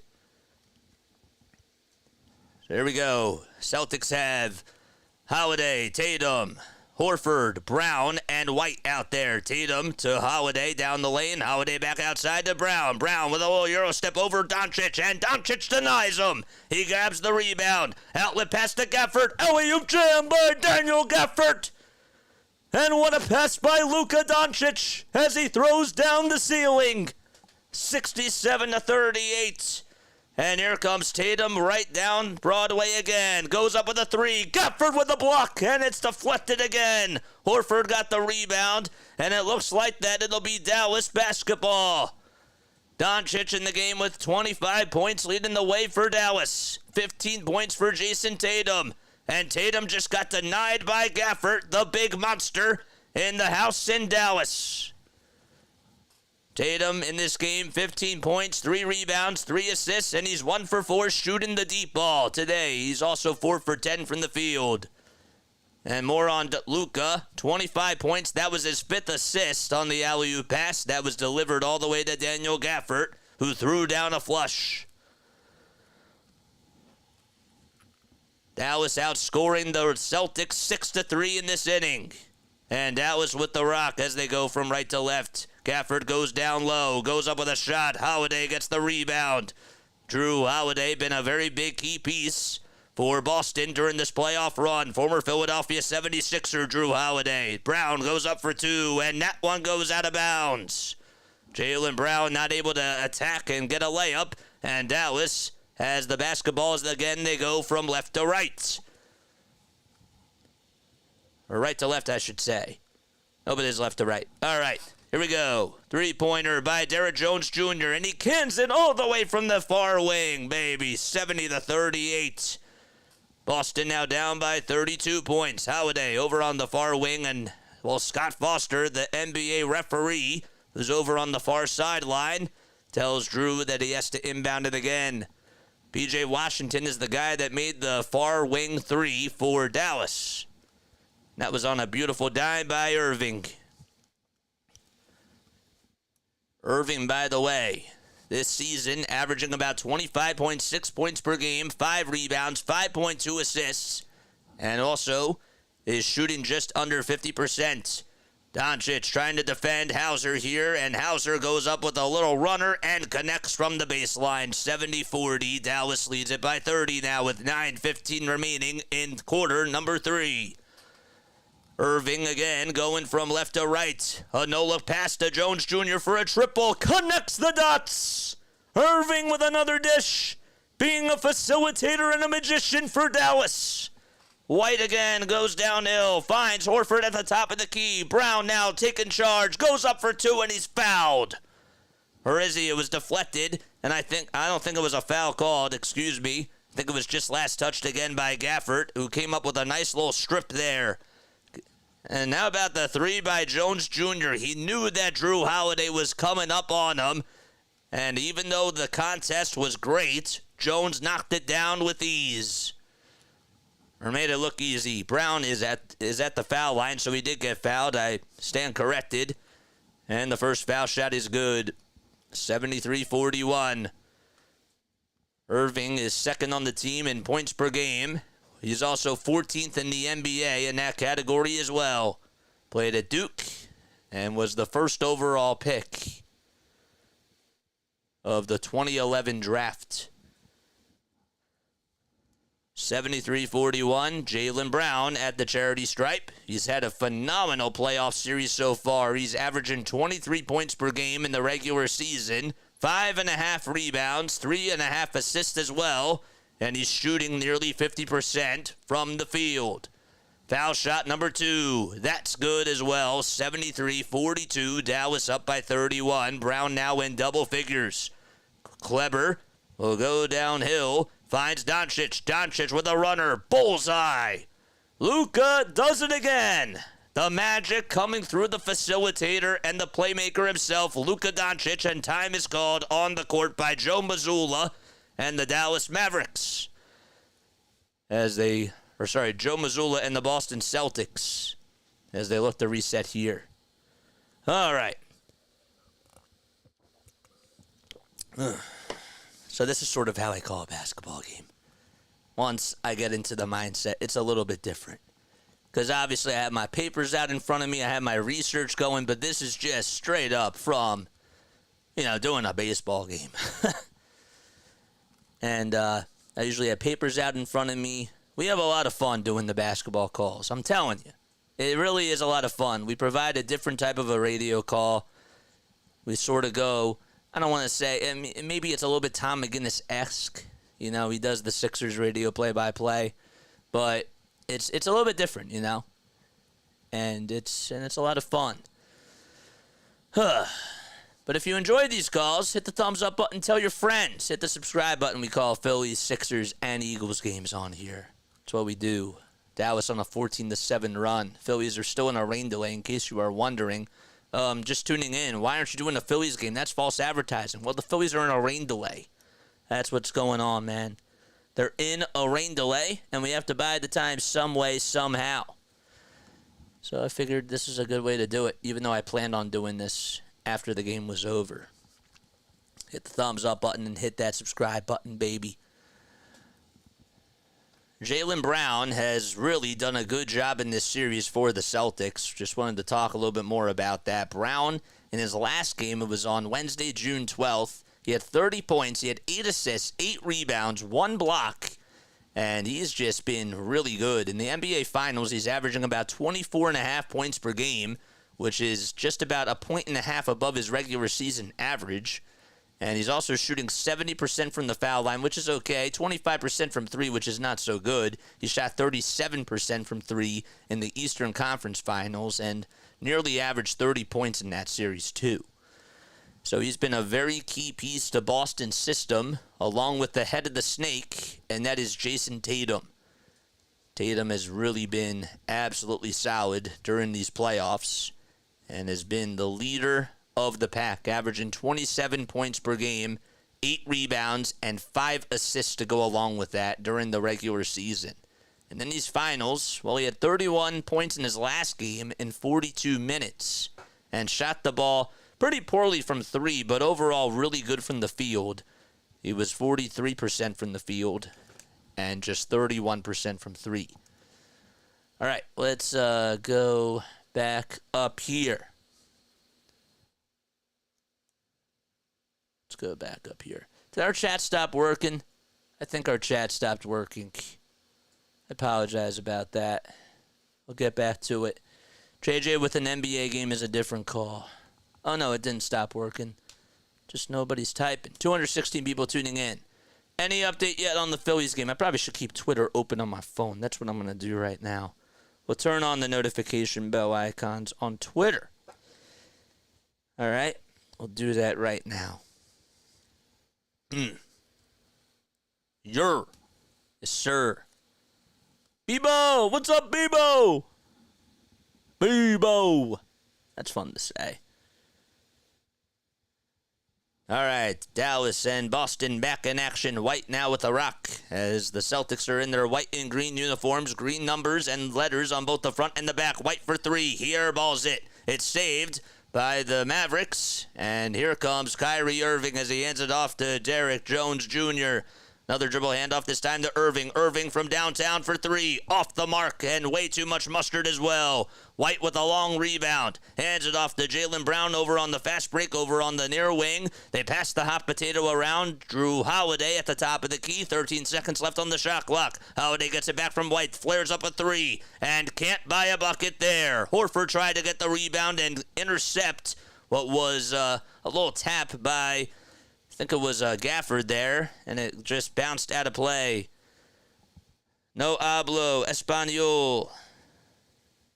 Apologize about that. All right, 75-42 with about 7:41 to go in the third quarter. Boston leads the series 3-0. Let's take a look and see who's all in there. So it's Al Horford, Drew Holiday, Derek White, Jaylen Brown, Sam Hauser, all out there for the Celtics. And for the Mavericks, it's Derrick Jones Jr., Kyrie Irving, Luka Doncic, Maxi Kleber, and Derek Lively II coming off the bench. Doncic at the top of the key, step back, trifecta, off the mark again, just a little short, and the putback is no good by Lively. However, he is fouled. And he'll head back to the charity stripe to shoot 2 more free throws on the shooting foul allowed by Drew Holiday.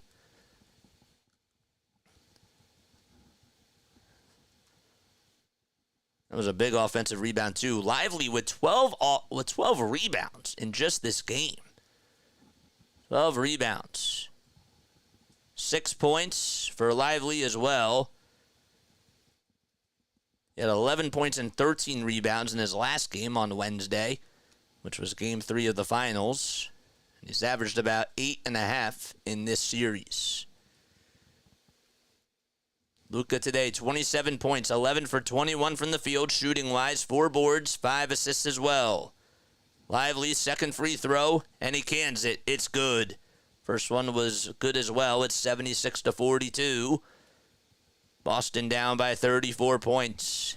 Game 5 will be on Monday night at 8:30 p.m. Eastern Time.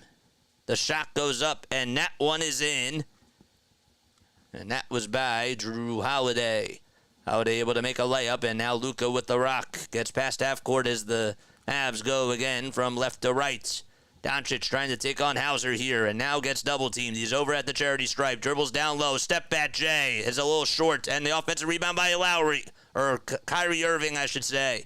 Irving goes up for a 2, and he's able to connect once again on the little runner. A short left-handed runner by Kyrie Irving. Give him now 13 points in this game, along with 5 assists and 4 boards. White from deep, yes. Brown gets the apple, and White able to can a 3 from 22 feet. And we're just about halfway done the third quarter.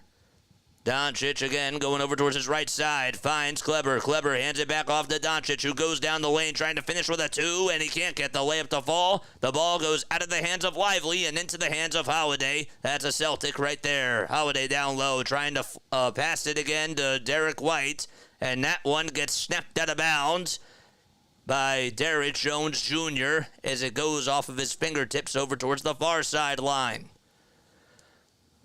This Dallas team looks like that they're playing really physical in this ball game. They have outscored the Celtics 17-12 in this quarter alone. That is quarter number 3.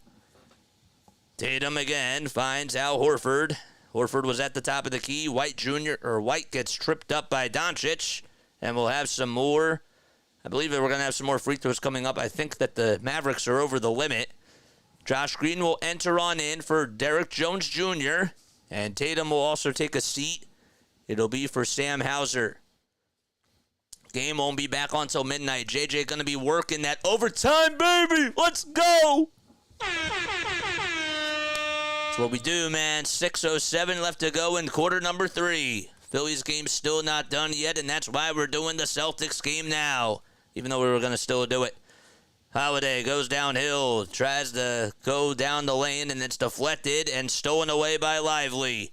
Lively downhill to Kleber. Kleber going up with a 2. Good defense by Horford, and the rebound by Tatum, who goes downhill. Finds Holiday. Holiday steps back. Holiday back to Tatum over on the near corner at the three-point line. Tatum back to Brown. Brown's pass is deflected by Kleber and stolen by Josh Green. Green goes down the lane, goes up for a layup, and he's fouled as well. Holiday actually blocked it. I thought maybe you got a little piece of the jersey as well, but I stand corrected. So Holiday able to come up with a clean block. 2 guards going at it, and the Mavericks have the offensive possession. Doncic will inbound it from the baseline. Finds Irving. Irving almost had to watch his foot because it was almost on the black line. Irving goes into the lane, goes up for a layup, and connects again. Another timeout called by Joe Mazzulla as Irving goes down with a layup against his former ball club, the Boston Celtics. 80-47, and another timeout called by Boston. All right, it's getting a little bit hot up here. I think we're going to open the window. It's probably what we're going to have to do. 210 people tuning in. Make sure you guys like and subscribe and hit the notification bell icon, and that way you'll know when I go live.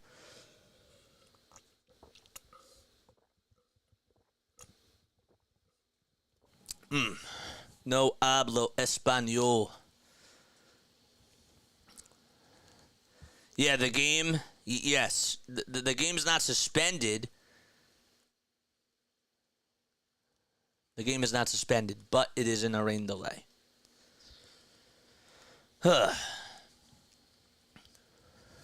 Rain delay theater.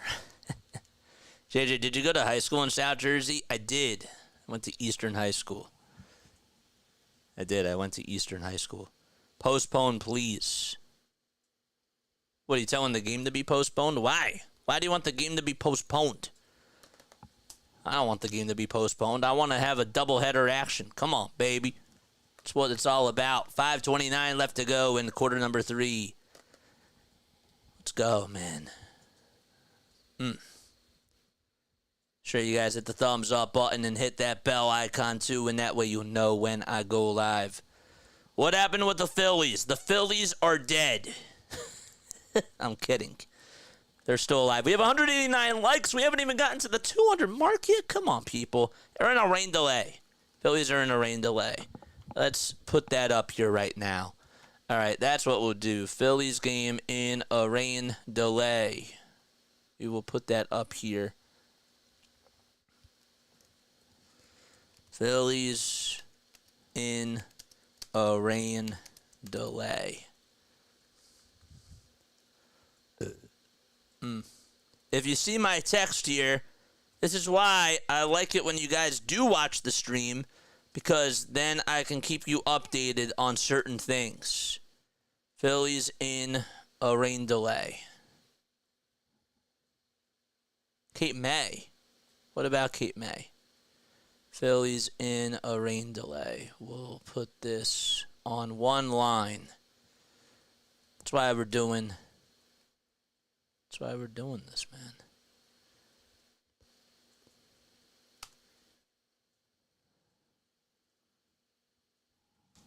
All right.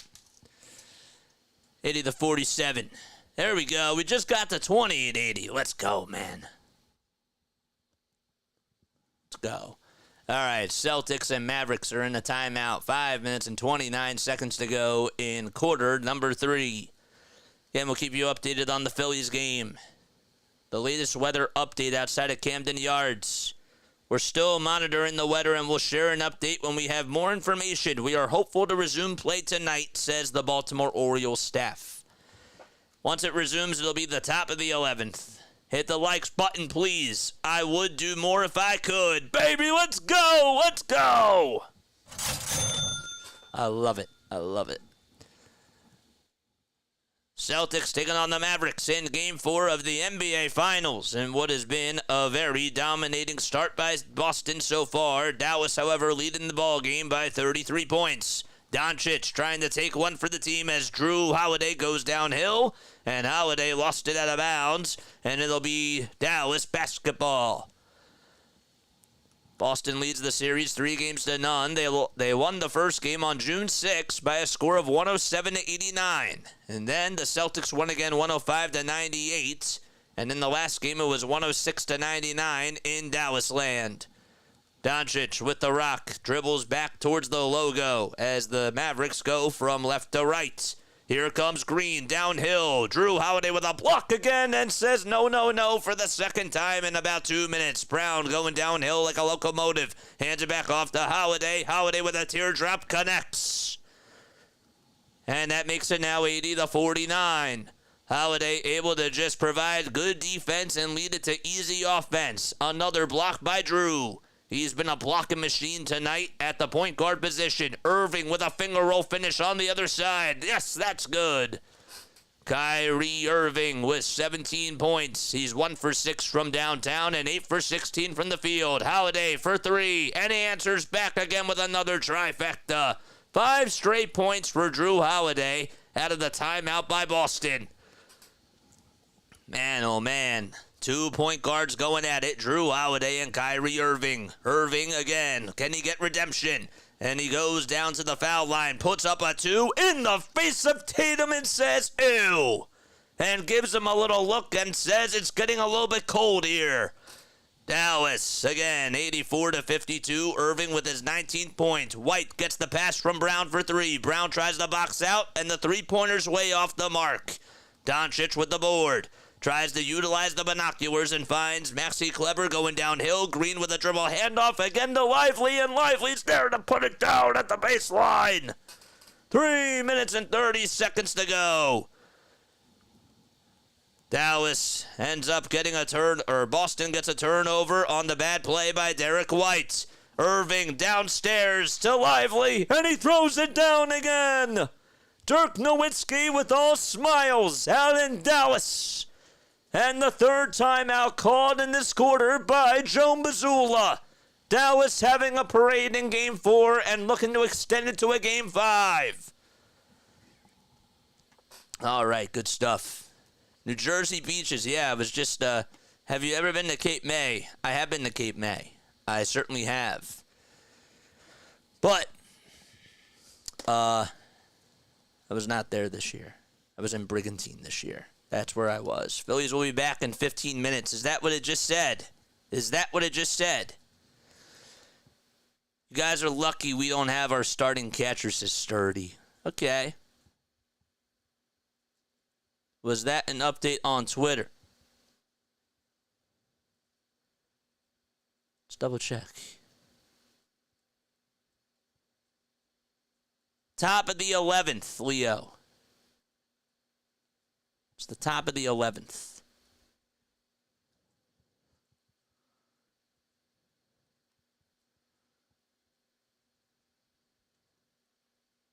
Does it say that the Phillies are going to be back in 15 minutes?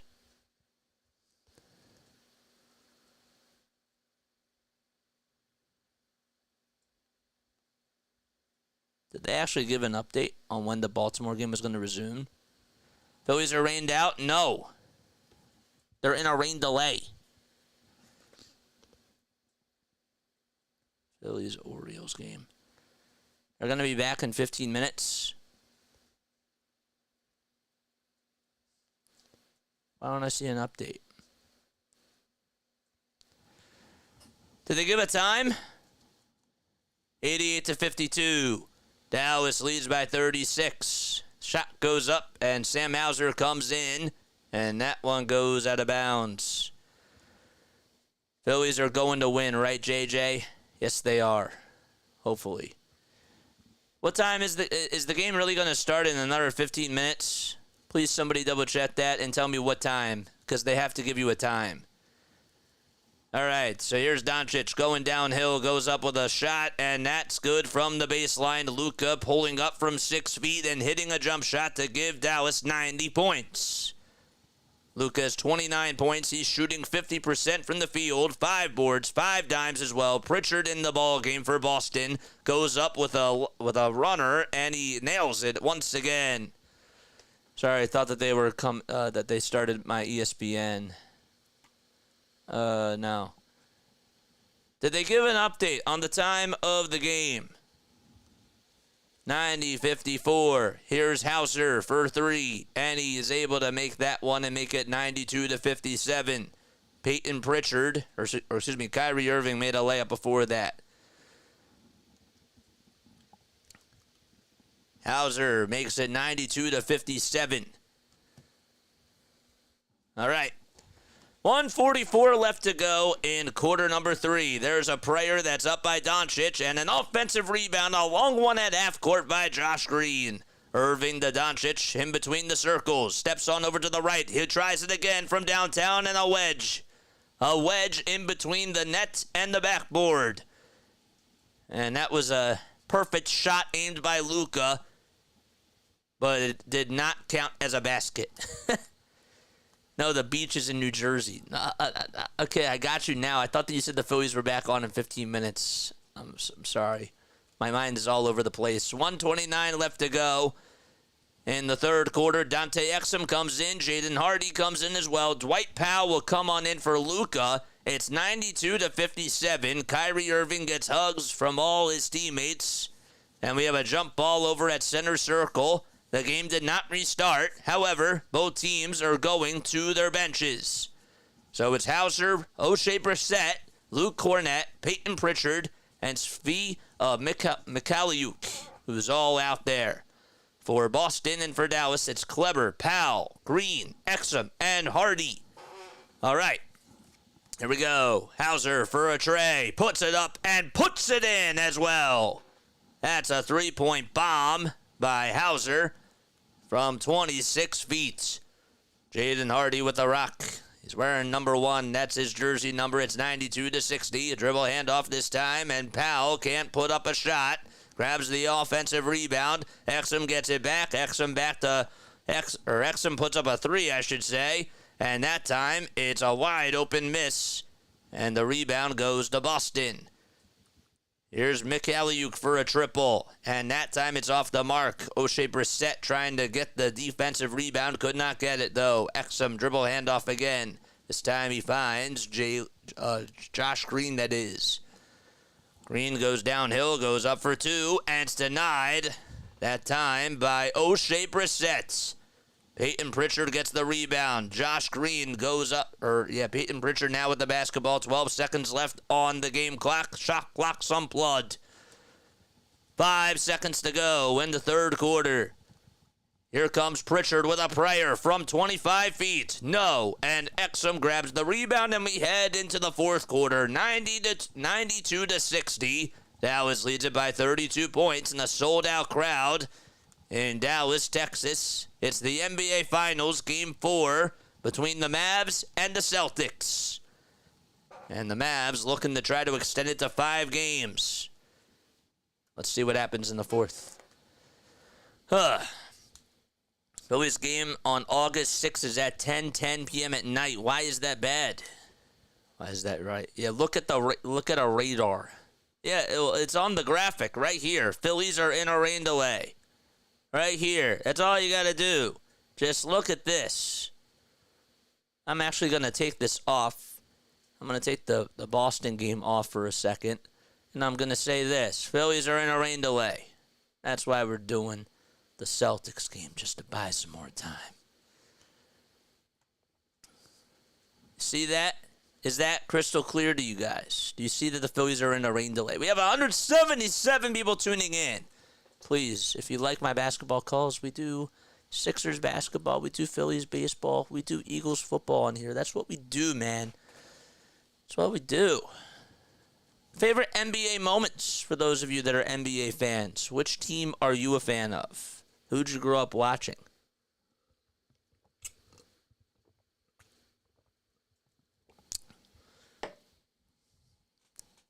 Jeff says, did the Phils win? Jeff, read the sign. It's on my page. It's literally right here. All you got to do is look. Why do you think I put these graphics up? I put it up for you guys. Joseph's a Hornets fan. I am old. I grew up with the N-words. With the N-words? What's up, Ben? How you doing?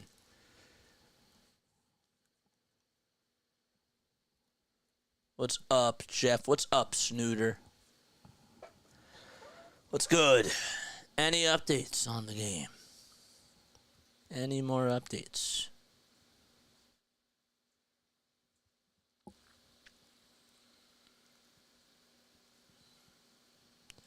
I have grown up in North Carolina my whole life. Which teams do you guys root for? Comment down below.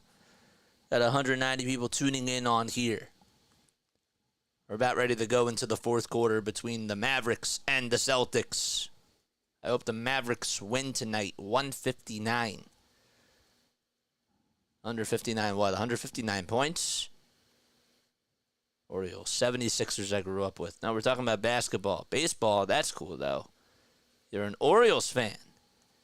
That's awesome. I root for the Orioles. I get it now. I get it. 76ers and Magic. Those are both of your basketball teams. You have two basketball teams. Who you got on the Orioles, JJ? Phillies or Orioles? What you got on the game, JJ? Well, we call Phillies games on here, so of course I'm going to be rooting for the Phillies. We do Phillies, Sixers, and Eagles games. That's what we do. That's what we do. It's so funny how it just ends up in a rain delay. It really is funny, man.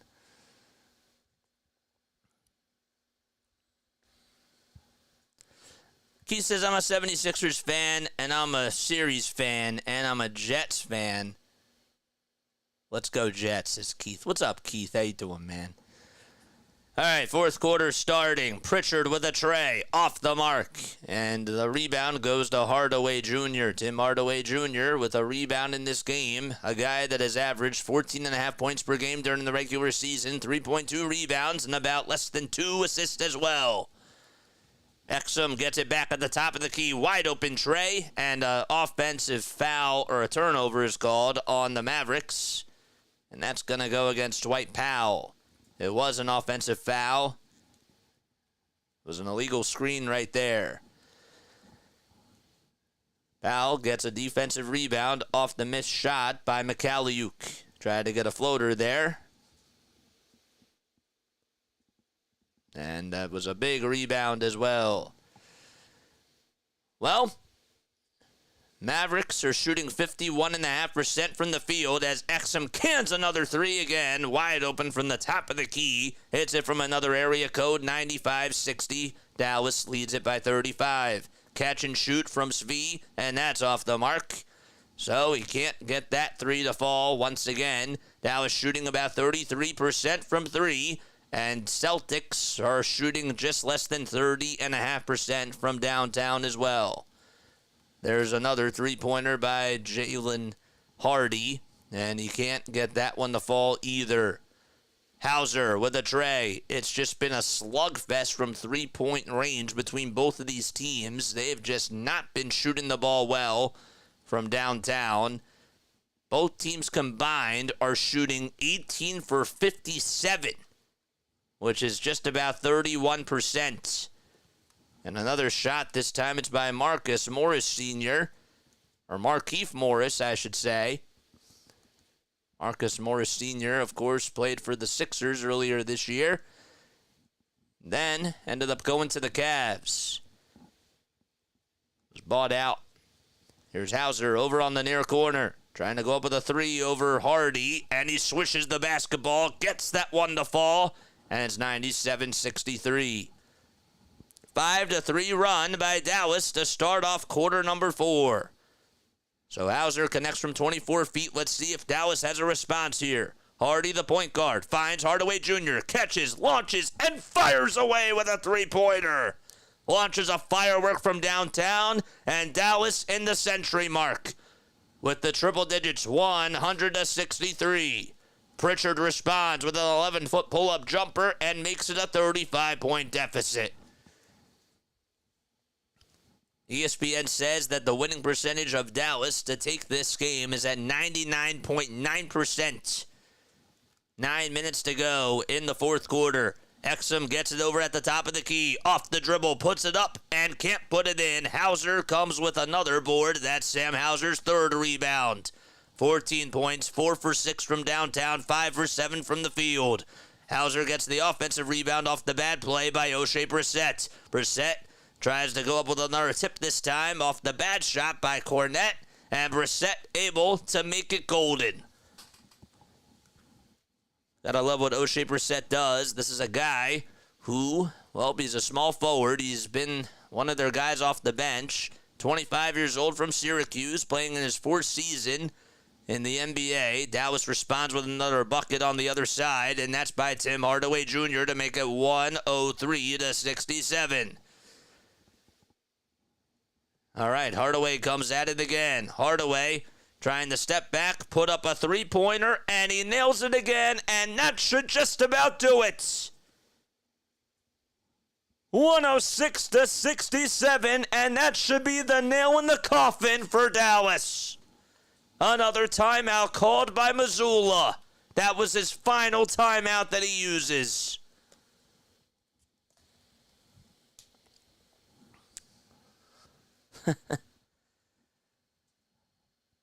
Hit the thumbs up button and hit that subscribe button, maybe.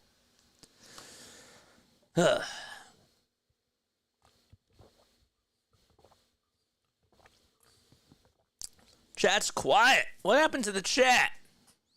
What happened to the chat, baby? Where did everybody go? It was so loud on here before. 2882. Thank you all for so much for subscribing to the channel. I love what I do, man. I didn't even prepare for this game. And yet I wanted to kind of show you all a little bit of what I do. And this is me just doing it off the top of my head right now. No notes, nothing. This is just pure knowledge for the most part. Lots of Phillies fans are in Baltimore. We had like 400 people tuning in before, and now it's at 161. We are in a rain delay, says Dezen. I know we're in a rain delay, but we're still calling another game on here. We're still doing that. 8:01 left to go in quarter number 4. The rain is still coming down at Camden Yards. Says NBC Sports Philadelphia. And it also says rain delay up here. So you got it right here. See, I just moved it. Now it's covering my face. Now you can see that we're in a rain delay.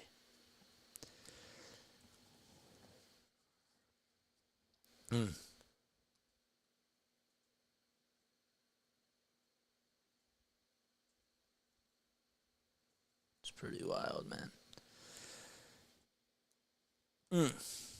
Siri told me the Phillies won. Serious disappointment, says Keystone. had to turn off my SIRI.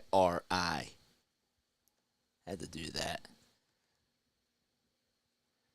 He's out 6 to 8 weeks, Serena. That was confirmed. FSU and Tennessee are tied 11-11 in the bottom of the ninth. Oh my gosh. In the Men's College World Series. That's insane. Wow. I love College World Series baseball.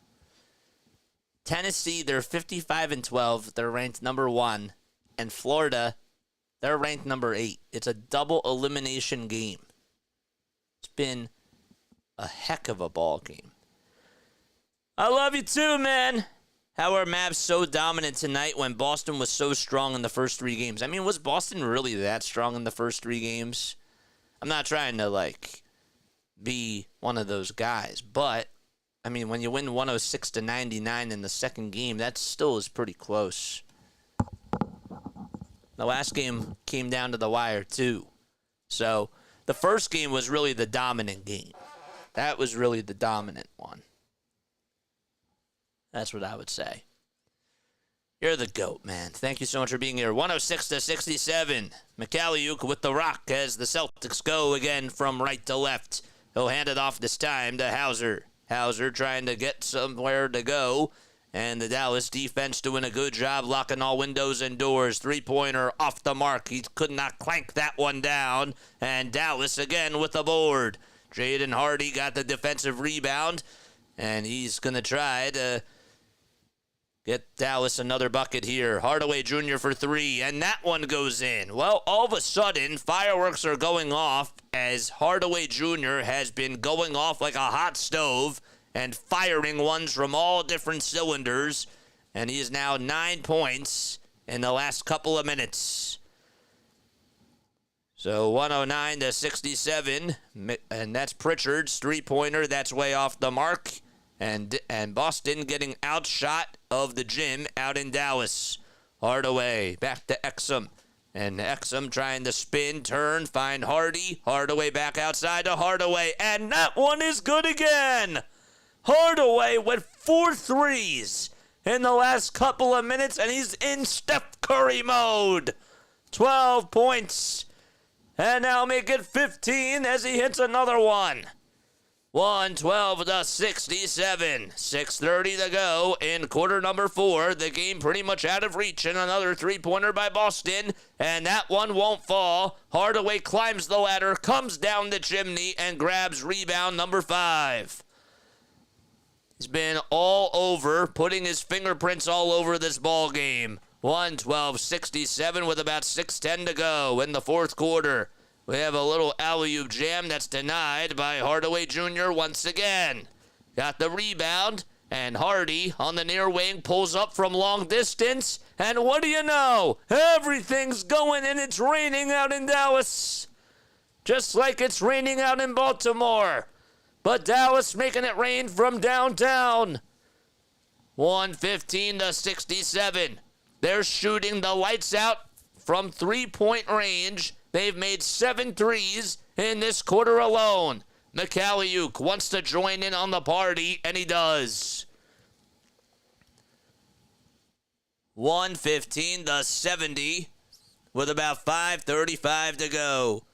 The Yankees just won, and they're now the first team to get to 50 wins on the season.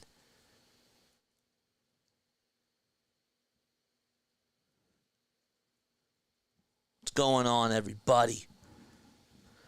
Namias Keita is going to come on in, and now the Celtics are just going to empty out and get their third-string guys, including former 76ers Jaden Springer. So you got Springer, and then you got Jordan Walsh, a 20-year-old from Arkansas, who's 6'6", just has averaged about 1.5 or 1.5 points per game this season. And Walsh, who just came in, gets fouled by Kias. Markieff Morris actually was the one that committed the shooting foul there with about 5:13 to go. And we have some free throws coming up. So Brissett is over at the charity stripe. And the first foul shot is up. And he is able to swish that one. O'Shea's 25 years old. His father, Bernard Brissett, was another basketball player. O'Shea played 2 years at Syracuse. Born in Toronto, Ontario, Canada. And he makes the second foul shot as well with about 5 minutes to go. Or 5:13, I should say. Kita trying to get back on the other end. Olivier Maxence Prosper goes up with a layup, and Nemus Keita able to get a block. He says, not in my house. Celtics grab a defensive rebound. Here comes Pritchard marching down memory lane as he's able to get an alley-oop pass, and that one falls by Keita, rewarding him for his outstanding defense on 2 straight possessions in a row. Jaden Springer trying to play defense as he comes up with another big rebound off the missed shot by Marcus Morris Sr. Or Markieff Morris, I should say. O'Shea Brissett now with the rock trying to conduct the offense and provide a little spark for Boston. He gets a little bit of daylight, puts up a layup, and that one won't go. Dallas again taking charge. Hardy going from coast to coast, puts it up and in. A reverse layup once again by Hardy. Jaden Hardy and Tim Hardaway Jr. The Hardy boys going off 20 points in this quarter alone. Great book, by the way. 117-74. A trifecta is up and in by Pritchard as he knocks down another 26-footer and pulled up from long distance. Dallas trying to extend the lead. They have a 40-point lead in Game 4 of the NBA Finals. 3:30 to go. The three-pointer won't fall by Dallas. Pritchard's three-pointer on the other side is a short once again. He's just been firing threes like he's Steph Curry, and he's 1 for 6 from the field. That's how ice cold he is.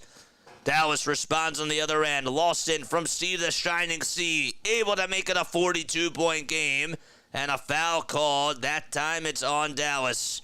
Pritchard got fouled. He was tripped up, and with about 3 minutes and 4 seconds to go,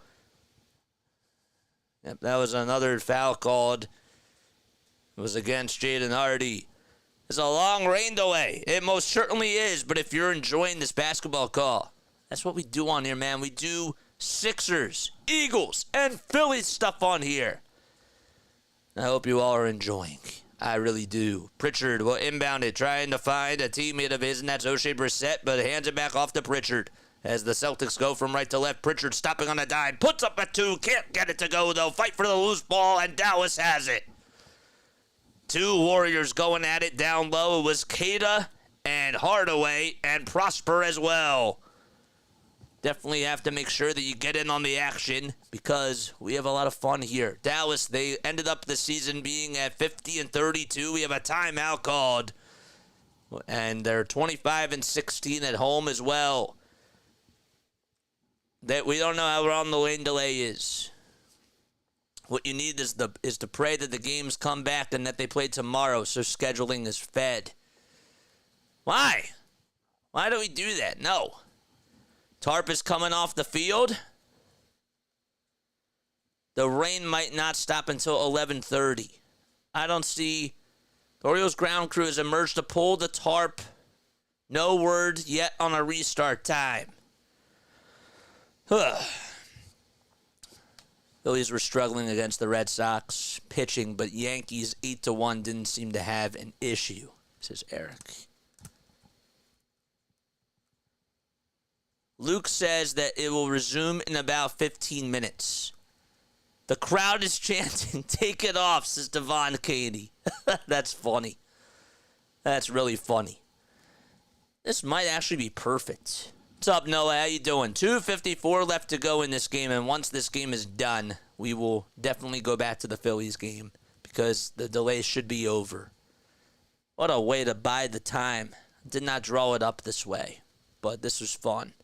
Have 191 people tuning in. My name is Jason Joseph. This, of course, is Play-by-Play with JJ. If you guys love this, okay, I'm doing a basketball game, and I'm doing a Phillies game for you. If you want to donate to the channel, you're more than welcome to do so. There's nobody stopping you from doing that. Any donation is a plus. I give you this content for free, and any donation, I'm telling you, we're going to try to make the channel the best way that we can. That's what we do. So whatever you put in is what you're going to get out of it. Love it. One more sip of water before we get back into the action of this basketball game. I wish we had a more competitive NBA game. That would have been nice.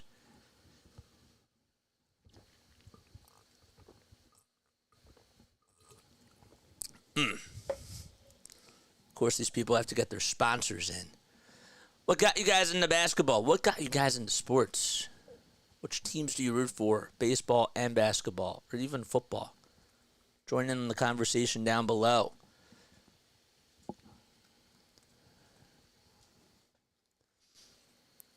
Alex Verdugo just drove in 4 runs in his return to Fenway. Ugh. Phillies just lost a series out in Fenway. Is the college... Wait, is the game over? The College World Series game? Yep, Tennessee won. They walked it off 12-11. What am I drinking? I'm drinking water. I gotta stay hydrated, Noah. What else would I be drinking? I don't drink alcohol in here. I don't drink alcohol. I just drink water. Yep, Tennessee won. I can't believe it. Trailing had a walk-off single. They came back. They were down 11-7 in the bottom of the 8th inning. They're playing in 15 minutes. That's what it looks like. Been so long I forgot. Forgot about what? What do we forget about? What do we forget about? All right, 2:45 left to go in this game. McCalliuk trying to go for a 2, and that's denied. And it gets battered around, goes out of bounds, and it's going to be Dallas basketball. The Celtics trying to... Well, they really tried to just get a bucket to go there, but nobody could just get onto that one. Hardy again hands it off. This time finds Jones Jr. downhill. Puts up a turnaround jumper. Airballs it. And it goes out of bounds. Celtics and Mavericks. Game 5 will be on Monday night. And it'll be on ABC. That is June 17th. Back in Boston. All right. 2:23 to go. Again. We have a dribble handoff this time. It goes all the way to A.J. Lawson. Lawson goes downhill, tries to fight through the trees, can't get it to go. Pritchard again with the rebound. Hardaway comes up with another one. Hardaway downhill. Hardaway back to Hardy. They're both playing catch with each other. Monkey in the middle, if you will. 2:03 left to go. Hardy step back, three-pointer. It's up, no good. Ah, man. He thought he had it, needed a little heat check there. And the Boston Celtics grab another board. Getting tripped up downhill is Queta. Queta could not get up for a couple of seconds and now gets some help by Brissett and Pritchard to grab him back up onto the court.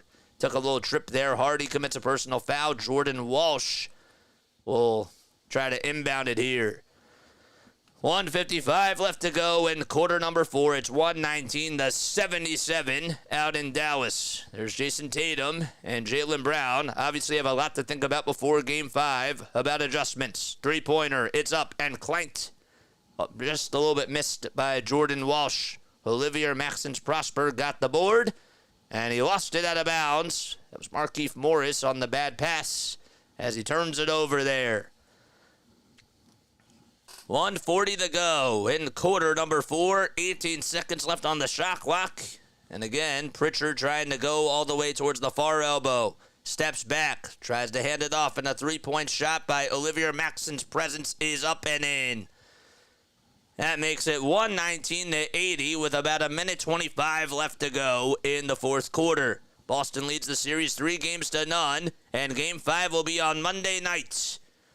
Three-pointer off the mark. Another chance by Morris. Second time. That's a charm. 122-80. And by the way, another three-pointer by Dallas. They've been shooting the lights out in this fourth quarter. They've really been so strong. That was their 15th three of the ball game. Now shooting about 40.5% from 3. and shooting nearly perfect in this fourth quarter. They've just put the Boston Celtics to bed with now what is a 40-point lead.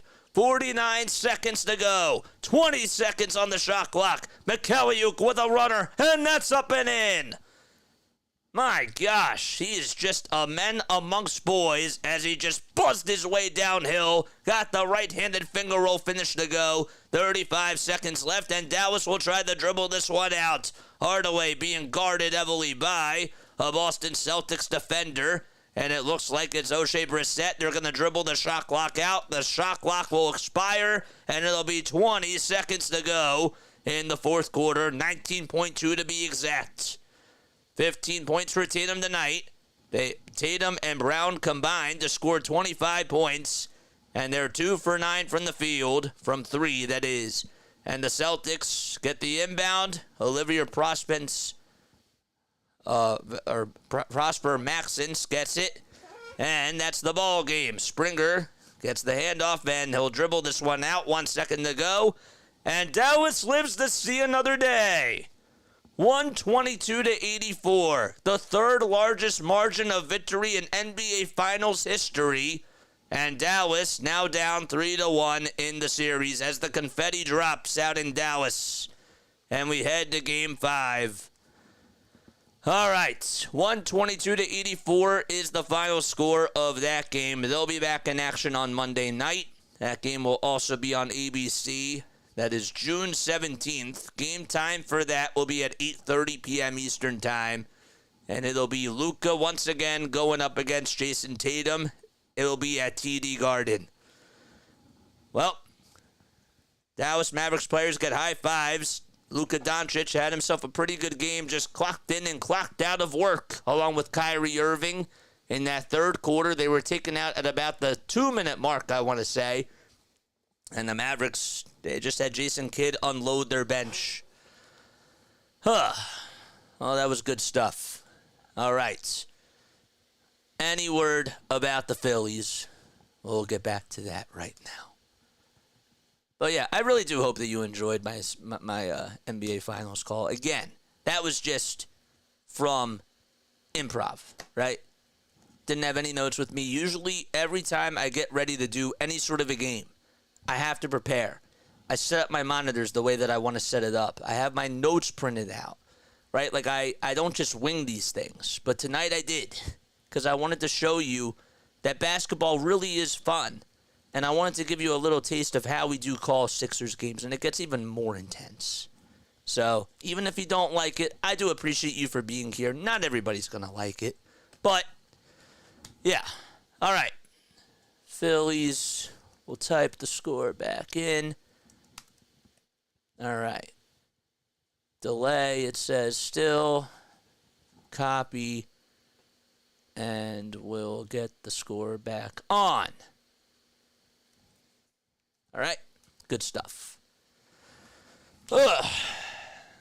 Sorry if I yawned. That was the first time I did that. All right. Do you know what time the game will resume? Everybody's been asking me the same question. It should be resuming soon. I trust MLB the most, says Rodney. Okay, I hear you. I hear you. I hear you.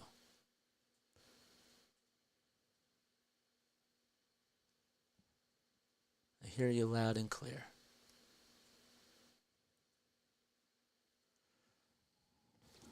Game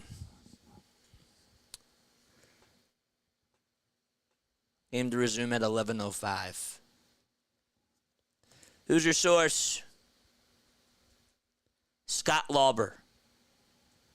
Approximate restart time is 11:05. Okay, 11:05. I'll put the delay thing back off. Okay. Then we'll get back into action. That kind of worked out perfectly, the way that it ended up going.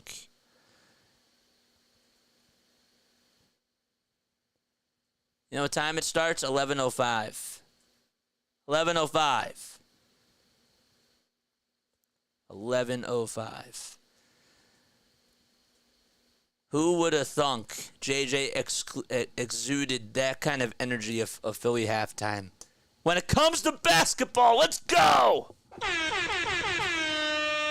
Got to bring that energy. Ed, thank you so much for tuning in. I really appreciate that. O's Twitter was your reference. Okay. Well, that is a reliable source. Years ago, it wouldn't have been, but now it is. So good for you. My Tigers lost 4-0. What's up, Dennis? How you doing today? So I'm like, I might as well catch other baseball teams. Just can't seem to hit consistently. I feel you. As a Phillies fan and as somebody that has been watching the Phillies for years, I get it. I understand your pain. I get it. All right, game will resume at possibly or approximately 11:05 p.m. Eastern Time. Good stuff. So we'll begin the top of the 11th inning. You can call basketball like the best. Kudos. Thank you. Appreciate it, man. And again, that was just like, I didn't even study, didn't even do any of that. But it's fun. I have fun with it.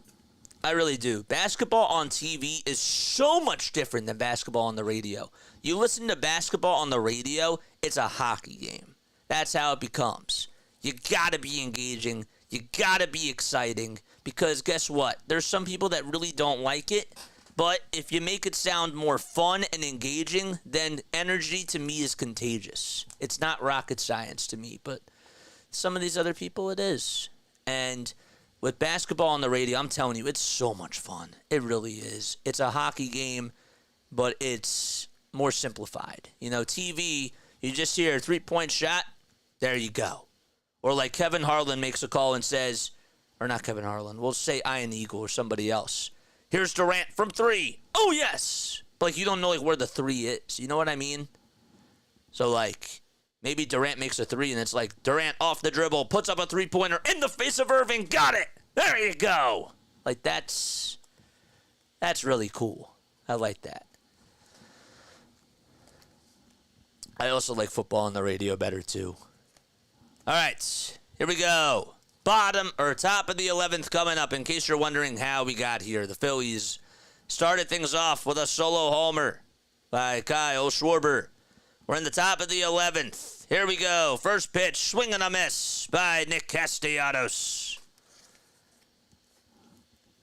Jacob Webb now in the ball game for Baltimore. He's pitched in 33 games this season, and he is on the mound. We'll get to his stats in just a few moments. No balls, one strike in the pitch, and that's swung on and fouled away to make the count now 0-2. Castellanos 0 for 4 with a flyout, 2 groundouts, and a strikeout as well. Webb with a 1.72 ERA, 28 strikeouts as well, and a 1.05 whip.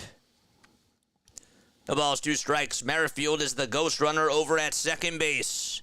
The 0-2 pitch, and Castellanos pops this one up towards the infield. Gunnar gets underneath it on the infield grass and squeezes the catch for out number 1.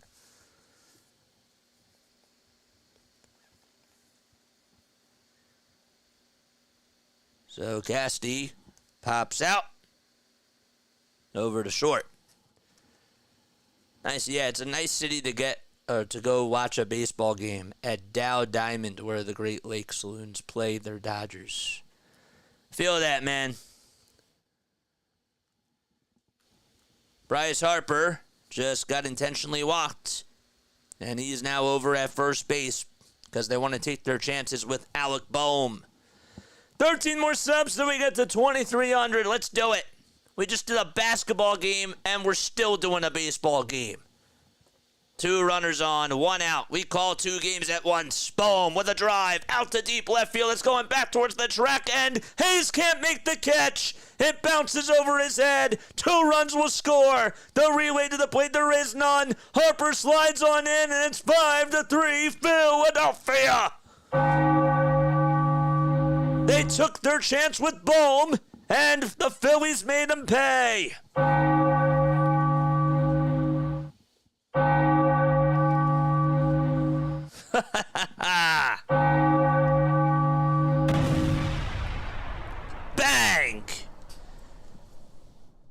just got it over the head of Hayes, and Hayes was just half a step late. It was just at the track. Harper pumps his fist up. That's 5-3 Philadelphia. Stott now due up to bat. He got a fastball right down the heart and soul of the plate and swung on and missed at that one. A big 2-run double by Alec Bohm, and the Phillies go out in front and lead it 5-3. Still one out in the top of the 11th. The 0-1 to Stott is on the inside corner at the knees for a strike. Just needed a little break, says Dezen. I told you. No balls, 2 strikes. In the top of the 11th, and the 0-2 is inside and in the dirt as well. Bohm has 24 doubles, which leads Major League Baseball. 1 ball, 2 strikes, 5-3 Philadelphia in the top of the 11th. Stott up to bat. Bohm at second. The 1-2 pitch, swing and a miss. And Stott got fooled on the changeup just a little bit outside. And there's 2 outs.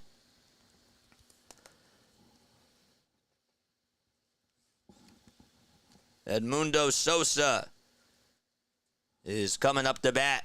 And Dominguez will try to shut the door in the bottom of the 11th. It's not over. Can't say that. The pitch, and that's outside for a ball. 13 more subs till we get to 2,900. Let's do it, baby. 1 ball, no strikes. And the pitch to Sosa, and he slaps that one foul to make the count now 1-1. 1 ball, 1 strike, 2 outs in the top of the 11th. Sosa 1 for 4 with a single back in the 10th. And he also scored a run as well. 1 ball, 1 strike. And the pitch to Sosa upstairs to make it a 2-1 count.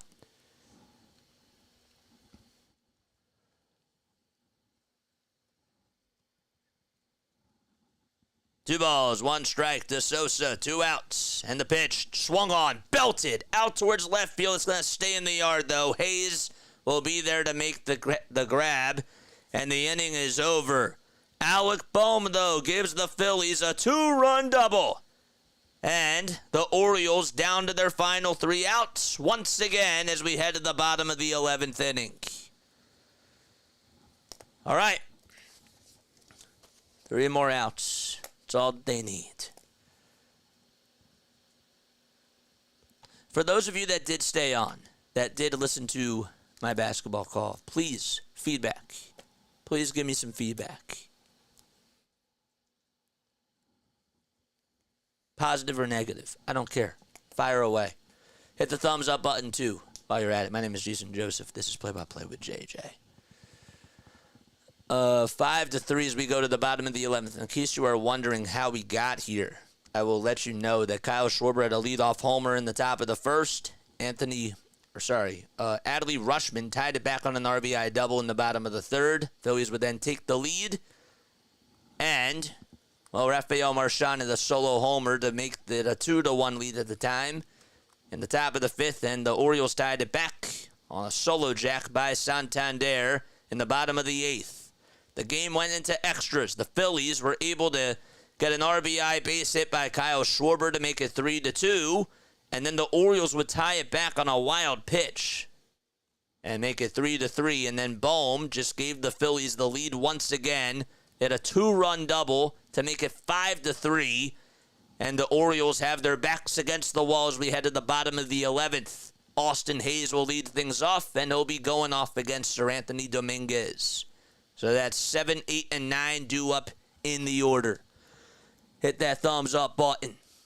There we go. It's direct the way that you do with baseball. It's fast-paced. For sure. Absolutely. All right. Thank you all so much for staying on here. I really do appreciate that. Amazing calls, best in the business this snooter. Thanks, man. And again, critiques, I'm always, please, welcome in. These kinds of games this team needs. Grind it out in rain or shine. Or in rain-delayed extras, sorry. 9 more subs so we get to 2,900. Let's do it, people. Tell your friends. Tell your family. Tell everybody. Sir Anthony Dominguez with a 4.76 ERA, 20 strikeouts, and 22 2/3 of an inning. The tying run is up to bat. It's Austin Hayes. Santander made the final out in the bottom of the 10th. And he is over at second. First pitch. Swung on. Hit out over towards right center field. Castellanos backpedals, goes towards the track, and makes the catch for out number 1. Tagging from second and heading over to third is Santander. And, well, he is now 90 feet away from scoring. So that was Hayes. That just came on up to bat. Yo, you got some talent. You switched right into the basketball game without the beat. That's how we do it, man. Serena's still nervous. The game's back on. Dang. Sixers play-by-play would have been better, obviously, but I still love it. Thanks, Gunnar. Appreciate it, man. It's fun. I love it. We will be doing some basketball during the Olympics. We'll also be doing some tennis and archery. Here's Colton Cowser, who's going to pinch hit now for the Orioles. He's had a great season, was not in the starting lineup today. And the first pitch, downstairs for ball 1. High on adrenaline, I think. Yep. Guts of the ball game. 1 ball, no strikes. Tying run up to bat. It's Cowser. The second pitch, check swing. Did he go? They say yes over at third. Can't believe that they actually said that he did go. The pitch was inside. Cowser, I think he did. But I think I meant to say that I can't believe that Cowser offered at that. Man. 1 ball, 1 strike. And here's the 1-1 delivery. Inside, barely for ball 2. Cowser's average this year at .229. The 24-year-old from Houston, Texas, with 8 homers and 29 runs batted in. 2 balls, 1 strike, and the pitch by Dominguez. That is just, it should have been called a strike. It's been called a strike a lot tonight, and Ramos does not call that one a strike. It was on the outside corner, right at the knees, and it's a 3-1 count.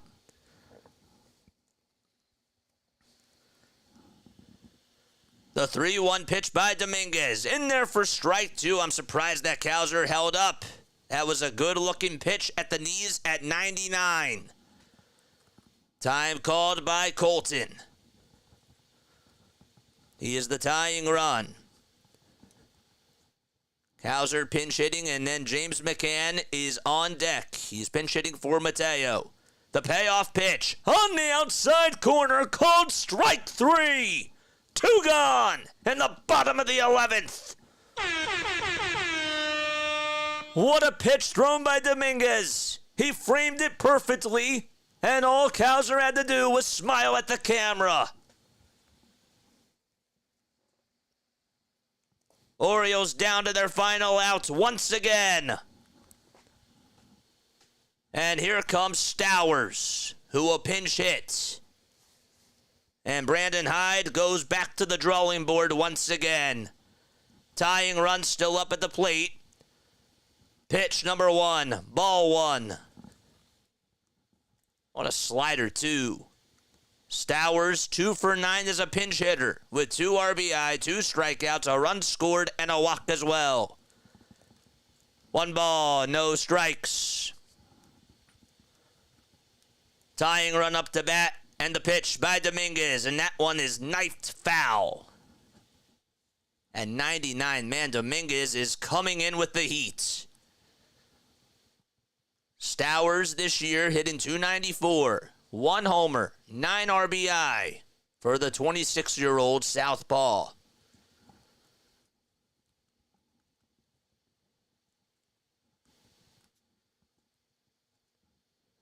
Dominguez wearing his necklace. His golden chain necklace, that is. Looking to get out of the inning. The 1-1 pitch. And that's fouled away towards the third base side.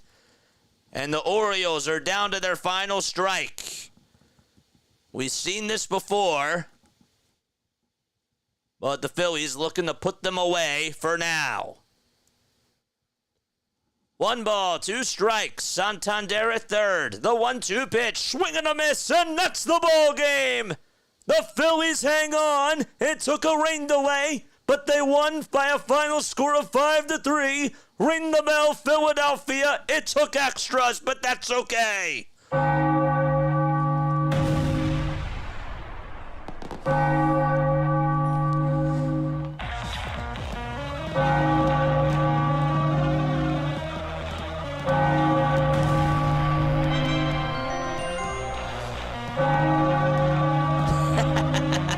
Let's go.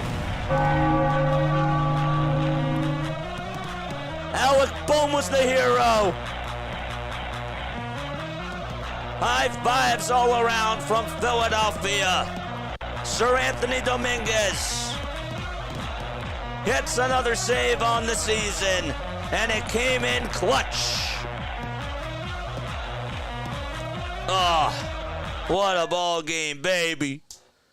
That was awesome. We beat a good team in extras.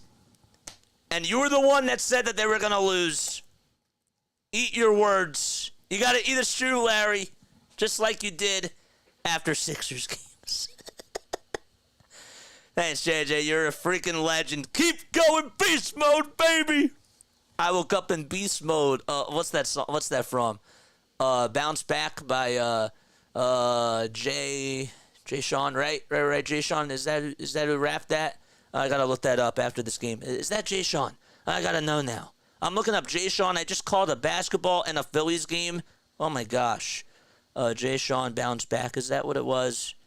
Bounce Back. Or am I thinking of Big Sean? Oh my gosh. Why did I say Jay Sean? Jay Sean sang Down. That's another good song though. One more sub till we get to 29 under. We're so back. We beat a team that was the third best team in all of baseball. Let's go. Let's go, man. Let's go. I'm going to read all these comments. The GOAT Schwarber has huge meat, baby. Love it. Let's go, Phillies. 2900, let's go. Let's go. Oh, sorry. I turned the thing down. Sorry. That's awesome. When others quit, JJ covers games and extras and rain delays. That's what we do, man. That's what we do. Oh, wait, where's Aaron Rodgers? Where's Aaron Rodgers going? And Aaron, that's very cool that you're in Michigan as well. Anybody want to go get some burritos with me? I could go for a burrito. I actually have some burritos here, so that sounds really good. What a game, man. What a game, man. That was awesome. Phillies need a sweep to regain their momentum. Hey, they won this game. They won. Come on, Ed. Come on, Ed. Boo! Boo! Boo! I don't want any negatives tonight. That was an awesome win. That was great. What did I like about this game? First of all, Ranger Suarez pitched really, really well. All right, I'm going to give you my thoughts really quickly. Ranger was an ace tonight. He pitched really well. I loved what Kyle Schwarber did overall. Starts off the game with a big-time leadoff homer. He gives the Phillies the lead in the top of the 10th, even though it was a great throw by Santander to get the runner out at the plate, and that was Johan Rojas. That's just a bang-bang play. What a tag made by the catcher. That's just, James McCann just made a really good tag, and there's nothing you really could do there. Right? Anthony Santander gets a home run off of Matt Strahm. Strahm has not allowed an earned run since opening day, and he does it against the third best team in baseball. This was unbelievable. This was a sold-out atmosphere out in Baltimore with a group of young guys who have been playing really solid baseball. They came off a series win against the Atlanta Braves, and you came in. You came into their land. You came in to their ball club at Camden Yards, and you said, this is how we beat you, with pitching. And again, Bryce Harper gets intentionally walked. And now Bohm says, you know what Bohm says? He says, you know what, man? You know what? You're going to intentionally walk him. That's disrespectful. And he comes up with that big 2-run double. It's beautiful. That was great. One word to describe that game. One word to describe that game. What would you say? Schwarby was great. Whoever unsubscribed. Ugh. It's terrible. I picked the right team. They make me scream at my computer, says Serena. One word to describe that game. Stressful. Stressful. We were trying to give the game away. I disagree with that. I think if Suarez gets the last out in the 7th, it happens.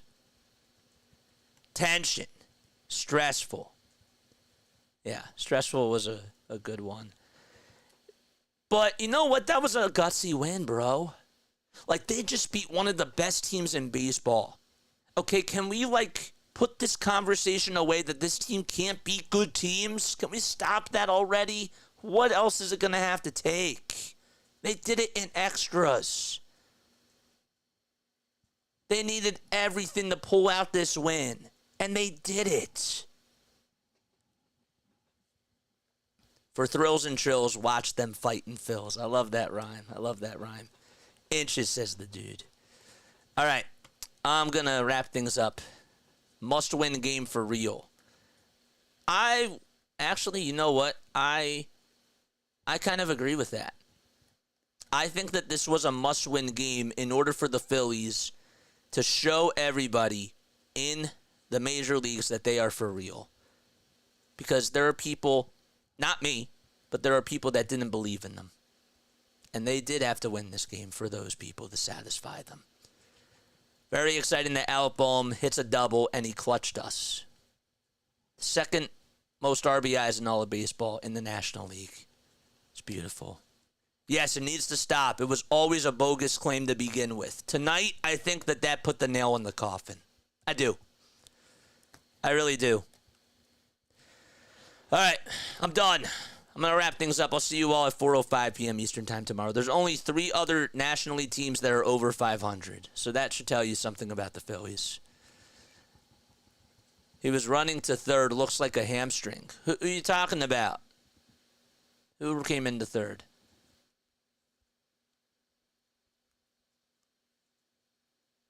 Sometimes your chats don't show up on here.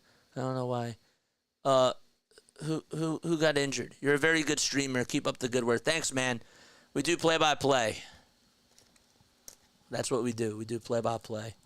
Oh, Michael Harris. Okay, thanks. I was like, wait, I don't remember a Phillies player getting hurt. All right, I'm done. Love you all. Good night. Good night. See you tomorrow. Let's go, Phils. Let's go.